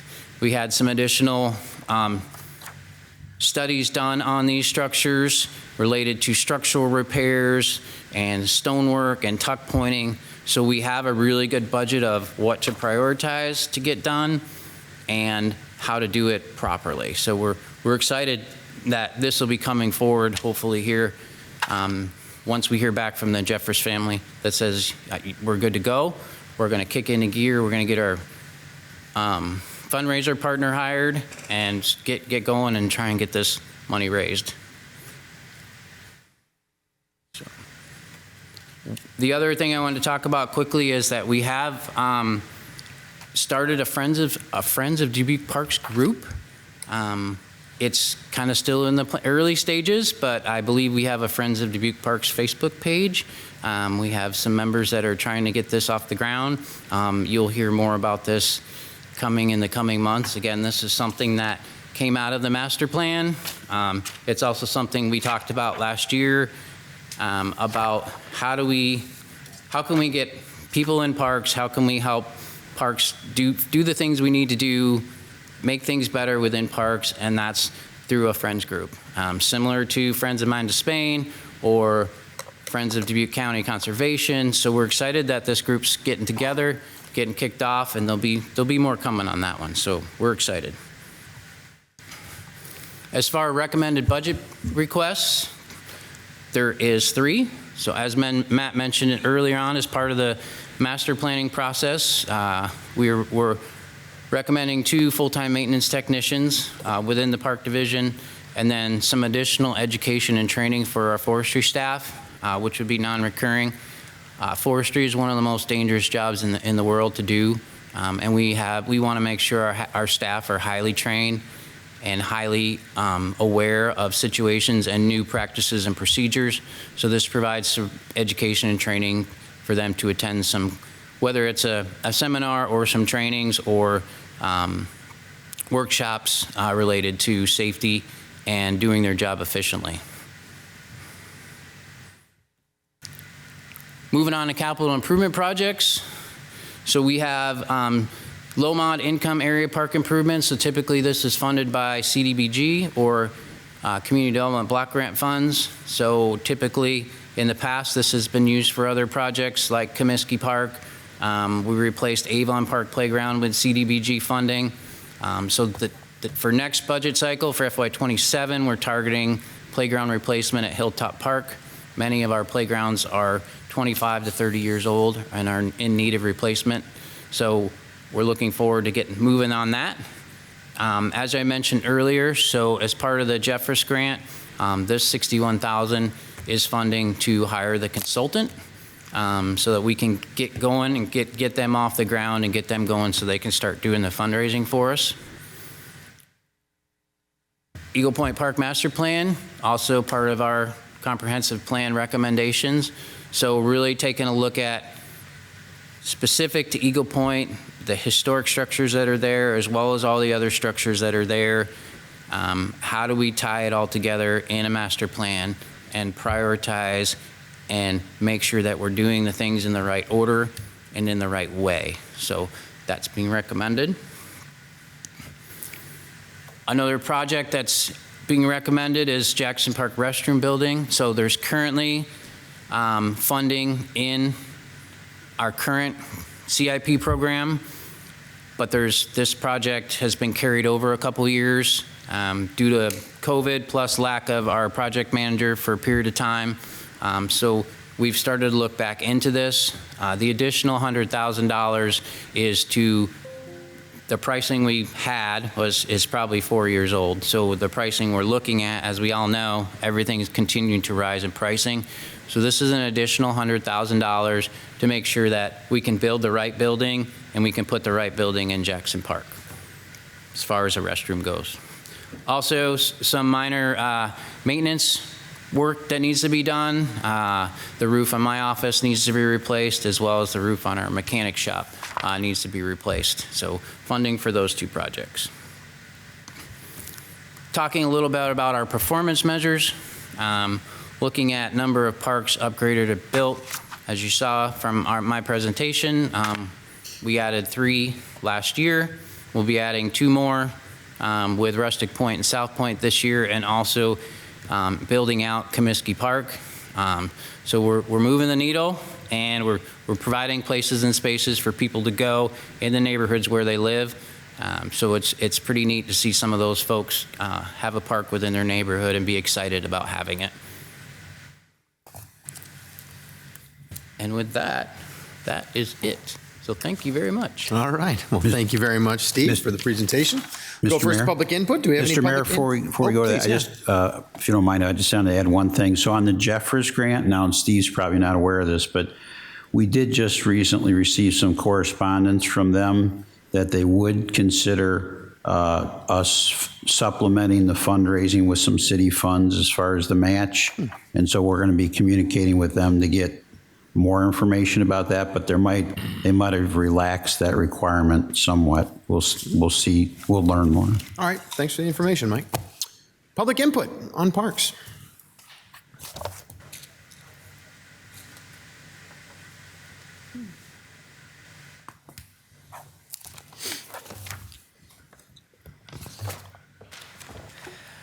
Good evening, Mayor, Council, and staff. Rob McDonald, 3399 Eagle Point Drive. I've got a few comments about parks, but first, just a little bit about the process. You know, it's almost 10:45 and we're here taking public input. That tells me the process isn't real good. Nobody's going to stay this late except people like me and Clark. And see Tom Green over there. He grew up outside Eagle Point Park. But there's got to be a better way. You know, last year at this park budget meeting, it was first in the lineup, and there were 9 people, I think, that gave public input. I think it was the most public input of any budget meeting. And because of that public input, there was a maintenance person added, and the water tower demolition was added. Now, you don't see too many things added at this table. You know, the budget is kind of set it and forget it. That's probably not the right choice of words, but kind of it's pretty much in there, and if there's going to be change, it's going to take something significant like 9 people giving public input, and you're not going to get public input at 10:45 at night. Bless everybody, staff, everybody for being here this late and doing this 3 times this week, but there is a better way. Obviously, the meetings are too long. There's a lot of ancillary info in the in the presentations that probably are more appropriate for a work session, not a public budget hearing. You know, you don't see a lot of information that really drives what drives the expenses. Certainly, we see something on capital improvements, but there's not always a lot of color with that. You know, I hear that we're only required to have 4 meetings by state law, and Dubuque does 8. I said it last time I spoke, more is not better. There's a lot of cliches. More is not better, death by 1,000 cuts, get down to the brass tacks. All this leads to budget fatigue, which I think somewhat drives complacency by the public, by the citizens. For the public, it's not a user-friendly process. The capital improvement program is 453 pages. The resident budget guide is 375 pages. Tonight's meeting with the 6 departments, 143 pages. The resident budget guide includes 13-page glossary, 13 pages, and 7 pages to show what the acronyms are. Again, not user-friendly. You know, I think about what I do for my job when something needs to be explained better. I get marketing involved. I saw something referenced that someone's working with Randy Gale to help, you know, explain something to the public. Great idea. Every department should be a 1-pager. Sure. Like someone else said, I think Clark said, keep all the pages in there. That's fine. That's a reference. But how about a 1-pager? So citizens can digest it? Because I said the other night, how does the average citizen digest it? How do they, you know, how do they understand it? How do they consume it? One simple little improvement, if we could see year-to-date fiscal year actuals. We're 9 months into the fiscal year, okay? I saw the library, they were referencing figures, actual figures, fiscal year 25. That ended 9 months ago, okay? In today's world, we have the data, it should be out in front of us. So, a couple of things on the budget. I'm curious about RAGBRAI. And I'm curious, I was surprised not to see anything in the budget in parks related to RAGBRAI, because I could be wrong, but I don't think A.Y. McDonald Park is going to look in July like it looks right now. So there's going to be an emphasis down there. There's going to be money spent. You know, in the budget, if you're getting a smartphone, it shows $400 in the budget. You're going to spend more than $400 down at A.Y. McDonald Park, and I'm surprised nothing's in there. Last time Ragbri came to town, 2010, every fire hydrant on the entire route was painted. I drove it. I'm in the waterworks business. And from Chavanel coming in, Radford to Pennsylvania to Clark, down North Main and all the way to the Port of Dubuque, every single fire hydrant was painted that summer. Great, but it costs money. So are we going to spend any money? I think we should see it. And then the greenhouse, okay? The bottom line, what benefit does the greenhouse, and I'm talking about the actual greenhouse where we grow plants. I know there's people associated in the greenhouse budget that work, in the flower beds, so they're not necessarily growing the plants. I know there's more in the budget than just growing plants, but that's what I'm curious about. I've never seen government be more efficient than private enterprise. Maybe there's a couple examples, I don't know. But in the budget memo that was included regarding the greenhouse, it said there's 20,000 plants, and the city grows them for $1 to $2 fully grown. Whereas it would cost $4 to $7 to purchase them. Okay, $4 to $7, that's times 20,000 plants, that's $80,000 to $140,000 in expense. And you have to add shipping, that was in there. So $140,000 plus shipping, let's say $150,000. Okay, our budget in the greenhouse is $655,000, which means that's $32.75 a plant. Okay, there's other people in there, I get it. So let's cut it in half. If you cut it in half, you're down to $325,000 for that budget. Now you're at $16.40 a plant. Let's cut it again in half, $165,000. If that was the budget, the plants are still $8.25. And the budget memo says you can buy them for $4 to $7. So I heard earlier in the meetings tonight, state mandates, there's more changes, there may be things coming later in the year with budget amendments, and there's going to have to be some hard decisions made. I know there's good people at the greenhouse. I think the flowers, I'm not saying get rid of the flowers, I'm just saying, can we do it more efficient? Have we ever gone out for bid? Do we know? Or do we just maintain the status quo? If there does need to be cuts, that might be a good place to look. Thank you for your time and thank you for your service to our community. Thank you for your comments. Anybody else? All right, anybody virtually? No. Yes. On the agenda, Kathy Canfield provided public input. Okay, thank you very much, Trish. All right, back to us then for discussion. Who wants to take us home? Mr. Landecker. Yeah, Mr. Mayor, on page 27 of the presentation, I see the Eagle Point Park Master Plan in there for $165,000. That, just for clarification, that was not part of the original master plan study that we commissioned?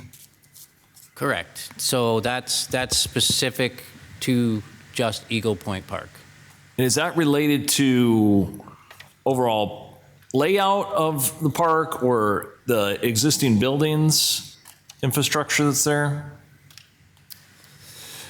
Matt Kalsovich, Parks and Recreation Director. Yes, it would be a comprehensive look at ecology, environment, facilities, infrastructure, everything that would be part of potentially proposing modifications or improvements to the entire park space and how that would all complement each other.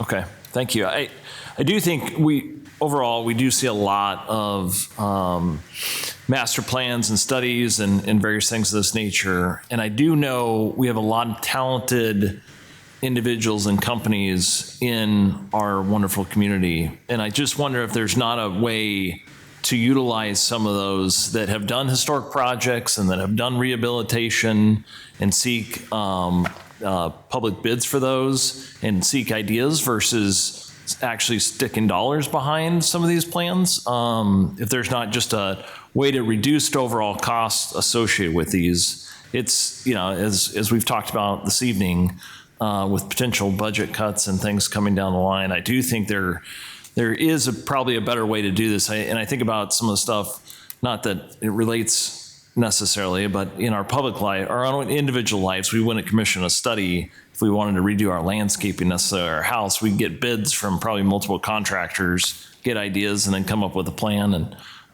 so I would like to, raise that. I don't think it just, not picking on parks, right? It doesn't just apply here, because we do see it across the board in a lot of different areas, and it's somewhere where we might potentially be able to save quite a bit of money, because they do all add up. Thank you. All right, thank you. Yeah, Ms. Wethel. Maybe as it relates to Councilmember Leindecker's question, could you just explain as a municipality what we are required to do by government when we go out for RFP for a contract, such as the Eagle Point Master Plan RFP that we will present? You mean in regards to the way we would ask people to contribute to that? So the process as a municipality in which we have to go through, that we have to choose of lowest bidder, and the project RFP goes out to whoever wants to respond to it, whether Correct. they're a local company, a regional company within the MSA or not. Yeah, and typically we would work with our finance office, our procurement team about, going to a national list of those who want to be included in something like that, or we would provide information about those who we know could maybe do it locally. We always try and have that be an aspect of inviting those companies to contribute. But yeah, it would be a detailed explanation and list of the things that we would want to accomplish through that, and then they would have to either sometimes provide a list of qualifications showing that they would be eligible to be included in the process, or if it was broad enough that somebody could just put in a submission to be evaluated by a team that we would put together internally of the people most closely connected to the project, or the scope of work that we might be asking somebody to provide, would then basically evaluate those submissions to then score them against the matrix we would develop to then make a selection. Obviously a high consideration, but being true to the process for those who would be eligible locally to contribute. And our process is required to have sealed bids and take low bidder, correct? For an RFP, not necessarily. Those are relative to the score and the requirements that were being asked for somebody to basically present information about why they would be the best fit relative to our budget. But that's a little different than just asking somebody to bid a project that has a scope and a range that would be consistent that somebody could bid, as opposed to somebody looking at a scope of work and being able to kind of tout or recognize their ability to contribute to that effort in a certain way different than somebody else. Thank you. Mayor? Please, Mike. If I could just add a couple things. So first of all, we of course respect the right of the mayor and city council to remove anything from this budget, whether it's hire a consultant, do a study, or whatever it is. And that costs less money when you remove those kinds of things. One of the big expenses is when we do a planning process is the public input process. So we try and engage the community in a conversation around whatever it is we're studying or looking at or trying to do. So that usually adds a significant amount of expense to it. And I will say that we have a great track record of not putting studies or plans on the shelf. You can go back to our Riverfront Master Plan, and the North Port of Dubuque is the perfect example of that. You can look at Chaplain Schmidt Island, what's happening there today. You can look at the Bee Branch Creek Flood Mitigation Project Master Plan. You can look at the Industrial Park Master Plan that launched our 1,500 acres of industrial parks and 6,000 jobs that are out there now. And you can look at our Downtown Master Plan. We talked about that earlier tonight, about all the investment we've been able to encourage in our downtown over the years. So we do have a pretty good track record on when we do a plan, that we do something with the plan. Thank you, Mike. And then questions probably I guess I'll just say this. So Steve, we were discussing based on public input, the greenhouse activity. And so just to lift that information that you all put together for us, regarding those FTEs, 1 FTE is a full-time horticulturist, 3 FTEs are full-time assistant horticulturists, 1.58 FTE shared assistant horticulturist with Public Works, and 4 temporary landscape crew member positions, which is a 2.42 FTE, but is a temporary employee. And those folks, again, are responsible for 30 miles of hard surface trails to maintain. No, they're responsible for the other appendix. I don't remember which. In appendix. That was more your general staff. Yeah, general staff. Okay, gotcha. But if so for the horticulture staff, so here's a good example. So there's a call we call Lombard Trail. It goes from basically, it's near Washington Middle School, and it travels down to, I can't remember the other street there, right on the on-ramp to Highway 20. There's a ton of landscape on each side. So while park staff take care of the trail portion of it, our horticulture staff takes care of all the plants. So the Appendix B is the long list of places and spaces that these staff take care of. So it's, like I said, it's all, anywhere you pretty much see mulch, perennials, annuals, that's going to be our horticultural staff. It's very specific. We don't, even within our parks. So at Comiskey, with all the new landscape we added, that's all taken care of by our horticulture staff. Our park staff mows the grass, but they're maintenance staff. Our horticulture staff is the experts that know how to take care of the plants within the landscape beds. So while we're there with different people, we have 2 different types of expertise there, making sure that everything's staying healthy. As far as the temporary employees, we have one gentleman that he goes around and he waters our plants. We've, a lot of our Main Street raised planters, Millwork District planters, they're not irrigated. They need to be watered. So we have a water truck, and he goes around every day and he waters plants, So that's one thing our temporary staff does. They help with planting. They'll go out and do litter control. They'll pull weeds. One of the things we're really trying to do is continue to implement our integrated pest management program, which is the reduction of chemicals. So we hand pull weeds. We put more mulch down to prevent the weeds from coming up.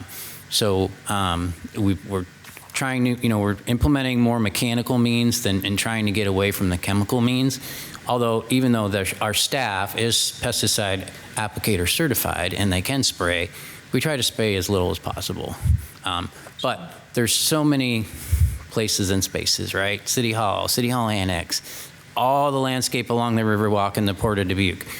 We partner with Public Works, but all that they take care of the turf, we take care of the landscape. So it's amazing when you start penciling it out how many places and spaces our horticulture staff are at any given time. Honestly, the Appendix B is pretty impressive. It's the a lot. number of spaces that are there. Absolutely, yes. And thanks for bringing to light, too, that your staff deals with the public safety and emergency response. That's something I wouldn't have put front of mind, but when you spelled that out and I thought about when I see our responding employees and what they're doing during storms or public safety emergencies, thanks for pointing that out. I just want to follow up with a thank you to Councilmember Sprank. When I came on council, I don't remember at least a couple months that would go by without him advocating for phase 1 of Comiskey.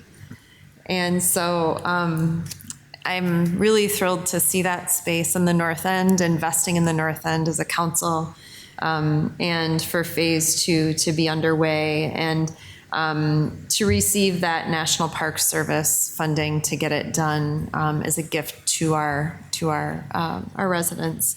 And then I read somewhere, and I don't think it was in any of your supplied information recently, that A single-family home, if planted with 2 trees, can cut their cooling fees by up to 50%. And so when we talk about 5,280 trees through ARPA funding through Yeah, U.S. Forest Service grant U.S. Forest funding. Service, that's Yep. what it was, through the U.S. Forest Service grant.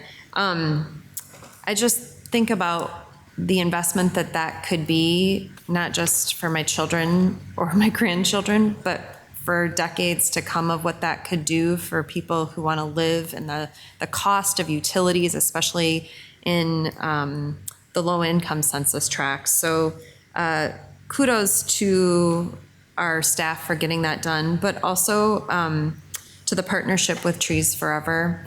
I'm It's huge. incredibly excited to have that partnership work in such an important way, and to be, as a private citizen, part of the Friends of Dubuque Parks, as headed up by a pretty special councilwoman down the way from me here. I think that in responding to, even in our first meeting, what that brings forward in the community, and people who are ready to be engaged and want to be engaged and want to do the hard work and be part of the process. So thank you. Thank you, Mayor. Ms. Russell. Thanks. I just wanted to step back to the master plan, Eagle Point, for a minute. Is that kind of an outcome of the master plan? Since Eagle Point has been kind of redesignated as a regional park, is the next step then the Eagle Point itself master plan? Yeah, absolutely. That is 100% a connection to the research and the work and the response from the community, both prior to and during the master plan process, rising to the level of being called out as the independent study that it is, very much in relation to the unique categorization that it is, being a regional destination for the community. Yeah, I'm sure it will be an investment that makes sure that we invest in a smart and efficient way to get the most out of our dollars. And then one other question on the Jeffress grant. You said it takes three years of fundraising and then 2 years of work. So no work can begin until the 3 years are complete, or how will that work? So if we raise the funds, we can start work immediately.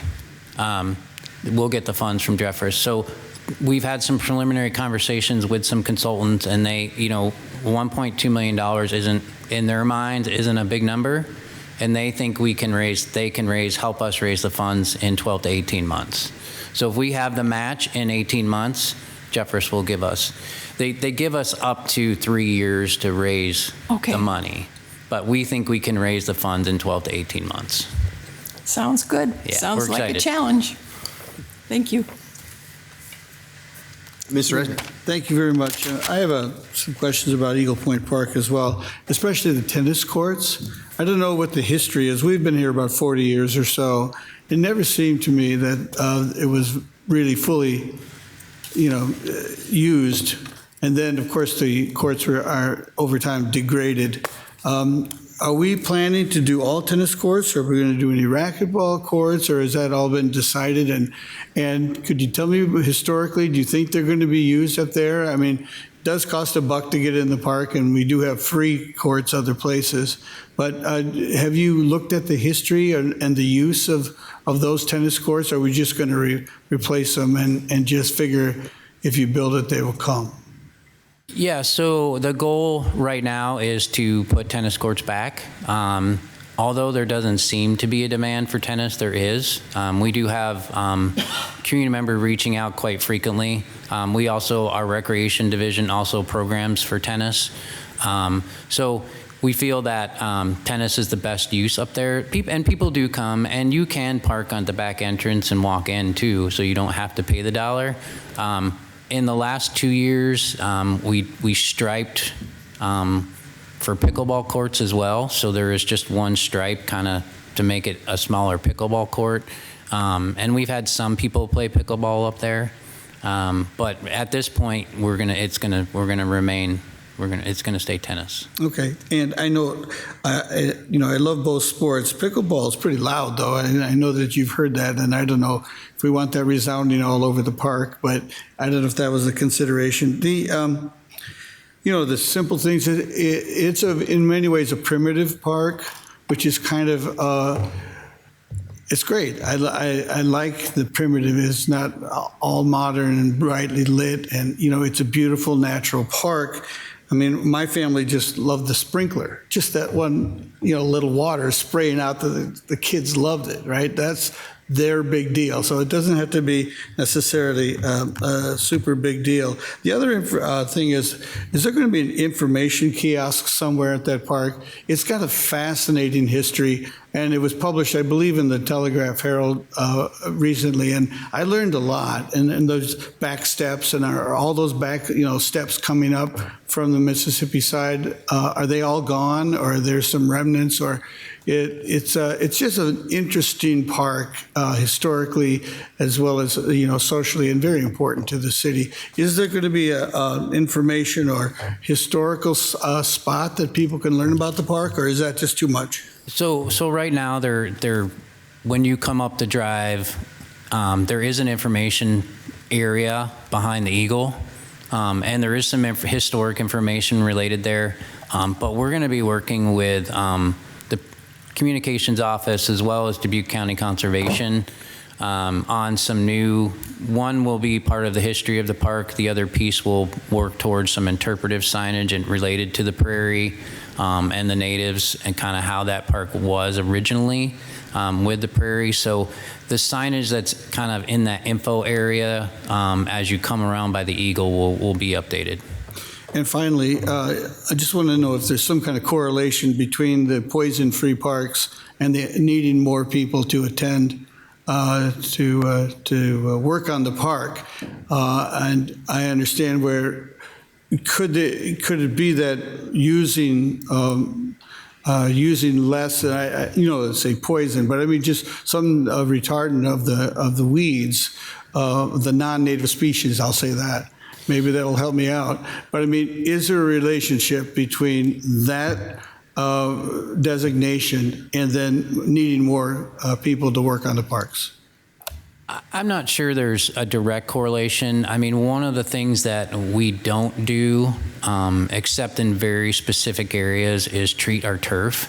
So we don't spray our turf with any type of chemical except for our Veterans Memorial and our softball fields. So in my time here in the last 13 years, we just continue to grow. As a department, as a division, we've added 3 roundabout maintenance. We've added, I think, 12 miles of trail since I've been here. We've just added 3 parks last year. We've expanded Comiskey. So our system has grown, but our staffing has not. So what we struggle with is trying to keep up with the maintenance that's required to keep the grass mowed and keep the parks free of litter and keep the restrooms clean. And as we continue to expand our system, you need more people for that. And part of the master planning process, there's a metric out there for a number of things. How many people you should have for certain miles of trails, how many people you should have for certain acres of turf. So we've just expanded and continue to expand over the years, but we haven't expanded in our staffing. So we basically have also recently reduced our temporary staffing. So one of the things we did this fiscal year was we were approved by council's recommendation to hire a full-time maintenance technician. But that was offset with eliminating 2 temporary positions. We also were approved to hire a maintenance technician in our B branch. That was also offset by removing 2 temporary positions. So the funding stayed there, we just removed the staff.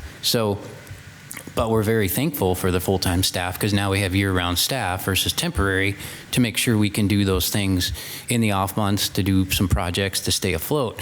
But we're slowly starting to increase, but it truly is a capacity issue based on how we've grown. well, that makes sense. Thank you very much. Thank you, Mr. Mayor. Mr. Mayor. Yes, Mr. Spring. Hey, Steve, thank you for all you and your staff are doing to make our city look beautiful and gorgeous. I know we ask a lot, and I'm very appreciative of what you guys are able to get done, especially all the work that you're going to be completing up at, or having completed up at Eagle Point Park. I'm really excited to see that master plan to kind of show folks like this is the plan as to what's going on, and I think they will be appreciative of that as well. One thing I don't know if this kind of falls between you and Rec.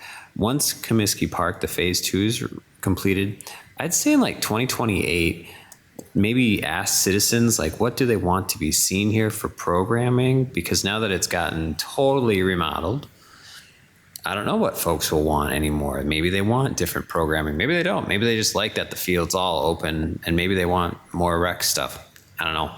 But I think that'd be something to think about as a future initiative for yourself as well. So yeah, thanks. And I know Dan and his team, they constantly do that, and he can correct me if I'm wrong, but he has programs out in these parks like Comiskey, and he has team leaders out there, and they're constantly asking, you know, hey, what would make it more, what would get you here more often? Or, you know, food always brings people. So, but it's one of those things where, well, what don't we have that you'd like to see? And that's another piece of what we do with like our playground replacements. It's truly going out to the community and saying, what do you guys want in your neighborhood? It's not what Parks and Rec wants. It's what does the community want? So I think Dan's team does a lot of that throughout the years, but I definitely agree that as that park gets established, there's some amazing things we'll be able to do there from a programming perspective. Okay.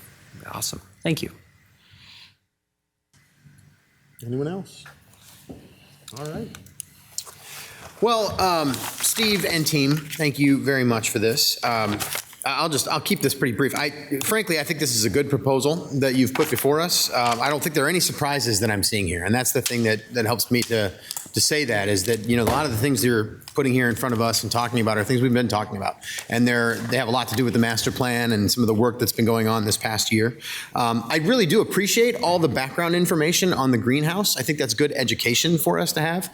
I will say, though, that in my 6+ years on this council, only one person that I've ever heard of say something about not having a greenhouse, like one person out of the 60,000 people we represent. So I don't think it's much of an issue in my mind currently, unless I start to hear from, you know, a lot of people that this is something we should think about.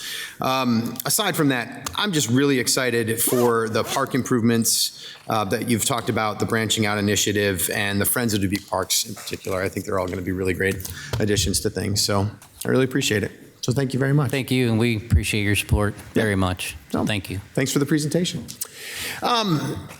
Mike, as we move on to this last action item, I have a question for you that I've been thinking about tonight.